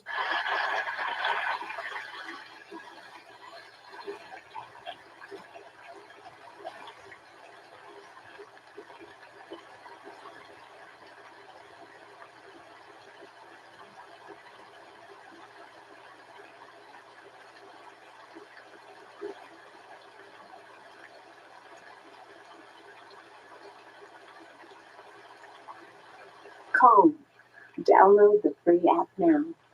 While you watch this historic night unfold, log on to CNN.com for more. The Road to 270, Election 101, results that matter to you with my election, and more. Election Night in America on CNN and CNN.com. Hey, did you? Yep, done. And Of course. and Oh, yeah. all in 1 Hour. Behind the world's most productive people is the world's most comfortable chair, the incredible X Chair, featuring patented dynamic variable lumbar support. X Chair's adjustable seat depth keeps users small to tall, comfortable and supported. Available in breathable mesh, HDR foam, or top-grain leather. Customize comfortable positions for your neck and arms. And X Chair's patented SideFloat Infinite Recline provides the perfect recline for users of almost any size. This is not your grandfather's office chair. X Chair supports workers everywhere who find themselves now working from home. Call or click to get $100 off the amazing X Chair, featuring dynamic variable lumbar support. Plus, for a limited time, you can also get free same-day shipping. This deal is good for any X Chair you choose. Create the world's most comfortable home office with X Chair. Call or click to order today and receive a 30-day risk-free trial and $100 off. This is CNN. More people get their news from CNN than any other news source.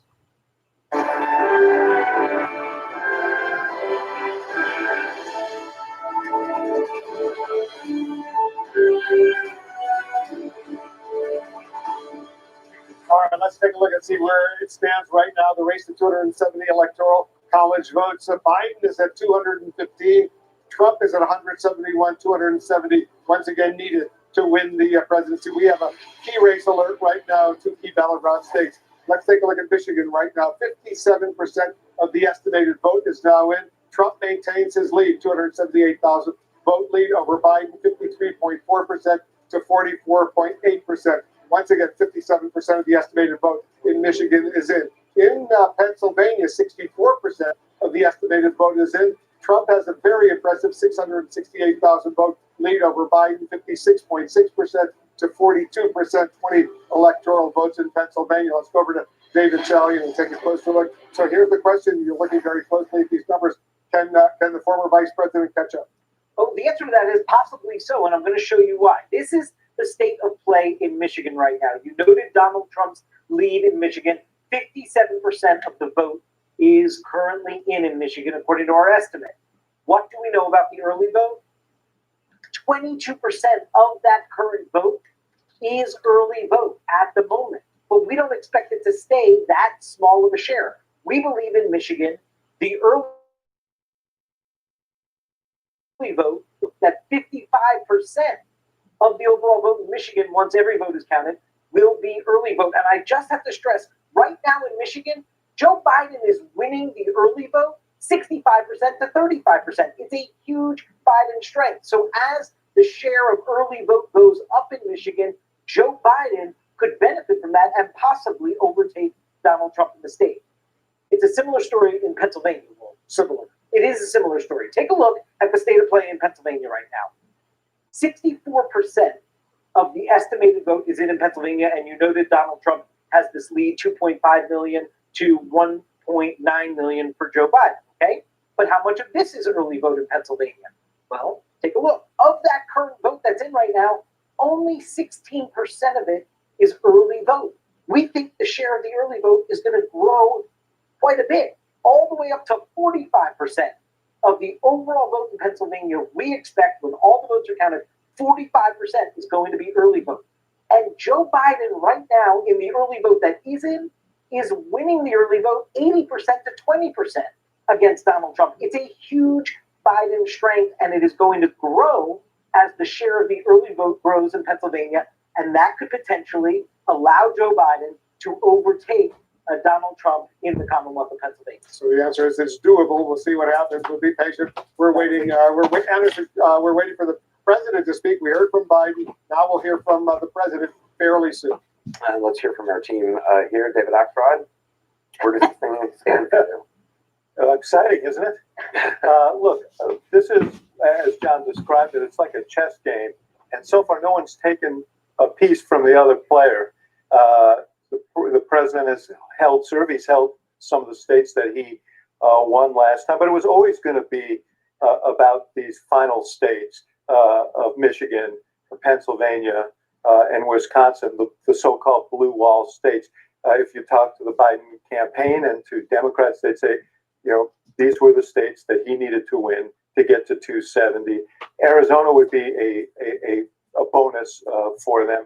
But I just have to say, you know, the president and his folks said that they were going to bring out this big turnout. They did bring out this big turnout. They deserve credit for knowing what they were doing. The president currently has 60 million votes. There's still more than 20% to be counted. He only got 63 million 4 years ago, so he's going to add to his total in a really significant way. And I think that's going to be surprising to a lot of people. But he has a following. It's in these rural areas. He brought them out, and he is in this game. I would still rather be Joe Biden at this point. Do you think his path is clearer? You know, here's the thing. We knew that this scenario would unfold this way. We knew that the early vote that we saw recorded in these states was going to be the votes that were casted on the day of the election, and we knew that they would favor Donald Trump. We also know that the ballots that are going to be cast after Pennsylvania, for example, 3/4 of the ballots that were early ballots that were mailed in were from Democrats. So that's going to vastly change the picture there. It's likely to do so in Michigan and Wisconsin as well. So there are many pages to be turned on this story. And I think one of the reasons, I think John's quite right, one of the reasons the White House is so vehement about fighting what's going on in Arizona, the count in Arizona, is because that is not good for their narrative. And it's also not good for their path. If he loses Arizona, then he really has to win a couple of those states, not just Pennsylvania. Arizona was really a cushion for Joe Biden. And so the Democrats that I've been texting with are very happy about that. But if you take a step, by the way, we have not called ours. That's right. That's right. But they're very happy that it seems to be going their way. And we take a step back and you look at the 4 years. David was just saying the president got 60 million. He's getting 60 million plus this time. The country is divided. The map, so far at least, looks pretty much the same. And if you look at all the exit polls we've had time to study now, it looks like the pandemic is the top issue for the Biden people, and reopening the economy is the top issue for Donald Trump's people. You have 2/3 of the people in this country saying that we are on the wrong track. The Biden people say the economy is going badly, and the Trump people say things are okay and they're going to get better. So we still have this split in this country that has not changed over the last 4 years, even given everything that we've gone through.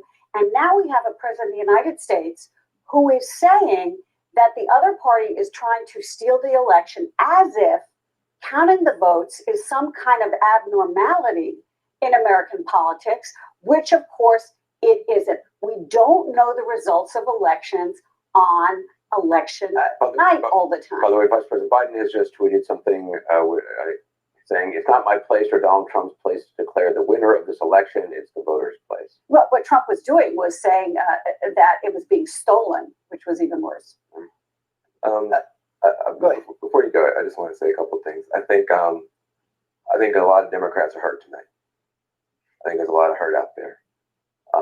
There's a moral victory and there's a political victory. They're not the same thing. The political victory still may come. But I think for people who saw babies being snatched away from their mothers at the border, for people who are sending their kids into schools where the N-word is now being used against them, for people who've seen this wave of intolerance, they wanted a moral victory tonight. We wanted to see a repudiation of this direction for the country. And the fact that it's this close, I think, it hurts. It just hurts. I think people got their hopes up. Look at those polls. The political victory, I think, is still possible because you still have Pennsylvania, Michigan, Wisconsin, Nevada, Arizona, Nebraska too. The political victory may yet come. But I just got to be honest tonight that I think there were people who were hoping for a big repudiation, and that has not yet come. And a lot of people are hurt and scared tonight in Democratic Party. Senator Santorum, would you rather be on the Biden team or would you rather be on the Trump team tonight? Looking at the map right now, I like where Donald Trump is sitting. I look at Pennsylvania. In the White House. What's that? You like that he's sitting in the White House? And I think he'll be sitting there for the next 4 years. But again, we're not there yet. But I feel, looking at Pennsylvania, I feel very, very good about Pennsylvania and even Michigan. Less certain about Michigan, frankly, than I am. So when people say, well, a lot of the early votes aren't in Pennsylvania, you say what? Yeah, I would say that unlike a lot of states, Pennsylvania's portion of the early vote isn't anywhere near what the other states are. This was the first year we've done early voting, and it's big. I mean, it's a couple million votes, but the early vote that is in, that David talked about, the 80%, it's from Philadelphia, it's from Montgomery County, it's from heavily Democratic areas, and that's why it's skewed so high at 80%. None of the smaller counties, at least from what I'm hearing, and by the way, Allegheny County, which is Pittsburgh, all of those early votes, well, from Pittsburgh and Montgomery County are in. Philadelphia still has them, and they're still counting tonight. I'm told they're still counting tonight. So there will be more votes coming in, early votes from Philadelphia. But two of the three biggest counties in the state where early votes are coming from that are going to be heavily 80% Democrat are already in. And so you're going to have early votes from central Pennsylvania and northeastern, but they're not going to be anywhere close to what the early vote is for those other states. So where do you think the Trump path is to victory? It's Pennsylvania, Michigan right now. And look, I've talked to some very key people in Arizona, and they're telling me that I know other networks have called. We haven't, and I think we're very wise in doing so. I know this network takes that responsibility very seriously, as they should, and I'm very proud to be affiliated with that, because I think the call of Arizona, from what I'm hearing, is premature, and that for example, the early ballot drop, the mail drop that you're seeing, it was a +2 Democrat. They believe that the actual, when all of the mail is counted, it's going to be actually +3 or 4, and that there's Republican, and that the same day. Now again, it's not a huge amount of votes, in Arizona on election day, but it's going to be heavily Trump. And so they think it's possible for them to get there. Obviously, it's going to be tough. Can I just say, we're going to know, okay? I mean, the fact is that we're here to speculate and so on. We're going to know very soon because these votes will be counted. And you think by later today? Well, I don't think. I don't really know, Anderson. Well, when we'll know the final count. I mean, you're not going to count them all today. But certainly not tonight. Well, I guess today we're now into. Today is Wednesday. I don't know where we are. Where are we? Anyway, we'll be counted today potentially. But here's my point. This is the process. It was necessitated by the crisis that we're living through as a country. And just to echo what Gloria had to say, we're going to know what happened. And to suggest that somehow this process is corrupt, that the election's being stolen. We knew it was going to happen. Abby mentioned it earlier. The president's been signaling it for weeks. And so that's way out of. I would agree with you that the president should not say that the election's going to be stolen. But just to let your viewers know, the Secretary of State in Pennsylvania over the past couple of days has changed the rules. And for example, they changed the rules when they went to the Supreme Court and talked about signatures that they had to be aligned. But they basically said, no, you don't have to do that. Now, wait a minute. You're saying they're minor issues, but that is not being stolen, though. But I'm not saying they're being stolen. But I didn't say. I said I agree that those are valid ballots that have been sent in, and they contact people to make sure. The law says that you're supposed to match signatures, and the Secretary of State said, no, you don't. And let's say one other thing, because there were two things the Secretary did. The second thing the Secretary did is say that she told the United States Supreme Court that they would segregate the ballots and not count them. She then, just yesterday or last night, said, no, we're going to canvass them. And so we're going to open them and canvass them. So you can say, oh, it's no big deal. But you can't have it both ways. The president is saying, I want it all done. I want it quickly. I want it done tonight. And so if she says, okay, we're going to try and count them and segregate them to speed up the process so we know the result, why doesn't the president applaud that? Because they're segregated because they're questionable whether they can be. But as you know better than anyone, that now in Pennsylvania, the counting can go on for a couple of more days. That's right. This is what the public has been told. There is a dispute about that. But they went to court and they said we're gonna do this and we're going to extend it because of the post office and whatever reason. And the Republican legislature said, let's do it this way. No. So the Republican legislature did not. But it is the larger point that the right. Shouldn't we all agree that the sacred right to vote in an incredibly important election should be preserved for every person? I guess the answer is we all agree with that, but we all agree there are rules, and we should follow the rules, not make them up as we go. And then we got to go back. I did on other topics. I think there are three things we can learn. First of all, there's some myths that have been destroyed tonight. Republicans, it turns out, when a whole bunch of people vote, it doesn't necessarily hurt you.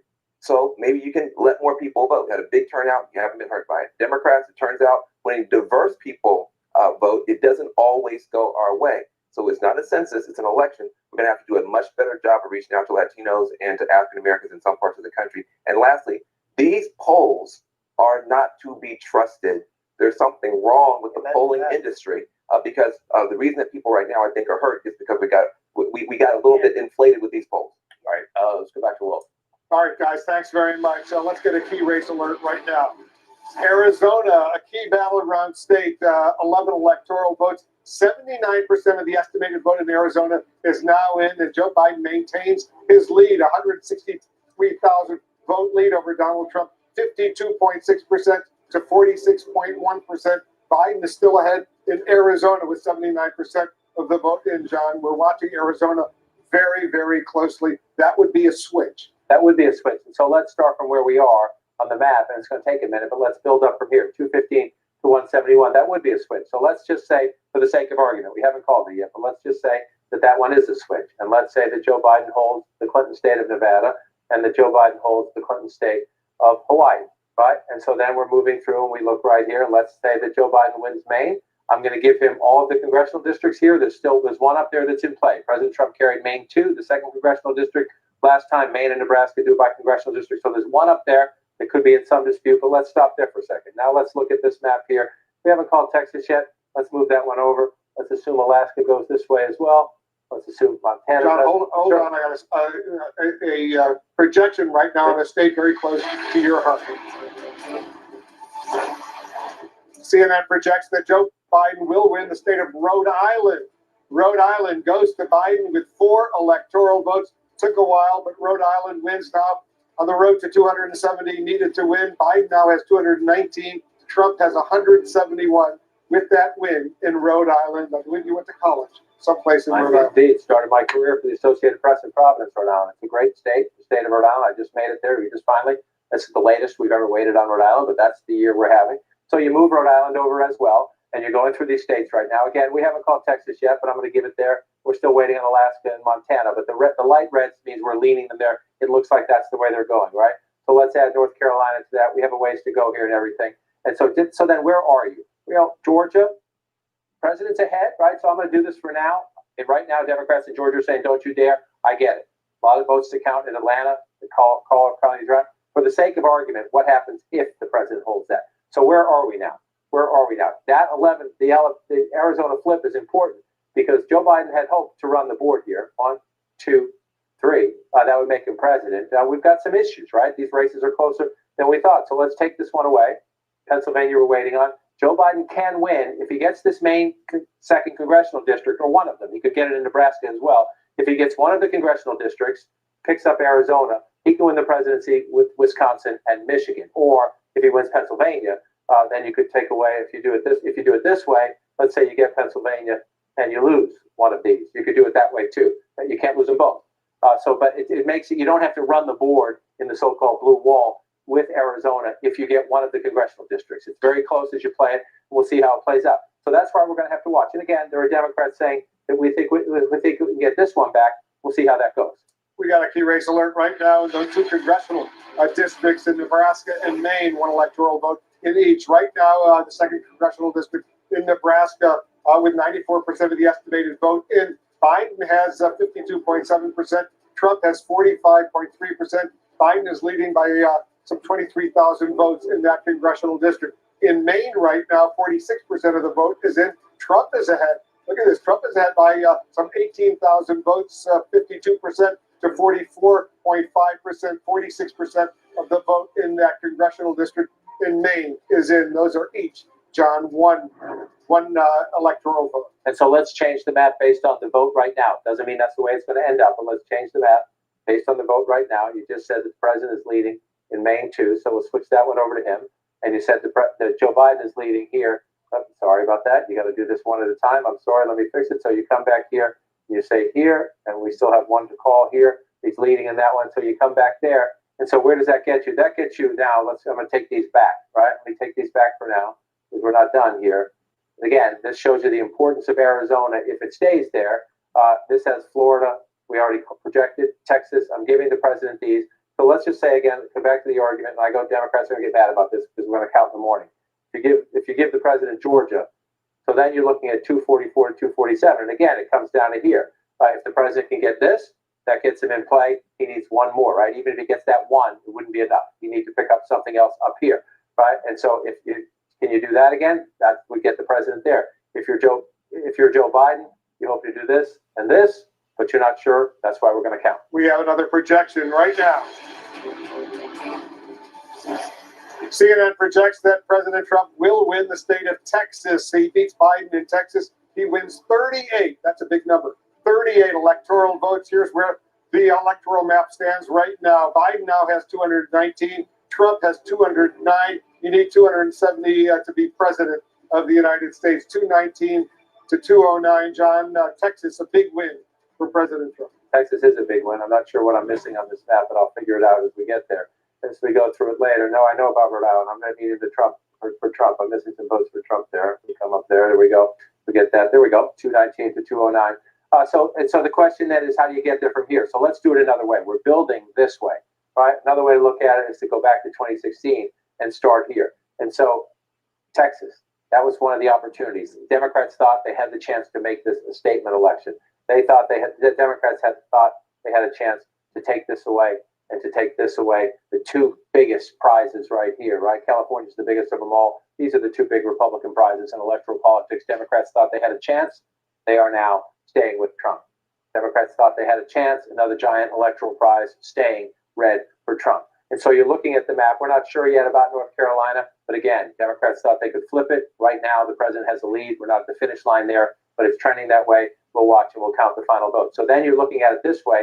Right now, we have no flips at the moment. We do have Joe Biden leading here, and we think that's a possibility. That gets the president down to 295, gets Joe Biden up to 243. The president's leading there right now, so we'll leave Maine 2 with the president. We'll see if it ends up that way. Let's come in to Nebraska. The president won them all last time. Joe Biden is leading here at the moment in Nebraska's 2nd congressional district. Again, we're not sure how that's going to end, but let's just play it out as we go. So here's where we are based on the 2016 map. And again, right now, the president's leading in these places, but we know a lot of early votes are still to be counted. A lot of Democratic votes are still to be counted. We don't know how they're going to end up. So essentially, this is your state of play, 248 to 244. Democrats thought this might be a statement election. That's not going to happen. Doesn't mean Joe Biden can't win the presidency, but a sweeping Democratic win, not going to happen. We'll watch to see how this impacts Senate races, House races, down ballot races. Joe Biden is not getting what he had hoped for. The party's not getting what he had hoped for. If you come over here and look, Joe Biden ahead right now in the popular vote by 1.3 million. They're still doing a lot of counting out on the West Coast, a lot of counting to come. But this is not where Democrats thought we would be at this point of the night. We don't pick presidents this way, but this is part of the statement Democrats had hoped to make. Joe Biden, we'll see what ends up in the end. California's going to take days to count. Washington State, days. This could significantly grow, but Democrats wanted to make that statement tonight. So now you're back over here. And again, if Trump holds that, he's leading. We haven't called it. If Biden holds that, the same thing. And if Biden gets Arizona, we're not done there yet, but he's leading. Then you have a map with one big flip, maybe plus that. That would be a hold for the president. And again, Wolf, here we go. Just as we did last time, we're going to come down to these here. And again, the map gets interesting. Joe Biden's at 244. Well, so how do you want to get there, right? Let's clear that out. 244. You're knocking on the door. That's victory. You can do it with Michigan and Wisconsin. If you get Pennsylvania, then it's gravy, and you're up to 290. That would be the thing. So let's just play it out a little in a different way. If the president holds Pennsylvania, then you're at 270, 268. That means the president would have to take one of these away, right? And so which one is it? If you looked at the polling coming into the race, coming into the final weeks, the former vice president's lead was bigger in Michigan than it was in Wisconsin. So that would be the one if you're looking at the polls. If you don't believe any of the polls, because here we are again in a very close race, again, these are the states we're going to come down to at the moment. I'm just going to do them this way because we don't know. The president's leading right now, but there you go. 248, 244. Again, some of this isn't done yet, but that's about where we are. Pennsylvania, Michigan, Wisconsin. Who knew? We just have to be patient and wait for the authorities there to count the votes. It's not that complicated. It's not that complicated. It gets frustrating, especially especially now that this is so tight. You have partisans on both sides who are going to be very, very tight about this. You have the president tweeting. People are trying to steal the election. People are trying to count votes. There's no evidence anyone's trying to steal an election. The Trump campaign, the Republican Party has people here, has people here, has people there. So did Biden and the Democratic Party. If they see anything, trust me, they will raise their hands. That's why it happens. This is the process. It's a frustrating year. It's a frustrating and a different year. And you come over here and you look at it, it's frustrating because what have we lived through the last 8 months? The coronavirus. What does that mean? Safety at the polling places today, more in-person early voting, more mail-in voting, which means just complexities. As Senator Santorum was saying earlier, Pennsylvania, almost had no early voting last time. They just really didn't do it. Pennsylvania was one of the states that was very slow to move to early voting and the like. And so you look at that and you think, okay, 66% in, the president's up 685,000 votes. Normally, that's you call the state, right? But we have so many votes missing. Again, Republicans are doing all this math. They think the president's going to eke out Pennsylvania again. Maybe he will. We'll know when they count the votes. We don't need to write the final chapter of the book until we get the votes. Up to 45% now in Allegheny County. That's interesting. We have had some bit of an increase there. Joe Biden at 202,000 votes. The president 134 and change. Again, though, we're told the turnout is up just about everywhere. 367,617 it took to win this county 4 years ago. Joe Biden at 202. So, somewhere there's still a couple 100,000 votes to be counted, we assume, in Allegheny County. Then you come to the east, which is where most of the votes are in the state of Pennsylvania. Before I get to Montgomery, come into Philadelphia County. Again, 46%. Joe Biden with a healthy lead in Philadelphia County, Philadelphia City, and the suburbs around it. About 74%, 276,000 votes. 4 years ago, Hillary Clinton had 584,000 votes. So we're missing votes. I don't mean missing as in nobody knows where they are. I mean missing as in nobody's counted them yet. And so we have to wait for this to play out. The same in Montgomery County here again. Hillary Clinton had 256,000 votes 4 years ago. Joe Biden has 196,000, so maybe they're a little closer there at 64%. We can go through them all. This is Bucks County right now. The President of the United States leading in Bucks County right now. If that stays red, that would be significant if we get to the final vote count. This is the more conservative of the caller counties around Philadelphia, 56.8% for the president, 42%. If you go back 4 years ago, Hillary Clinton carried it just barely. But again, she won with 167,000. The president had 164,000 4 years ago. You come back here, we're nowhere near that. We're less than half that in both cases. So in Pennsylvania, in Michigan, and Wisconsin, there are simply more votes to be counted. The president leads. You pull out to the national map. The president leads in all three at the moment. He should be happy to celebrate that for now, but you have to still count the votes. The former vice president leads in Arizona. That's potentially a Democratic flip, which would be significant as we get to the close map. And it's frustrating for everybody because everybody wants to know. But here, 76%, 113,000 votes. Here, 60%, 288,000 votes. And you come down the Commonwealth of Pennsylvania last. Again, it's a much bigger lead here, but it's also a bigger state. 20 electoral votes to be counted. If you're the president, looks good, but you also know a lot of votes to be counted. Nobody should be saying cheating. Nobody should be saying cheating. They should be saying count them. Let's be patient. Indeed. All right, we have another projection, two projections right now. Let's take a look. In Nebraska, the 2nd Congressional District, 1 electoral vote. CNN projects Joe Biden will win that 2nd Congressional District in Nebraska. The last time that happened was in 2008. That for a Democrat, 1 electoral vote that Biden will win in that 2nd Congressional District in Nebraska. The other 4 out of 5 electoral votes of Nebraska, Donald Trump, the president, will win. He will win 4 electoral votes out of Nebraska. Joe Biden will win 1. Let's take a look at the Electoral College map where it stands right now. Look at how close it is.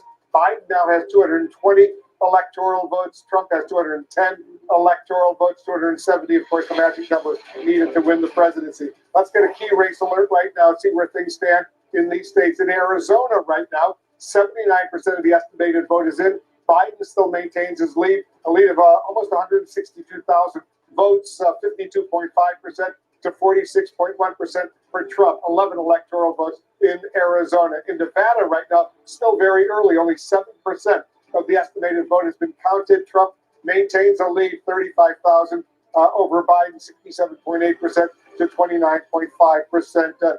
So that 1 electoral vote that Biden won in Nebraska potentially could be very significant. It could be. When you have a race that shapes up to be this close, every one counts. So you'll take it if you get it. At the moment, it's the only flip on the map, right? If you're looking at the 2016 map, at the moment, it's the only flip. We do have anticipation. Joe Biden has to get to the finish line. He's leading there right now. That would be 11. That's a 1. That would be. So then you're moving the map there. And if you assume Joe Biden holds this, it gets him closer to the finish line. But again, let's do this from the perspective of 2016. And you come here. And so what are we going to do? First, we're going to start here. And we're going to open this up. And we're going to take one away, right? That's what just happened. The President of the United States just lost that one. So you take that away. And so that's the only takeaway so far. It gets the president down, right? And so then you come over here and you say, all right, can you take this away? Right? If that goes away, then you get the president down to 294. Right now, the president is leading in Maine and Nebraska. Do it by congressional district. The president's leading here right now. Democrats think they can get that, but let's leave it with the president right now. He's leading the vote right there. So where does this leave you if nothing else changes, right? We're still waiting for some of these states, but we now have Florida. We now have Texas back in the Republican fold. We have Ohio back in the Republican fold. So if you look at this map right now, where does it leave you? Well, the president is leading in the vote count here, but we're not done, right? So we take these 3 off the board. You look at them right now, 248, 244. When you take these out of the equation, Wolf, this is a card game right now, 2 out of 3. Whoever wins 2 out of 3 is the next president of the United States. And you can pick the order, really, if you come through it. Someone does this and this. Joe Biden can do that. He's the president of the United States. Donald Trump could do this and this.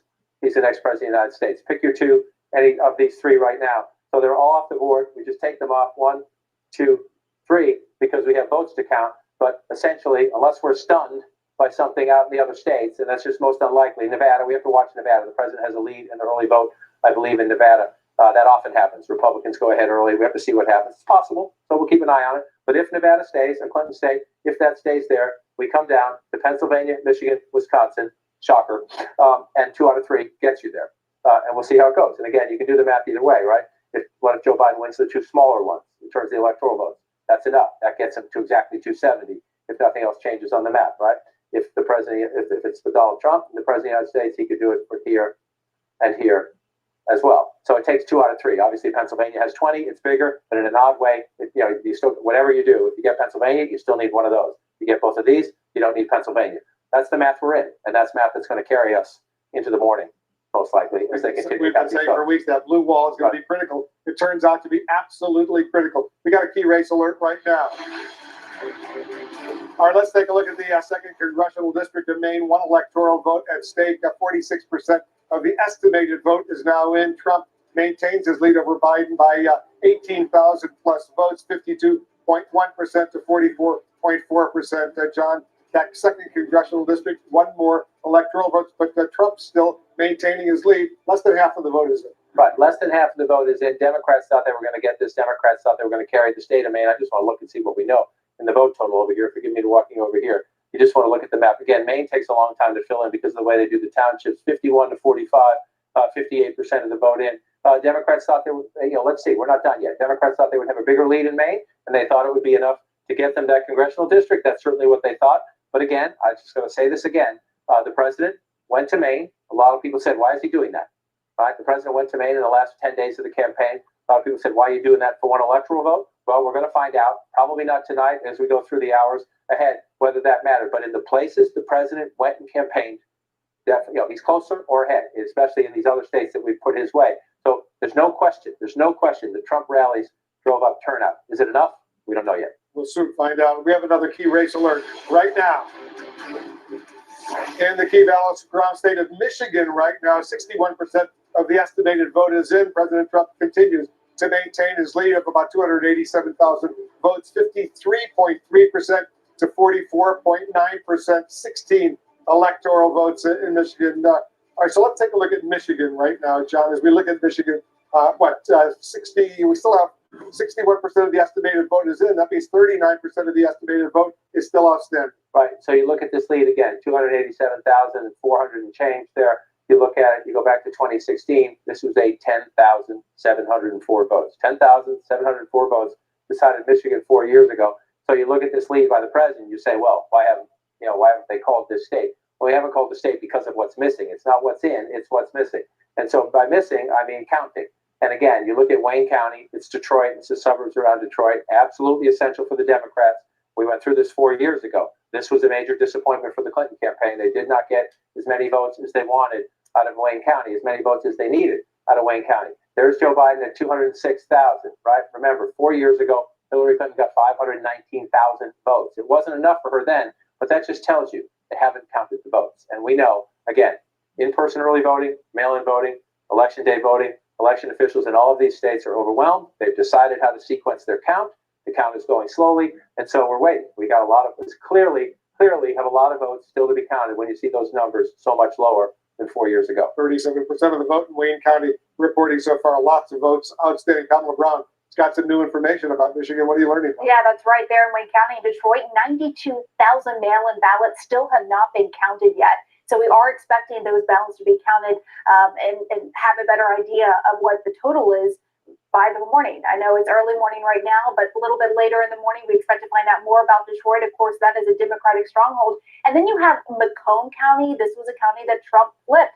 We are told that 250,000 mail-in ballots are still outstanding to be counted. The number we're seeing in Macomb right now, that is mainly the day of election day voting that you're seeing right there on the screen. And so with Macomb, with 250,000 are left to be counted there in Michigan. Then you have Kent County as well. We're told a big chunk of what's remaining in Kent County is mail-in ballots. So this is certainly keeping us in suspense. Kent County is over here as well in the western part of the state. Well, Grand Rapids in the suburbs. Again, you see the president ahead right now with 66%. This is an area where Joe Biden thought they could make a run. It's more conservative in the western part of the state. But again, the Grand Rapids in the suburbs area of 2020, you go back to 2016, It was close. It was close. And so one of the reasons the Democrats thought they've watched this across the country, the suburban revolt against the president, they thought they could do better here. Let's see. A 3-point race 4 years ago. Again, president winning Kent County with 148,000. You come over here, he's at 130,000. So this one's not off as much, if you will, but we do think turnout is higher. So we wait for these votes here. To the point Pam made about coming back over here, and when I pull this back up in the east, we'll see the numbers stretch out again. You got 92,000 votes, if the early votes to be counted. If that's it in Wayne County, that's trouble for the Democrats in the sense that if you look at the vote count there, the question is that just the early votes or are there more votes? Wayne County is late a lot. If turnout's that much below 2016, that would raise serious questions. What happened there? So I think there's more to be heard about Wayne County, and there's often more questions for Wayne County. But let's come up here to Macomb County now. 250,000 votes in Macomb County. That's a big deal. The question is, this is a county, one of the places that Joe Biden said, I'm a better nominee than Hillary Clinton against Donald Trump.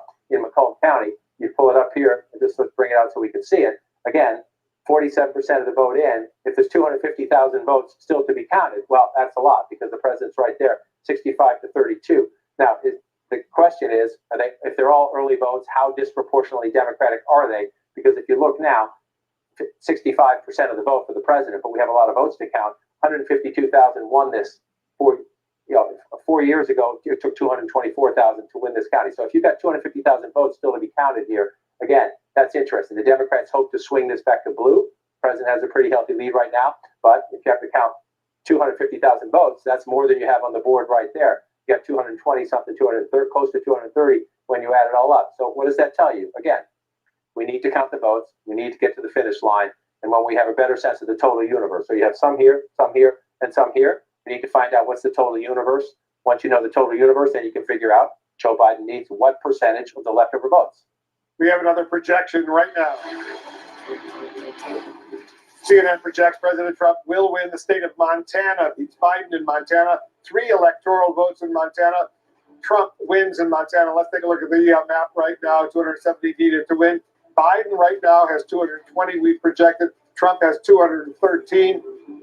270, once again, the key number. Let's get a key race alert where things stand right now in Pennsylvania. 66% of the estimated vote is now in. Trump maintains a pretty significant lead, very impressive lead, almost 700,000 vote lead over Biden right now in Pennsylvania. 696,000, 56.6% for Trump, 42% for Biden, 20 electoral votes. Pennsylvania, John, it's looking, at least right now, before we go to you, Pamela Brown, you're getting some more information about Pennsylvania. Yeah, we're finding out just how many outstanding mail-in ballots are left to be counted there in Pennsylvania. To give you an idea, just in the southeast part of Pennsylvania, there are 600 at least, 646,302 mail-in ballots. And that is not including all of what's left to count there in southeast Pennsylvania. And Philadelphia, I'm told, there's still around 300,000 ballots left to count there. Now, there is a press conference going on in Philadelphia. We hope to get an update soon. But that is a large amount left to be counted there, assuming that number has not changed since I was last told. That, of course, is a Democratic stronghold. That is where Democrats are focused on. And then overall in the state, I'm told by one official in Pennsylvania, it could be around a couple million mail-in ballots that they are still waiting to count. We know 9 counties aren't going to start counting until later on this morning. And then, of course, these larger counties, it's just going to take a while to find out what the results are because of those mail-in ballots that they just started processing the morning of the election. They just started opening up those ballots, and it takes a while to process these mail-in ballots. There are several steps to it, and that is why we were having to wait. That is why we are left at the edge of our seats as we look at Pennsylvania. Yeah, that's an important point. You know, John, 67% of the estimated vote is in. So 67% now. So what? 43%. It's increasing. There's still a lot of votes out there. A lot of votes. And just a quick question for Pam. You say 646,302 in southeastern Pennsylvania. Does that include the 300,000 in Philadelphia, or is that a plus? No, that does not. So this is what it includes. So it's including Allegheny, Bucks, Chester County, Delaware County, and Montgomery at least. Still a lot of votes. 33%, I should say. 33% of the estimated votes still outstanding in Pennsylvania. So the Democrats cling on to some hope. We got another key race alert. Take a look at Nevada right now with 74% of the estimated vote. Biden has now taken the lead in Nevada by 52,000 votes. or so. Biden is ahead of Trump 51.6% to 46.5%. Once again, 74% of the estimated vote in Nevada is in. Nevada has 6 electoral votes. 6. And if you look at this Nevada, the key for Democrats are 2 places. Number 1, number 2, number 3 is Clark County. That's Vegas. This is 72% of the vote, 73% of the vote. So this is the big one. You got to win here. 75% in, a 54 to 44, a 10-point race there, 388,000 votes. You go back in time. So it's about the same, 52. Joe Biden doing a little bit better there. You see the vote count a little bit behind Hillary Clinton's total here, but we're only at 75%. So we'll see if more votes come in there. That's the first thing you have to do in Nevada, is run it up in Clark County. And then you come up here in the northwest part of the state, Reno, Washoe County, up here, 52 to 45. That one says it's 80% plus. Let's just go back and take a look at the vote total. Joe Biden at 111 and change. Hillary Clinton at 97 4 years ago when she won it a little bit more narrowly. So again, that's filling in. That's 2016. You come back to 2020. You expect the president to win the rural parts of the state here, but that's filling in as you would expect it to. And again, the question is, would there be any takeaways, right? Could Trump flip any Clinton states? Can Biden flip any Trump states? Right now, we have the congressional districts flip. We have the possibility of Arizona. It looks like Nevada. We'll keep counting them, but it looks like Nevada's going to stay. We got another key race alert right now. Look at it. It's narrowed. The Trump lead in Georgia, 91% of the estimated vote is in, 9% still outstanding. Trump's lead now has gone down a bit to 118,000 votes over Biden, 50.6% to 48.1%, 16 electoral votes at play in Georgia. So let's take a look at Georgia right now. Where's the outstanding votes in Georgia right now? 91% of the vote in. That means 9% still outstanding. So you're looking at, especially here, most of the votes are up here. So you come to Cobb County, 79%, 80. Look at the margin for Joe Biden, right? So you're missing some votes here. That if you're Joe Biden, you're encouraged. It's depending. You don't know where they are. Are they election votes today? Are they early votes? But the potential for Joe Biden to build here, the biggest county of them all, right here, this is very significant. Again, if you're Democrats, you don't have to give up hope. The math gets hard at some point, but you don't have to give up hope right now, because if you're at 72% in Fulton County, and you see the margin, 72% of the vote in, and you see the margins right there, Joe Biden at 289,000. If we go back 4 years ago, Hillary Clinton got 297,000. So Joe Biden's close to that, but that's the 100%. This is the key, the question. We anticipate turnout up. How much? How much? Because if the Democrats were going to do it in Georgia, which was always a tough hill to climb, you have to do it right here. You have to beat that Hillary Clinton vote total by a significant amount. If you're at 72% and you're Joe Biden, you're in reach of that. So you're going to watch that play out. Let's move over to Cobb County. 89% in here. This is a tighter county. It's a little bit more, but the Democrats running it up. So there's possibility of more votes there. Again, 210,000. You go back and look. Joe Biden well in excess of Hillary Clinton's total in this county now. The question is, can you build on it some more? So you keep looking around Metro Atlanta. You come down here. You're starting to move away a little bit. Douglas County up to 91%, but potentially some more votes there. So then you pull out and you take a look. Let's just check the other Democratic areas. You come over here. Let me just interrupt for a moment, John, because go to Georgia as a whole, statewide as a whole right now, and let's say we take it down to 90% of the estimated vote reporting right now, because and let's see where those outstanding votes remain. Well, let's see if we can figure it out. We know most of them are Metro Atlanta, but let's see what we can see here as we go. That's 87% reporting or less. So as you come back in here, you do it this way. You just see, oops, maybe this will run the math, or you can come at it from this point as well. No, that's not going to do it for us. So you see most of the votes that are missing are still in the Metro Atlanta region. I'm going to bring this over and blank it out. Doesn't want to go there. There we go. See, now you get in the map. Let me come out of it. Can't get that to turn off. Well, we're going to have to wait to come back to that because it's stuck in the program right now. But you come out of it and you come out and see. Oh, we're just going to have to wait. I have to reset this wheel, so you're going to have to wait a minute for me. All right, let's take a quick break. As you fix that, we'll take a quick break. Much more of our special coverage. We're watching these key battleground states. It's close. We'll be right back. I have this idea of the perfect life. It is surprising how weak we all are when we are convinced that we are not. I got a feeling your daughter is hiding something. I mean that at night. Exactly how weak do you think I am?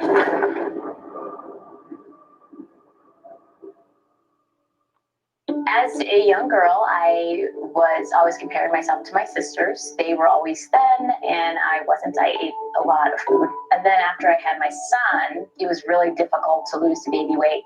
And everything took so much time and energy, and I didn't have that. And then I tried Noom. It was easy, and it was super convenient. It's effective. It's life-changing. My name is Nefertiti, and Noom worked for me.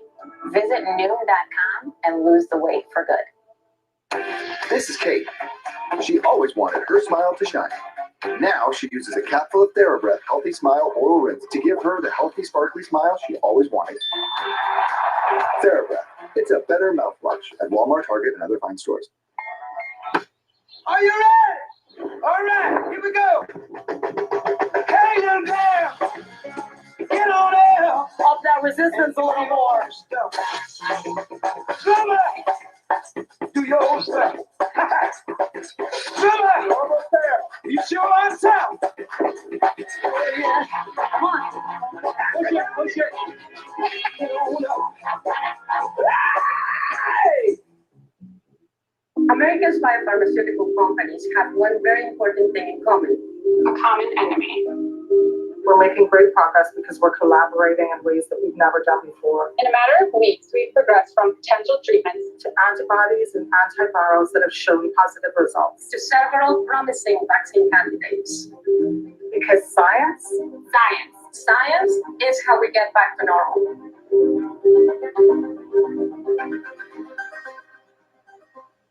While you watch this historic night unfold, log on to CNN.com for more. The Road to 270, Election 101, results that matter to you with my election, and more. Election Night in America on CNN and CNN.com. I got this mountain bike for only $11.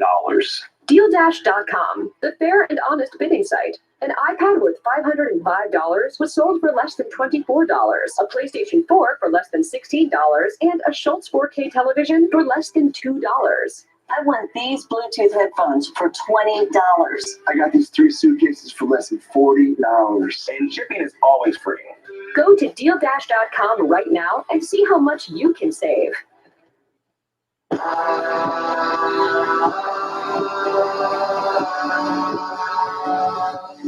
Be a hero.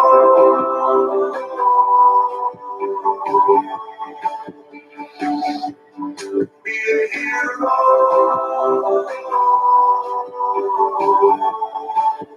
Be a hero. Go to TotalGymDirect.com and check out the incredible deals. This is CNN. More people get their news from CNN than any other news source.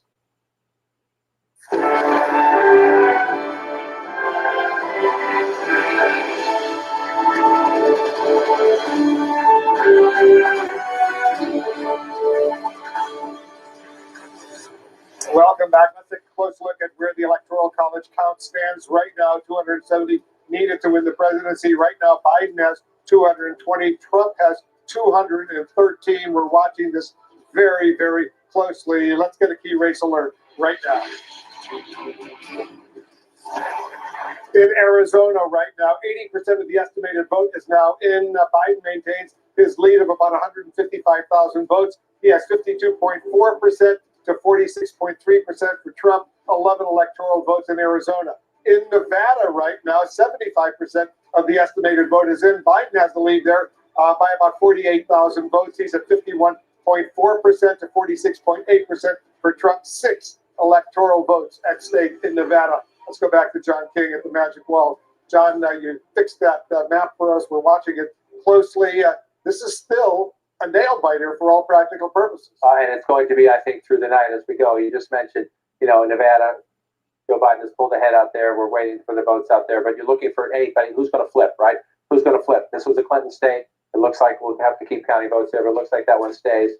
The one flip on the map so far in terms of a state would be Arizona if we get this to the finish line, 52 to 46 right there. Again, this is Maricopa County and the suburbs embracing Joe Biden 4 years after Donald Trump carried the county narrowly, but carried the county, the biggest part of the state. So you see that. It's a big deal because if you're Joe Biden, you're trying to flip something on the map and you've been disappointed in Florida, disappointed in Texas, disappointed in Ohio.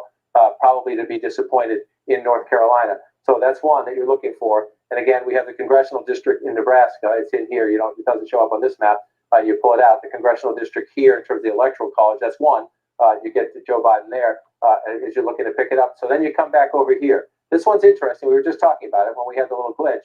It's interesting because Donald Trump opened up an early lead, and we said, let's wait, especially because here, Atlanta and the suburbs, and the blue ring, it's more blue now than it used to be in years past because Democrats are doing better in the suburbs. But you also see it in other places as well. We come down here to Columbus. We're at 89% here. You see Joe Biden's lead here, so we're still counting some votes here. If you're the Democrats, you're thinking where might votes come in for us. Let's come over here to Savannah and see here. You're up to 80% here. So there could be a few more there, but you're getting close as you go up. The bulk of the votes in the state anyway, I'm going to just check on Richmond County here, 86%. So there might be a few more, but it's not a big number.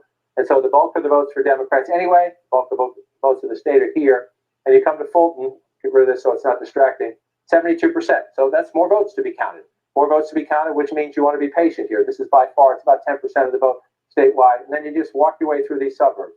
Cobb County, it's 80%, so we have more votes to count. But again, look at the margin here, right? So if you're counting more votes and they stay anywhere close to this percentage, that's a chance for Joe Biden to run up votes in big numbers. You move over here to Gwinnett County, up to 95% here, so maybe a little bit more, but not a lot of math here. You come back across, we check on Fulton, and we come to the west, look at Cobb, come down here, and look at Douglas. These are places, again, Joe Biden's winning big here. It's not as big of a county, but they're potentially. So you're looking now, 118,000. That looks like a big lead, but let's count them. Let's be patient. It's a closer race. You come back, look at 2016. The Clinton campaign thought they could get this last time. She had 1.8 million votes at 46% here, but you come up here to 2020 and you see, and we'll see how it plays out, and we'll watch it go. You're watching the rest of the map again, waiting. You move out here to the west. I just want to check on this again. Still at 80%. We're waiting to see if the numbers come up more. Up to 77% in Nevada. It's close. You want to look at Clark County here. 10 points here and change. 75% though. So you're looking at more votes here. The question is, does Joe Biden keep that margin? If he does, if the rest of the votes come in at anywhere close to that rate, that should be a big enough cushion there, but you have to wait to count them and see. Then check up here, 82%. So we're getting close up here. It looks like that map is filling in a way that the Democrats wanted to fill it in. You just need to wait to see if the margin's hold. Let's just check in the rural areas. 76%, just not as many votes. You come in here, see, even if the president gets a few more votes out of these places, they're pretty small, but we'll keep counting them. And then you come back. Let's just move back here to the east. Just check on a few places. North Carolina. This one has tightened some. It has tightened some, but you're still looking at 76,000 vote lead for the president there, 51 to 49. And then you come back out. And again, I just want to check to see if we've had any movement since last we were here. It's not. 699,000 votes. What you're waiting for is to see the percentage jump up here. We're still at 48%. And we went through this in 2016 in Philadelphia, in Detroit, in Milwaukee, right? The map was trending Trump's way late. Democrats were saying, be patient, be patient, be patient. We'll get our votes. In 2016, they didn't get them. Let's just be honest about that. But this is a different election in terms of a lot of votes will not be counted tonight. And so because of that, we're going to have to be patient. We're waiting for votes here. We're waiting for a decent chunk of votes here in Montgomery County. You move down here in Delaware County. We're waiting for a decent chunk, about 40% of the vote here. Let me just check down here. I want to cross the line again. I like to do that. Go over the state line. Let me just come right in here at Delaware County. Again, we got some math to do. And again, a lot of it's here in the southeast, but as Pam Brown told us, we also have some to wait for in Allegheny County. Again, so the question is it enough? Is it enough? Joe Biden's running it up here, 55%, 43, so 12-point race out here. You look at this again. We're told turnout is up just about everywhere. He's at 251, almost 252,000. You come back. Hillary Clinton had a sizably bigger vote 4 years ago, which tells you we'd all like to know, but we got to wait and watch them count. It's just the way it is. All right, stand by. We're waiting once again for President Trump to speak. We expect him to be speaking fairly soon. We're watching some of the nail biters going on in Arizona, Georgia, some of the other states. We'll be right back.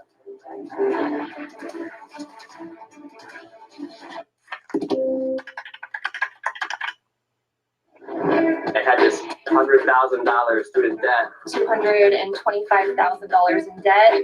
So far, I literally changed my life. It was the easiest application process. So I made it so there's no trade-off between my dreams and paying student loans. Smash yourself. Student loans don't have to take over for the rest of your life. Thank you for allowing me to get my money right. How can we find the best climate solutions? We look for a light, one bright enough to inspire us all to work together. Right now, America's natural gas and oil companies continue to lower emissions worldwide, all while fulfilling essential energy needs. Together, we can keep the U.S. the world leader in reducing emissions. See how American innovation lights the way at energyforprogress.org. The ups and downs of frequent mood swings can take you to deep depressive lows, or give you unusually high energy, even when depressed.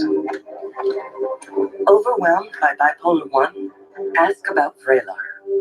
Some medicines only treat the lows or highs. Vraylar effectively treats depression, acute manic, and mixed episodes of bipolar 1 in adults. Full spectrum relief for all bipolar 1 symptoms with just one pill once a day. Elderly patients with dementia-related psychosis have an increased risk of death or stroke. Call your doctor about unusual changes in behavior or suicidal thoughts. Antidepressants can increase these in children and young adults. Report fever, stiff muscles, or confusion, which may mean a life-threatening reaction, or uncontrollable muscle movements, which may be permanent. Side effects may not appear for several weeks. High cholesterol and weight gain, high blood sugar, which can lead to coma or death, may occur. Movement dysfunction, sleepiness, and stomach issues are common side effects. When bipolar 1 overwhelms, Vraylar helps smooth the ups and downs. Lactate is 100% real milk, just without the lactose, so you can enjoy it even if you're sensitive.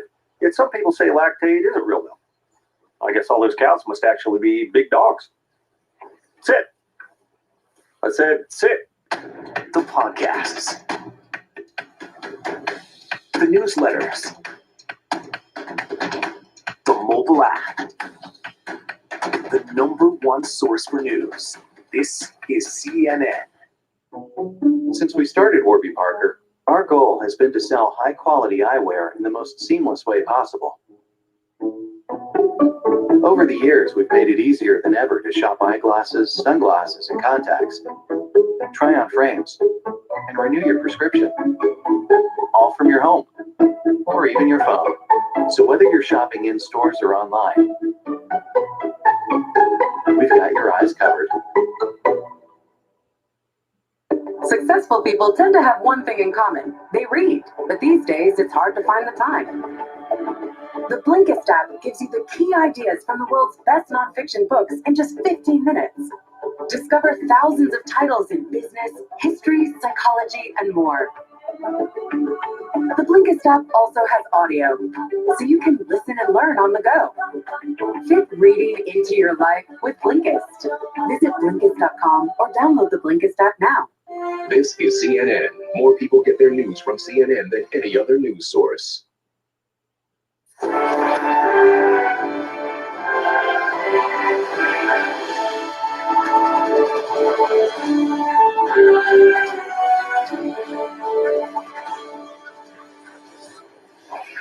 Look at live pictures coming in from inside the White House. We're anticipating the President of the United States is going to be making a statement, speaking from in there. It's approaching 2 a.m.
Six electoral votes in Nevada. In Georgia right now, 91% of the vote is in. Trump maintains the lead. but it's narrowed down to 118,000, a vote lead over Biden, 50.6% to 48.1%.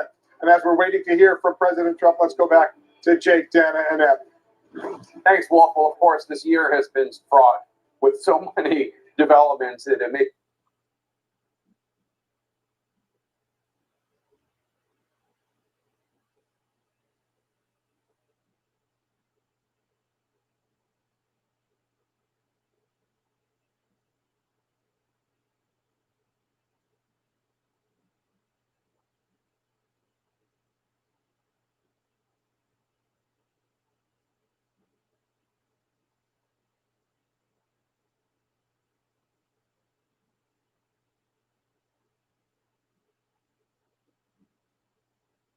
this to happen. I think what we're about to witness as we wait for President Trump to come out is really important. It's a very important moment for him. He is the incumbent president of the United States. He gets to set the tone for how this goes for the rest of the country. Will he give us the unfiltered Trump that we saw earlier on Twitter, or will he give us something more restrained and more thought through that allows for him? He is the incumbent president of the United States. He gets to set the tone for how this goes for the rest of the country. Will he give us the unfiltered Trump that we saw earlier on Twitter, or will he give us something more restrained and more thought through that allows the American people to remain in a state?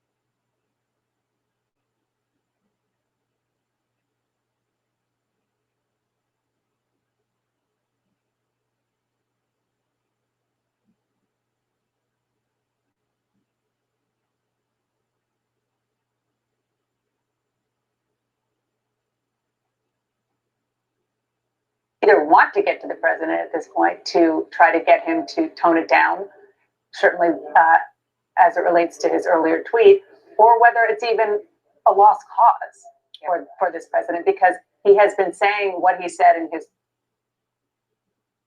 tweet earlier every single chance he got on the stump. Right, He's been saying it for weeks. So it doesn't, even if he sticks to teleprompter today and it was written by one of the few guardrails left in the White House, I mean, he's already said what he has said. He has already put the lie out there among his supporters.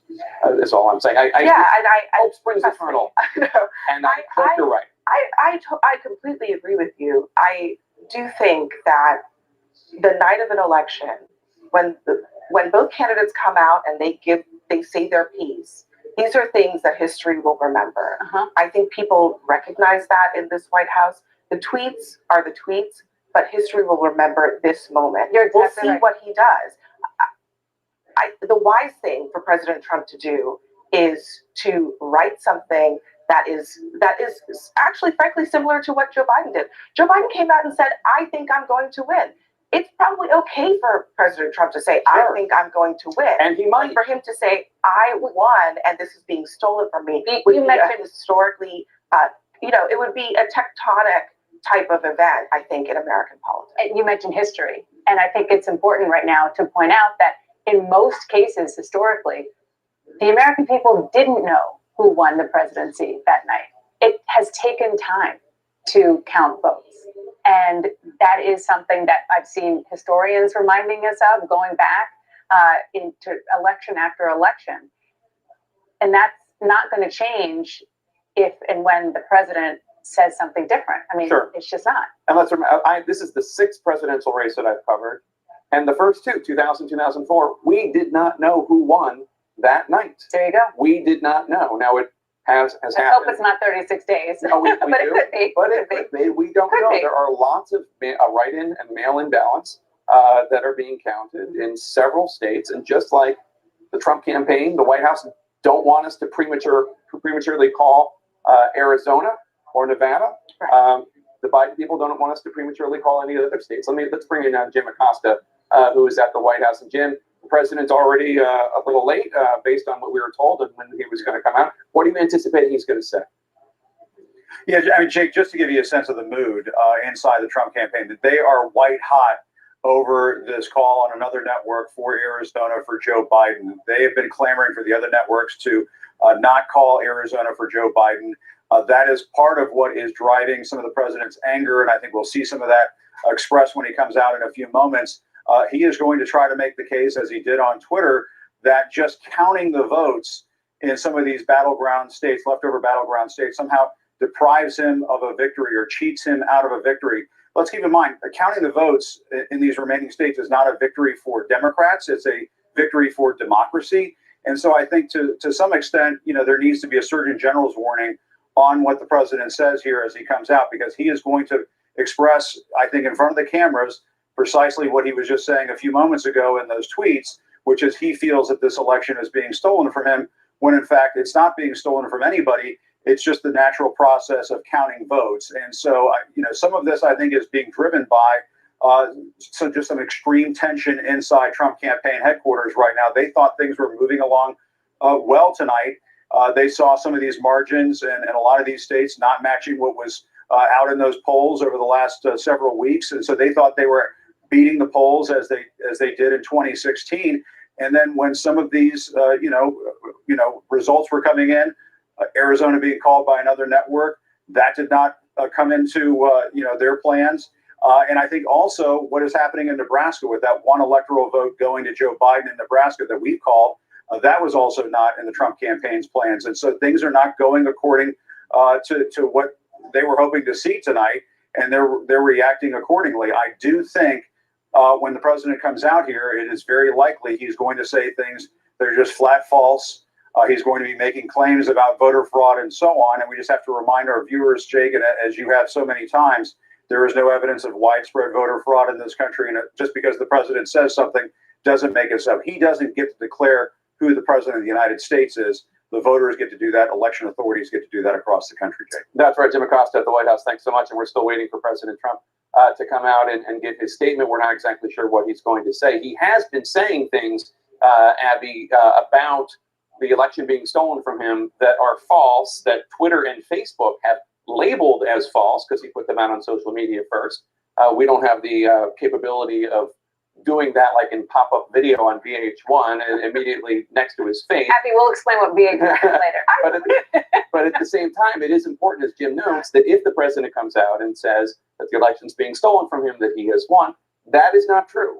That is not accurate. Now, it may be that the president ends up winning fair and square once all the votes are counted. We don't know. It's certainly a much closer race than a lot of other people predicted. And you pointed out earlier that the complete hypocrisy, where it literally in the same breath, they're saying, please count all the votes in Arizona, don't call that race early.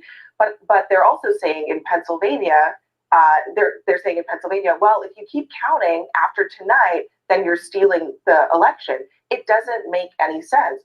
Both the votes in Arizona and the votes in Pennsylvania are just as legitimate. They need to be counted, but we need to be prepared, obviously, for the president to make all kinds of outlandish claims. There are a lot of things that are outstanding on this board, including Georgia, which is a live contest right now. That state is close. There's a lot of outstanding vote, and the Democrats still think they have a chance there. Yeah, and in fact, let's take a look at what's outstanding. If there's anybody just tuning in right now at 2:08 a.m., we're still waiting for the final results from Georgia and North Carolina. Those look to be states that President Trump is leaning towards victory, but they have not been called, and there remain outstanding votes. Obviously, the blue wall states that Hillary Clinton lost in 2016 that Joe Biden wants to return and rebuild, those are states, Wisconsin, Pennsylvania, Michigan, where not only are there outstanding votes, there are many outstanding votes that were vote by mail, that are disproportionately thought to be Democratic from Democratic-leaning counties. So we are still waiting to hear what those states have. We're told that there's more than 2 million outstanding ballots in Pennsylvania alone, which would obviously be quite significant. And then out west, we have Nevada and Arizona, President Trump and his campaign taking the exact opposite tack there. Those are states where President Trump is behind, and another network called Arizona. We have not called Arizona, but the Trump campaign, as Abby points out, completely hypocritically is saying, don't call Arizona. They haven't counted all the votes. It is saying the exact opposite when it comes to the blue wall states of Pennsylvania, Michigan, and Wisconsin. Right. And if we do, in fact, hear the president saying things about, counting votes after election day, isn't real, or it's fraudulent, or whatever he's going to say, it's important to note that just because a vote is counted after election day doesn't mean that the vote came in after election day. Never mind that some states actually allow votes to come in after election day. Including plenty of Republican states like Ohio and Mississippi. Plenty. But let's just take that aside for the moment. What we are largely going to see these swing states do is count votes that came in as part of early voting and absentee voting, period. They came in on time.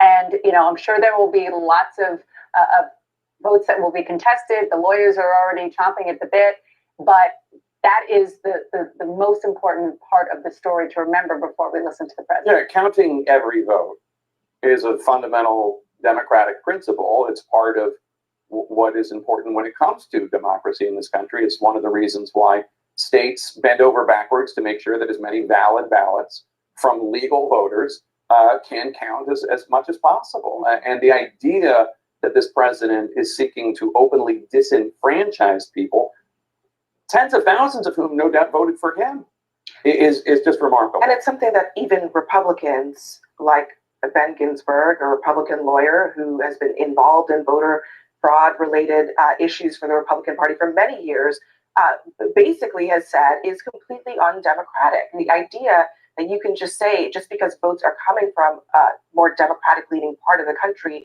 they shouldn't be counted, is really beyond the pale, and it has no historical precedent for a president of the United States, in particular, to make that kind of argument before an election has actually been completed. Well, but he's been saying it for a long time. And he was saying that early voting in Pennsylvania is not acceptable. Right. And while early voting in Florida is acceptable. Obviously, each state has its own rules and differences, but I mean, that is how he has been waging this campaign when it comes to counting the votes. But again, as Jim Acosta pointed out, and we pointed out, it's not up to him. And he doesn't get to say who won or who lost. It's up to the individual states as to which candidate gets awarded the electors from that state. No, that's exactly right. And when you look and listen to what Donald Trump is saying, it is pretty clear that he knew kind of going into this that this would be a possibility, which is why we heard from Joe Biden in his campaign leading into Election Day, the answer to what we could see right now is win decisively. And the Biden campaign has not won decisively. So that is out the window. And now we have to deal with whatever we're going to see. And that is patience and time counting votes in these key states. Well, we should say the Biden campaign has not won early, but we don't know yet if it will be decisively. Because just because we don't know what the outcome is in these states doesn't mean that it's not going to be a decisive victory for one candidate really or important another. It's just not an early I think what I meant, Julia, that's such a good point. And I think what they were meaning is early and decisively, so to overcome the psychological early victory. If they could have flipped Florida, we would be having a completely different conversation right now at almost 2 o'clock. 2:15 in the morning. Yeah. But that didn't happen, and so now this is going to be a protracted process. Yeah, look, I mean, Americans are not necessarily known for our attention spans, and one of the what'd you say? And one of the things that I think a lot of people were hoping for was an early decisive outcome, whether for Trump or for Biden, that there would be some sort of closure so everybody could know who the president was and go to bed by midnight, and that would be the end of that. But the truth is, this isn't an hour and a half thriller where you find out who did it and then it's all over within an hour and a half. This is like a Netflix 10-part miniseries. I mean, this is the year 2020. Yeah, Nothing is easy this year. And this is a divided country. That's not a newsflash. We know that. It is a very divided country, and that is bearing out in the results that we're starting to see tonight. Yeah, including by the fact that we haven't talked about this too much this evening, but we still don't know who's going to control the Senate. I mean, it looks as though, potentially, Republicans could possibly hold control of the Senate, even while possibly a Democrat is elected to the White House. Although, again, I don't know that either of those are going to be the outcome, but it could happen. Yeah, I mean, look, I think a lot of people thought they knew what was going to happen tonight at the presidential level, even at the Senate level, and things are turning out to be a lot more complicated. We're waiting on things that I don't know that we really knew we would be waiting on at this point. States like Georgia and Arizona, certainly the Biden campaign hoped that those states would be within their reach, but this is an unpredictable environment that we're in. And part of that has to do with the fact that 4 years ago, Donald Trump changed the landscape in a really important way. And we're still figuring out what that looks like all over the country, not just in the upper Midwest, but in parts of the South. What does it mean for the turnout among non-white voters? And what does it mean for turnout among white voters? I think we're just living through a big change in this country, and we're not quite there yet, which is why tonight is a little bit hard to. That's an excellent point, because one of the things that we are witnessing is a realignment. A political realignment that happens in this country. For instance, Virginia used to be, when I was young, a battleground state, and now it almost automatically goes to Democrats. On the other hand, we've seen Republicans make inroads with Latino voters in Florida and Texas and other places. A lot of those votes are still being tabulated, et cetera. But in terms of the margins, that we didn't anticipate would happen necessarily, although certainly people were sounding the alarms about Joe Biden and Latino voters. But there is a realignment going on, and so it takes a little while sometimes when that's happening, and the votes are so close in each state to tabulate all the ballots. And Arizona and Georgia are the prime examples of that tonight. Arizona, we have been talking about the dramatic demographic shift in that state. And Georgia, same thing. I mean, Georgia was so incredibly red. 2 years ago, there was that razor-thin gubernatorial race. And now we have 2 Senate races in Georgia, and the presidential is seeing a battlefield in Georgia. And we really don't know how it's going to turn out because of the outstanding votes in the major population center of Atlanta. We just don't know. And those are, it's people moving in, it's the populations being more diverse and younger. Well, one thing's for sure. I mean, we are still talking about Michigan, Wisconsin, and Pennsylvania 4 years later. And it could very well be that those states remain battlegrounds. I think Democrats probably had hoped that after tonight, that if Joe Biden could win them back, it would be in such a decisive manner that it would kind of take it off the board for Republicans in the future. I don't necessarily think that's going to happen tonight. I think those are going to continue to be states that are fought over, which is a big change. I mean, they really haven't been up for grabs for a long time, which is why 2016 was such a big deal. Yeah, I mean, Wisconsin, Pennsylvania, and Michigan have always been battleground states, but they're usually the kind of battleground states that Republicans 2 weeks before the election pull out of and start competing and focusing just on Florida or Virginia, et cetera. But now they truly are battleground states. Donald Trump has upended that. He tore down the blue wall that Democrats used to be reliant on. Joe Biden trying to rebuild it. We don't know what's going to happen. They have literally millions of ballots that remain needing to be counted. And they're going through that, and they're doing that the best they can. Again, we're waiting for President Trump to come out to the East Room of the White House at any moment. We are expecting, based on his tweet earlier this evening that has been labeled as misleading by both Twitter and Facebook, we are expecting that the president will prematurely and falsely declare victory and suggest that any effort by other states, other than the ones that he wants to do counting, such as Arizona, and that other attempts to count votes in Pennsylvania, Michigan, and Wisconsin is stealing votes, and that is not accurate. That is not what is going on. There is no evidence of ballots or votes being stolen in those states. There is evidence that election officials are trying to count the votes. You do have to wonder what's taking the president so long. I was just going to say that. It is a long 4 minutes. It is a little bit of a, it's interesting because he seemed so sure when he tweeted what he tweeted a couple of at this point, maybe an hour and a half ago, maybe 2 hours ago. He seemed so sure then. I just wonder, what is the delay in coming out and saying what he needs to say? Joe Biden has already said what he needs to say, which is that he thinks this is headed in his direction. The president feels the same. It should be easy to come out and say that, but we're still waiting. And again, he has a good positive story to say, which is this is a lot closer than the pundits predicted, and we feel good about these states. Let's bring Jim Acosta in back. Jim, what is the holdup? We were told by the president's team that he was going to be out a long time ago. Yeah. I think only one person can answer that question, and maybe the president's going to come out in a few moments. I just noticed Mark Meadows, Don Jr. just walking out as I'm looking at the bottom of the screen, Ivanka Trump, Jake, other members of the Trump family. So it sounds like this is going to happen soon. But I think the president wants to put the best face on this. And quite honestly, I was with the president 4 years ago around this time as we were all watching this. Donald Trump is not in the same place he was 4 years ago. He is hanging on to his political life right now. And no matter what the president says here in a few moments, projecting that he's going to win this race, we expect him to say that. He is just not out of the woods yet, not by a long shot. No, and here he is. Let's listen in. President of the United States, Donald J. Trump.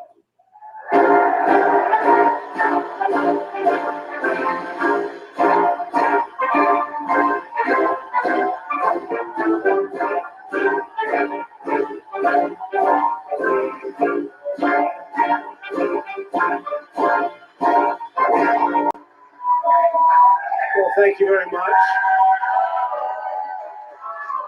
Thank you. Thank you very much. Please, thank you.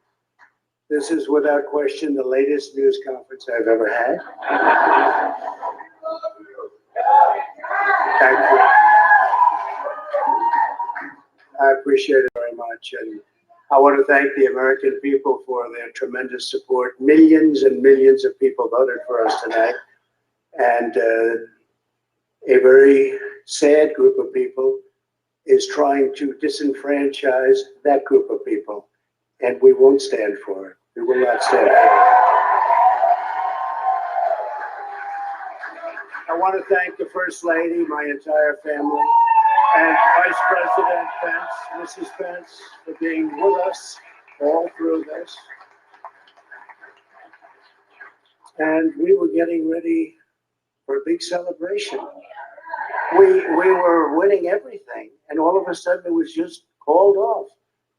The results tonight have been phenomenal, and we are getting ready. I mean, literally, we were just all set to get outside and just celebrate something that was so beautiful, so good. Such a vote, such a success. The citizens of this country have come out in record numbers. This is a record. There's never been anything like it. To support our incredible movement.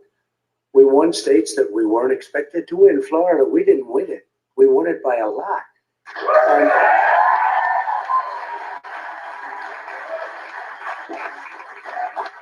we won the great state of Ohio. We won Texas. We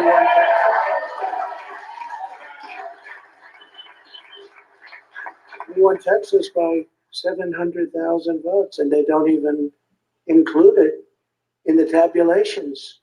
It's also clear that we have won Georgia. We're up by 2.5% or 117,000 votes with only 7% left. They're never going to catch us. They can't catch us. Likewise, we've clearly won North Carolina, where we're up 1.4% or 77,000 votes with only approximately 5% left. They can't catch us.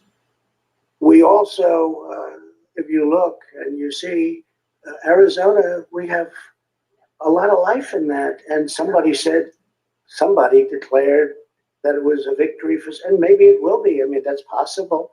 But certainly there were a lot of votes out there that we could get, because we're now just coming into what they call Trump territory. I don't know what you call it, but these were friendly Trump voters, and that could be overturned. The gentleman that called it, I watched tonight.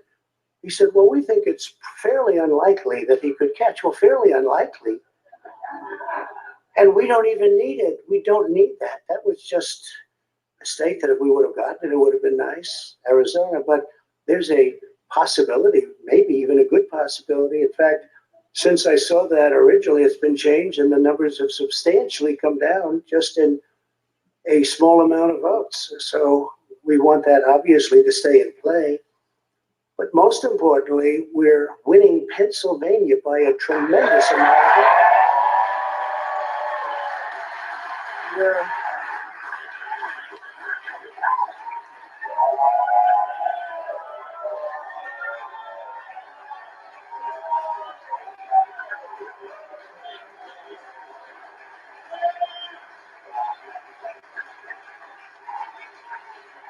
We're up 600. Think of this. Think of this. Think of this. We're up 690,000 votes in Pennsylvania. 690,000. These aren't even close. It's not like, oh, it's close.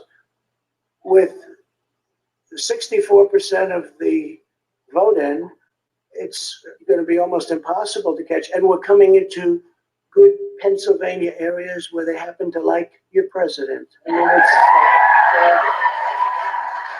so we'll probably expand that. We're winning Michigan, but I'll tell you, I looked at the numbers. I said, whoa. I said, wow, that's a lot. By almost 300,000 votes, and 65% of the voters in. And we're winning Wisconsin. I said, well, we don't need all of them. We need, because when you add Texas in, which wasn't added, I spoke with the really wonderful governor of Texas just a little while ago, and Greg Abbott, he said, congratulations. He called me to congratulate me on winning Texas. I mean, we won Texas. I don't think they finished quite the tabulation, but there's no way. And it was almost complete, but he congratulated me. And he said, by the way, what's going on? I've never seen anything like this. Can I tell you what? Nobody has. So we won by 107,000 votes with 81% of the vote. It's Michigan. So when you take those three states in particular, and you take all of the others, I mean, we have so many, we had such a big night. You just take a look at all of these states that we've won tonight. And then you take a look at the kind of margins that we've won them by. And all of a sudden, it's not like we're up 12 votes and we have 60% left. We won states, and all of a sudden, I said, what happened to the election? It's off. And we have all these announcers saying, what happened? And then they said, oh, because you know what happened? They knew they couldn't win. So they said, let's go to court. And did I predict this, Newt? Did I say this? I've been saying this from the day I heard they were going to send out tens of millions of ballots. I said exactly, because either they were going to win, or if they didn't win, they'll take us to court. So Florida was a tremendous victory, 377,000. Texas, as we said. Ohio, think of this. Ohio, a tremendous state, a big state. I love Ohio. We won by 8.1%, 460. Almost 500,000 votes. North Carolina, big victory with North Carolina. And so we won there. We lead by 76,000 votes with almost nothing left. And all of a sudden, everything just stopped. This is a fraud on the American public. This is an embarrassment to our country. We were getting ready to win this election. Frankly, we did win this election.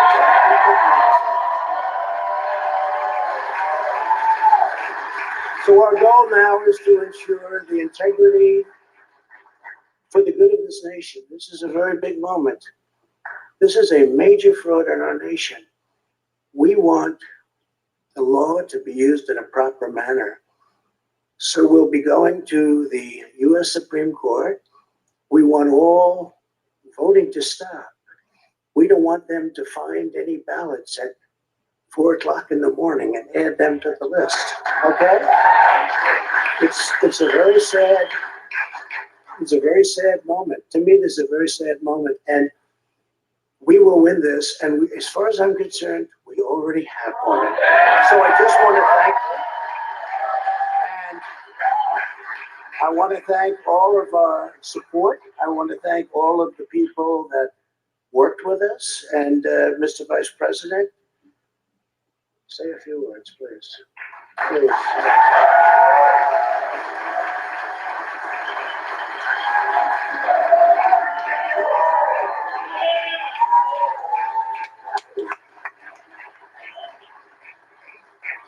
Thank you, Mr. President. I want to join you in thanking more than 60 million Americans who have already cast their vote for 4 more years for President Donald Trump in the White House.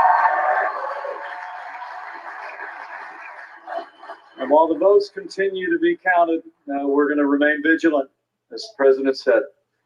The right to vote has been at the center of our democracy since the founding of this nation, and we're going to protect the integrity of the vote. But I really believe with all of my heart, with the extraordinary margins, Mr. President, that you've inspired in the states that you just described, and the way that you launched this movement across the country to make America great again, I truly do believe, as you do, that we are on the road to victory and we will make America great again. Thank you, Mr. President.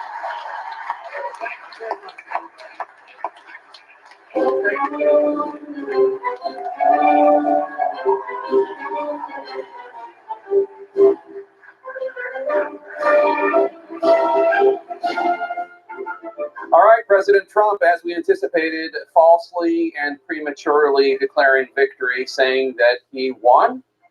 He did not win. He has not won. The president falsely depicting the counting of votes as a fraud and an embarrassment. That is not what is going on. What is going on is the normal democratic process. Almost everything President Trump said in his declaration of victory was not true.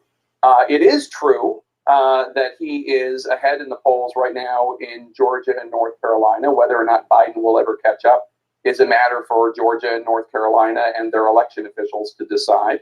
It is not true that he is winning Pennsylvania or winning Michigan or winning Wisconsin. They are still counting votes. They have literally millions of vote-by-mail ballots that those 3 states are counting. It may well be that President Trump ends up winning this election. That might be once the ballots are counted. But what President Trump just said was undemocratic and false and premature. It is not accurate to say that he won. We do not know who won this election.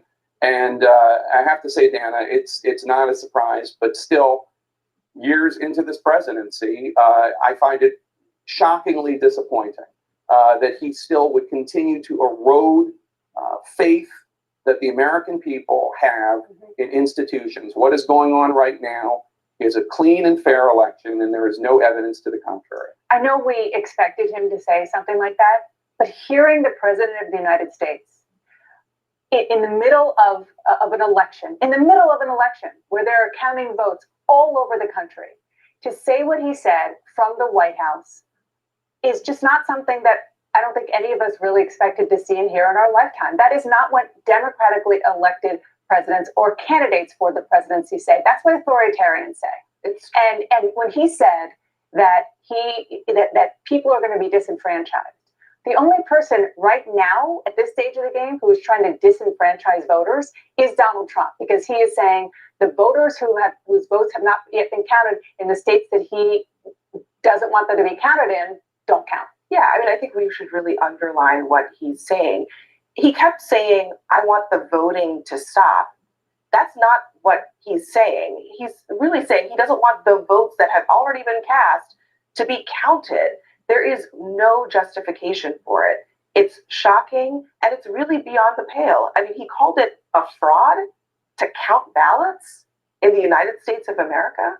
It's undemocratic. It's completely ridiculous. But I mean, notice that Vice President Mike Pence came up just a few minutes afterward and tried to paper over what the president had just said which is that he does not want the votes that are still outstanding in states that he had not won to be counted. You can't paper over that when it comes from the mouth of the President of the United States from the White House. You know, Vice President Pence tried to say something that is a more traditional idea of we are grateful for the people who have voted for us. We want to be vigilant to make sure that the ballots are all counted, and we're confident that we're going to be victorious in the end, as if President Trump had not said what he just said, which was a premature and false declaration of victory. And once again, let me say, it may well be that President Trump ends up being reelected.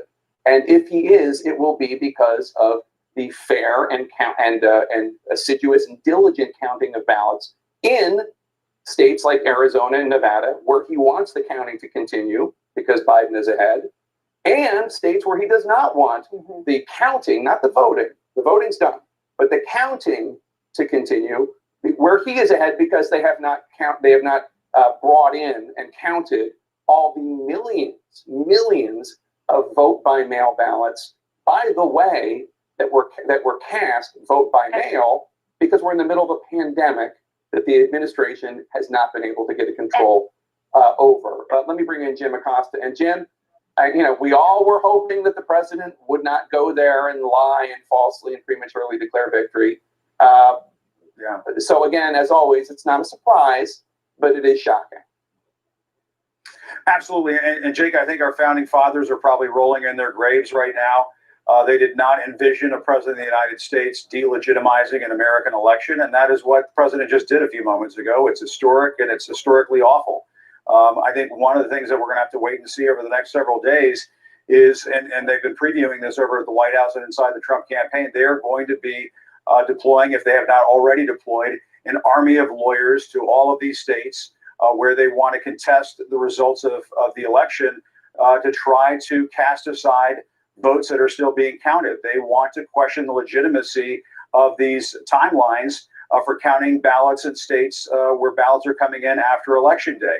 It does not compute with the president that states are allowed to have varying ways of counting votes. That is one of the traditions of our democracy, that states sort of run their own affairs when it comes to counting votes. And the president does not get that. We did hear Vice President Mike Pence, as Abby was saying a few moments ago, get up to the podium and contradict the president almost immediately and say that the votes continue to be counted.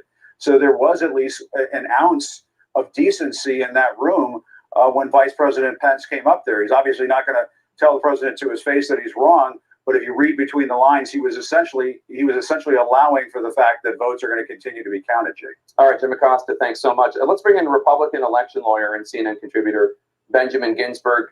He's on the phone with us. Ben, first of all, before we get to the morality of what the president did, I just want, if you could walk us through, the president said he's going to go to the Supreme Court to try to stop the ballots from being counted.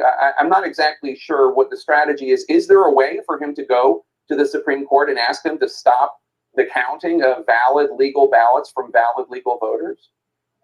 No, there's really not, Jake. There's no natural path to that. There are procedures for, as the vice president said, continuing to count the votes. And you can certainly contest under each state's law the process of the way the election took place.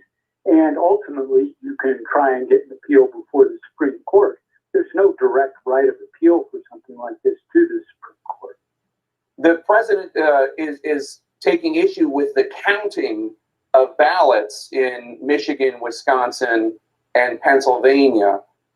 He is describing it as to stop voting, as if people are still voting, but that's not what's going on. These are legal votes that have already taken place. They just need to be counted, right? Yes, there are legal votes that have taken place.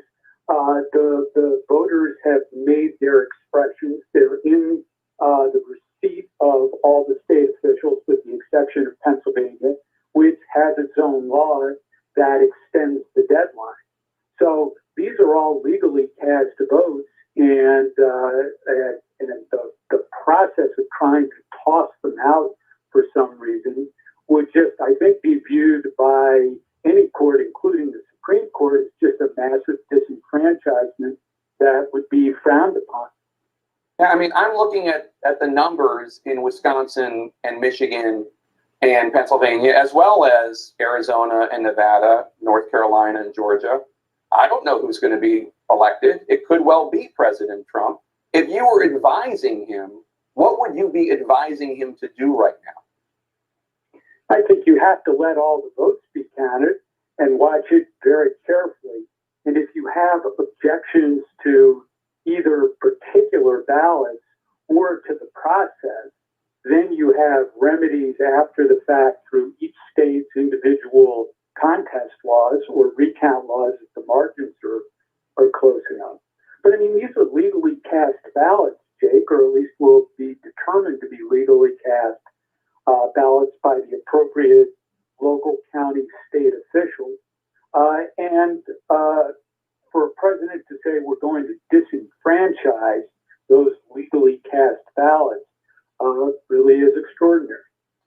It's also extraordinary just because, I mean, beyond the undemocratic part of this and beyond the immoral or amoral part of this, I don't know one election lawyer that would be telling President Trump to do something like this, given the fact that he could very well win still. Well, it is conceivable that he has found some, but I don't know how it could be successful and how, to a large extent, they'll be able to justify it in law to just bypass the state procedures and to disenfranchise people who legally cast their ballots under state law. Now, Ben, I'm old enough to remember when there was a big election fight in Florida. And one of the things that was going on at the same time was there was a very close election in New Mexico, where Al Gore won New Mexico, and George W. Bush's campaign, which you were a part of, was thinking about challenging that, but then realized it would be inconsistent and hypocritical to be making one argument in Florida and the complete opposite argument in New Mexico. So you guys dropped the New Mexico thing because there was one principle you wanted to fight on. Here we have President Trump in the course of one speech talking about how mad he is because Fox called Arizona for Joe Biden, and at the same time, in the same breath, arguing the exact opposite, that we shouldn't be counting on votes coming in and still being counted by election officials in Michigan, Pennsylvania, and Wisconsin. Yeah, it was not really a consistent position. And one of the things about being in a recount or a contested election is that you do have to maintain some consistency. But inevitably, the consistency begins with recognizing the right to vote in this country and how each individual voter has a right. Now, there may be rules for the way ballots themselves need to be verified, and there may be instances when the margins of elections are breathtakingly close and fall within a state's required recount, but that's very different from what we heard tonight. Ben, you've been a respected Republican lawyer, election lawyer for decades. I think you go back to Indiana's Bloody Eighth, which is an obscure reference and only political super nerds will recognize. But have you ever seen anything like this before from a president of the United States? No, not even close.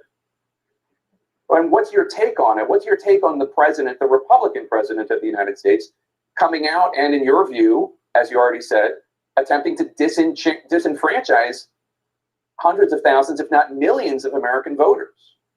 Well, it's a distressing moment for me as a longtime Republican to see a call to disenfranchise so many people in the Republican Party. And I think really everyone who was on the ballot for the Senate or the House or a local office today recognizes the value of individuals' votes and how what we do is try and preserve them and honor them.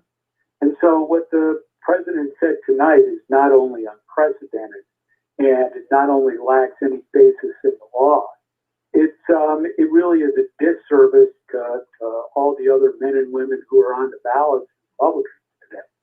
All right, Ben Ginsberg, thank you so much for your time and expertise. We really appreciate it, and get some sleep. I'm sure we're going to be calling upon your services quite a bit in the next few days, weeks, months, who knows how long. Thank you so much. And Abby, I mean, Ben Ginsberg, very respected Republican lawyer, shocked, distressed about the fact that an American president is openly seeking to disenfranchise American voters. And in the words of John Bolton, President Trump's former national security advisor, commit a fraud or a con on voters. Yeah, and you heard Ben Ginsberg just call it unprecedented. I think it is unprecedented. And if we were watching this in another country right now, we would be shocked by what is going on. I think this would be setting off alarm bells. I'm sure it is setting off alarm bells all over the world. The President of the United States just said at almost, at 2 o'clock in the morning on the night of an election that he wants to stop counting the votes in certain parts of the country, but not in other parts of the country, because he thinks he's already won because all the votes because he thinks he's won. I mean, that's something that anywhere else in the world would be a sign of a democracy that is in peril. I think it's a sign that our democracy is in peril. What is going to happen tomorrow? Will anyone speak up about this? Because I think that's really where we are at this point. We have to wait for the votes to be counted. But will Republicans just sit in silence and allow the president to say, I don't want to count the votes in a handful of states in this country because I think I've already won? Abby, as you're talking, I'm thinking, you're talking about the world, about the fact that American observers are sent around the world to observe democracies in action. And one of the things that they try to do is to prevent exactly the kind of thing that President Trump was just calling for. I mean, it's hard to wrap your mind around. I just want to underscore what we talked about earlier, which is that there are a lot of people out there who believe everything the president says. And that is why this is potentially dangerous. Absolutely. And I hope, we all hope it's not. This is a norm-busting, institution-busting president.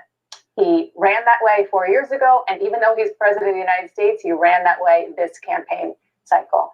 And this hopefully is not one of the ramifications of the erosion, thanks to him, of institutions, not just the media and others, but those that we all need, basic democratic institutions. I'm wondering what former Senator Rick Santorum, a Republican senator from Pennsylvania, who ran 3 times in the Commonwealth of Pennsylvania statewide and won 2 out of 3. I'm wondering what you make of what we just heard from the president. I was very distressed by what I heard the president say. The president is prone, as we all know, to bluster and to fits and pique of being upset about how he's being treated. But look, I don't have a problem. I think Joe Biden said similar things, saying, I think I won. I mean, that's fine. You think you won. That's great. But the idea of saying that using the word fraud, that there's fraud being committed by people counting votes, I think is wrong. I understand he sees votes potentially being shifted around in some places. But look, that the reality is that what's happening. I can tell you in Pennsylvania, what's happening is they're counting the absentee and mail-in ballots right now, and some counties have stopped counting. Why have they stopped counting? Because it's 2:48 in the morning. That's why they stopped counting. Because people get tired. When they're tired, they make mistakes, and you stop counting, and then you take it up the next morning when people are fresh, and everybody has a chance to sort of make sure they're not making any mistakes. They're not stopping counting because they're trying to fix anything or create any sort of fraud. There's plenty of people there, and as poll watchers and others who are watching the counting. I know in the city of Philadelphia, for example, I think there's actually cameras on the people who are actually doing the counting. So look, I understand the president's frustration because some of the states weren't called as early as he'd like. But at the same time, he complained about one of the states being called earlier, like Arizona. So I understand that the president feels like it's a grievance against him, and somehow or another this is another example of the media not treating him fairly. I would just say I could not disagree more in this case. I think, for example, CNN has been quite responsible in being very slow to declare winners. I think that's the right thing to do. We have to make sure that that you don't do what I think may be a mistake in Arizona. I've talked to some people in Arizona, and they're not confident that state has been decided yet. And we need to be cautious. There are plenty of votes out there in all the states, all the blue wall states that are up there, Wisconsin, Michigan, and Pennsylvania, that could flip it. I think it's highly unlikely in Pennsylvania, as I know it well, but it's still possible. And as long as it's still possible, you have to take your time and count the votes. Is there anybody left in that White House who the president listens to, who could tell the president, Mr. President, it's undemocratic what you're saying, it's distressing what you're saying, we need the votes to be counted. For your own second term, should you win one, you need to have the people have faith that this happened the right way. Is there anyone who can tell them that anymore? I suspect the reason that the 4-minute call went out that the president's going to speak between then and the time that he did speak, there was probably a lot of discussion going on about what he should say. And the president's a 70-some-year-old man at 2:30 in the morning, and after a very stressful time, and I think he was just unfortunately being more a raw version of himself, and so that's just disappointing. I hope that the place they walk it back tomorrow and say we want the votes to be counted, particularly in Arizona. If you want them counted in Arizona, you need to have them counted in Pennsylvania, Michigan, and Wisconsin too, and Georgia. Yeah, but that would be a consistent position. Wolf? Yeah. Guys, thanks very much. John King is here. It is outrageous what the President of the United States said just now. This is a fraud on the American public. Frankly, we did win this election. Take a look at they're still counting ballots right now, John. Right now, by our count, our projection is 220 votes for Biden in the Electoral College, 213 for Trump. There's still a way to go until you get to the 270 needed to win. Right, and let's give Senator Santorum some credit there. Let's count the votes, right? This is the United States of America. It's not Belarus. Let's count the votes. The leader does not get to decide when we're done. States count their votes, and that's how we're going to do it. States count their votes. Now, this is where we are right now. There's some things we can, we can be reasonably certain about this map, which is when Hawaii comes in, we expect it to go Democratic. I'm going to say just for now, these aren't done yet, but Nevada, we have Biden is leading in Nevada. That would be a hold. That was a Clinton state. Biden is leading in Arizona. This is what the president was mad about, but the math right now has Biden leading in Arizona. So let's give that to him for now. Now let's come back out here and come back over to the red.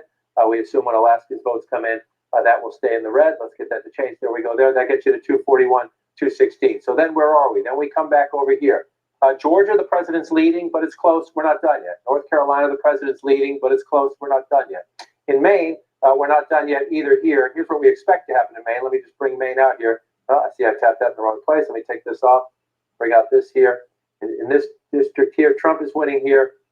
Biden, we expect to win more of the state. Trump is leading right now in the 2nd congressional district. So if you do it like that, you give Trump 1 and you come out. That's a pickup for Joe Biden. We know that would be a pickup if that holds right there. So now you're looking at the map. If we go where the president is leading right now, this is going to anger Democrats. If we just say that, we'll see.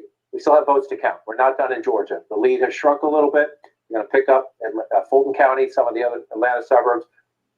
North Carolina also has tightened a little bit as the night has gone on. Last time I looked, it was around 45,000 votes. It's 78,000 now looking across the room, so that's a little bit bigger. So let's leave those right there for now. That gets you to 248 to 244, and that would have just these 3 left. And again, at this point, you're into 2 out of 3, right? So if Joe Biden can do these 2, he wins the presidency with 270. If for some reason, let's just say Donald Trump got this one and this one, Donald Trump wins the presidency.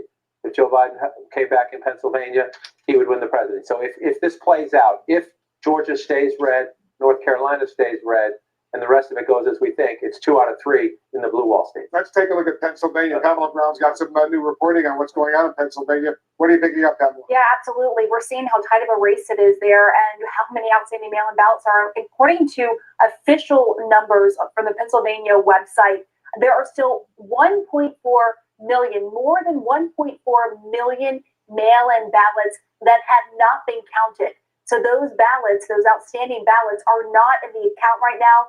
They are working there in several counties through the night. In fact, in Philadelphia alone, the Democratic stronghold, they still have 270,000 mail-in ballots to count. 270,000 mail-in ballots to count in the Philadelphia stronghold there. And so we're told that the officials are working through the night in many places in Pennsylvania because, as we've been pointing out, they started it the morning of the election. This takes a while. It's a process. Deep breaths as it comes to Pennsylvania.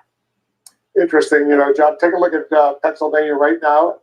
They're still counting votes. It's not over with by any means. No, it's not over, but the math is pretty steep. And so here's what's interesting. We need to watch. We need to be transparent. If they have 1.4 million left and the president's up by 673,000 votes and change, Joe Biden's going to have to win ballpark 75% of these votes. Now, right now, he's not doing that statewide, but these are mail-in votes. These are mail-in votes, and we do know that he was disproportionately winning. Democrats were disproportionately winning the mail-in vote. The question is, can he win it somewhere in the ballpark of 75%? We say 1.4 million. It's a rough number because we're getting the numbers from county to county. But if it's in this ballpark, and that's the president's lead right now, Joe Biden's going to have to win somewhere in the area close to 75% of those ballots to catch up. Can he do that? We're going to have to see it count. That's a steep hill. Remember 4 years ago, we were in Michigan, we were in Wisconsin, Hillary Clinton was behind. Democrats kept saying the votes were there. In this case, mathematically, that's possible. We're going to watch when they count these votes. Joe Biden is going to have his execution among those mail-in ballots, his return rate among those mail-in ballots is going to be off the charts. Now, we do know from data that that's possible because Democrats did disproportionately win the mail-in vote, but that's a number to watch as we count them. And most of that counting will continue through the night. I suspect it will be finished sometime tomorrow. They're counting Wisconsin and Michigan right now as well. Right, and so let's just go through and look at the president's lead. Again, the president looks 307,000 right there as we count, and in Wisconsin it's 116,000, but again, votes to count. All right, stand by. We're going to continue our special coverage right after a quick break.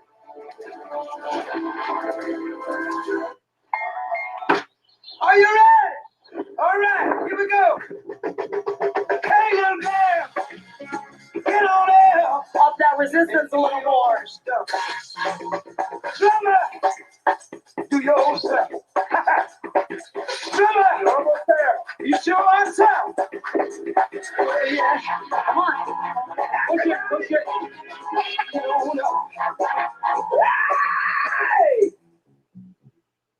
This is Joe. He used to have bad breath. Now he uses a capful of TheraBreath Fresh Breath Oral Rinse to keep his breath smelling great all day long. TheraBreath. It's a better mouthwash at Walmart, Target, and other home stores. When I noticed my sister moving differently, she said it was like someone else was controlling her mouth. Her doctor said she has tardive dyskinesia, which may be related to important medication she takes for her depression. TD can affect different parts of the body. In today's trying times, we're here to help you manage TD. Visit talkabouttd.com for a doctor discussion guide to prep for your next appointment in person, over the phone, or online. We were so relieved to learn there are treatments for TD. Good morning, Mr. Sun. Good morning, Brad. I'm gonna grow big and strong. Yes, you are. I'm gonna get this place all clean. I'll give you a hand. And I'm gonna put me on crutches. Wait, what? Says he's going to need crutches. It's going pretty hard. You might want to take that up, girl. Excuse us. When owning a small business gets real, Progressive helps protect what you built with customizable coverage. And I'm gonna... No. Tremfya helps adults with moderate to severe plaque psoriasis uncover clearer skin that can last. In fact, Tremfya was proven superior to Humira in providing significantly clearer skin. Serious allergic reactions may occur. Tremfya may increase your risk of infections and lower your ability to fight them. Tell your doctor if you have an infection or symptoms, or if you had a vaccine or plan to. Tremfya, uncover clearer skin that can last. Janssen can help you explore cost support options. While you watch this historic night unfold, log on to CNN.com for more. The Road to 270, Election 101, results that matter to you with My Election, and more. Election Night in America on CNN and CNN.com. When we started our business, we were paying like an arm and a leg for the postage. I remember setting up Ship Station. I think it was just like 1 or 2 clicks. Everything was up and running. I was printing out labels and saving money. ShipStation saves us so much time. It makes it really easy and seamless. Pick an order, print everything you need, slap the label onto the box, and it's ready to go. Their costs for shipping were cut in half. just like that. ShipStation, the #1 choice of online sellers. Go to shipstation.com/try and get 2 months free. Are you sick and tired of looking and feeling heavy? ProBioSlim promotes healthy digestion and helps you lose weight. Patented probiotics ease constipation, gas, and bloating, while powerful EGCG burns fat and calories. Unleash your potential with ProBioSlim, the #1 probiotic fat burner at Walmart. This year, we're all finding new ways to learn at home, and the Greenlight debit card and app make it easy for kids to learn about money. Learn how to budget, learn how to save, learn how to spend wisely. Kids learn through doing. Greenlight is here to let your kids do money. This is CNN. More people get their news from CNN than any other news source.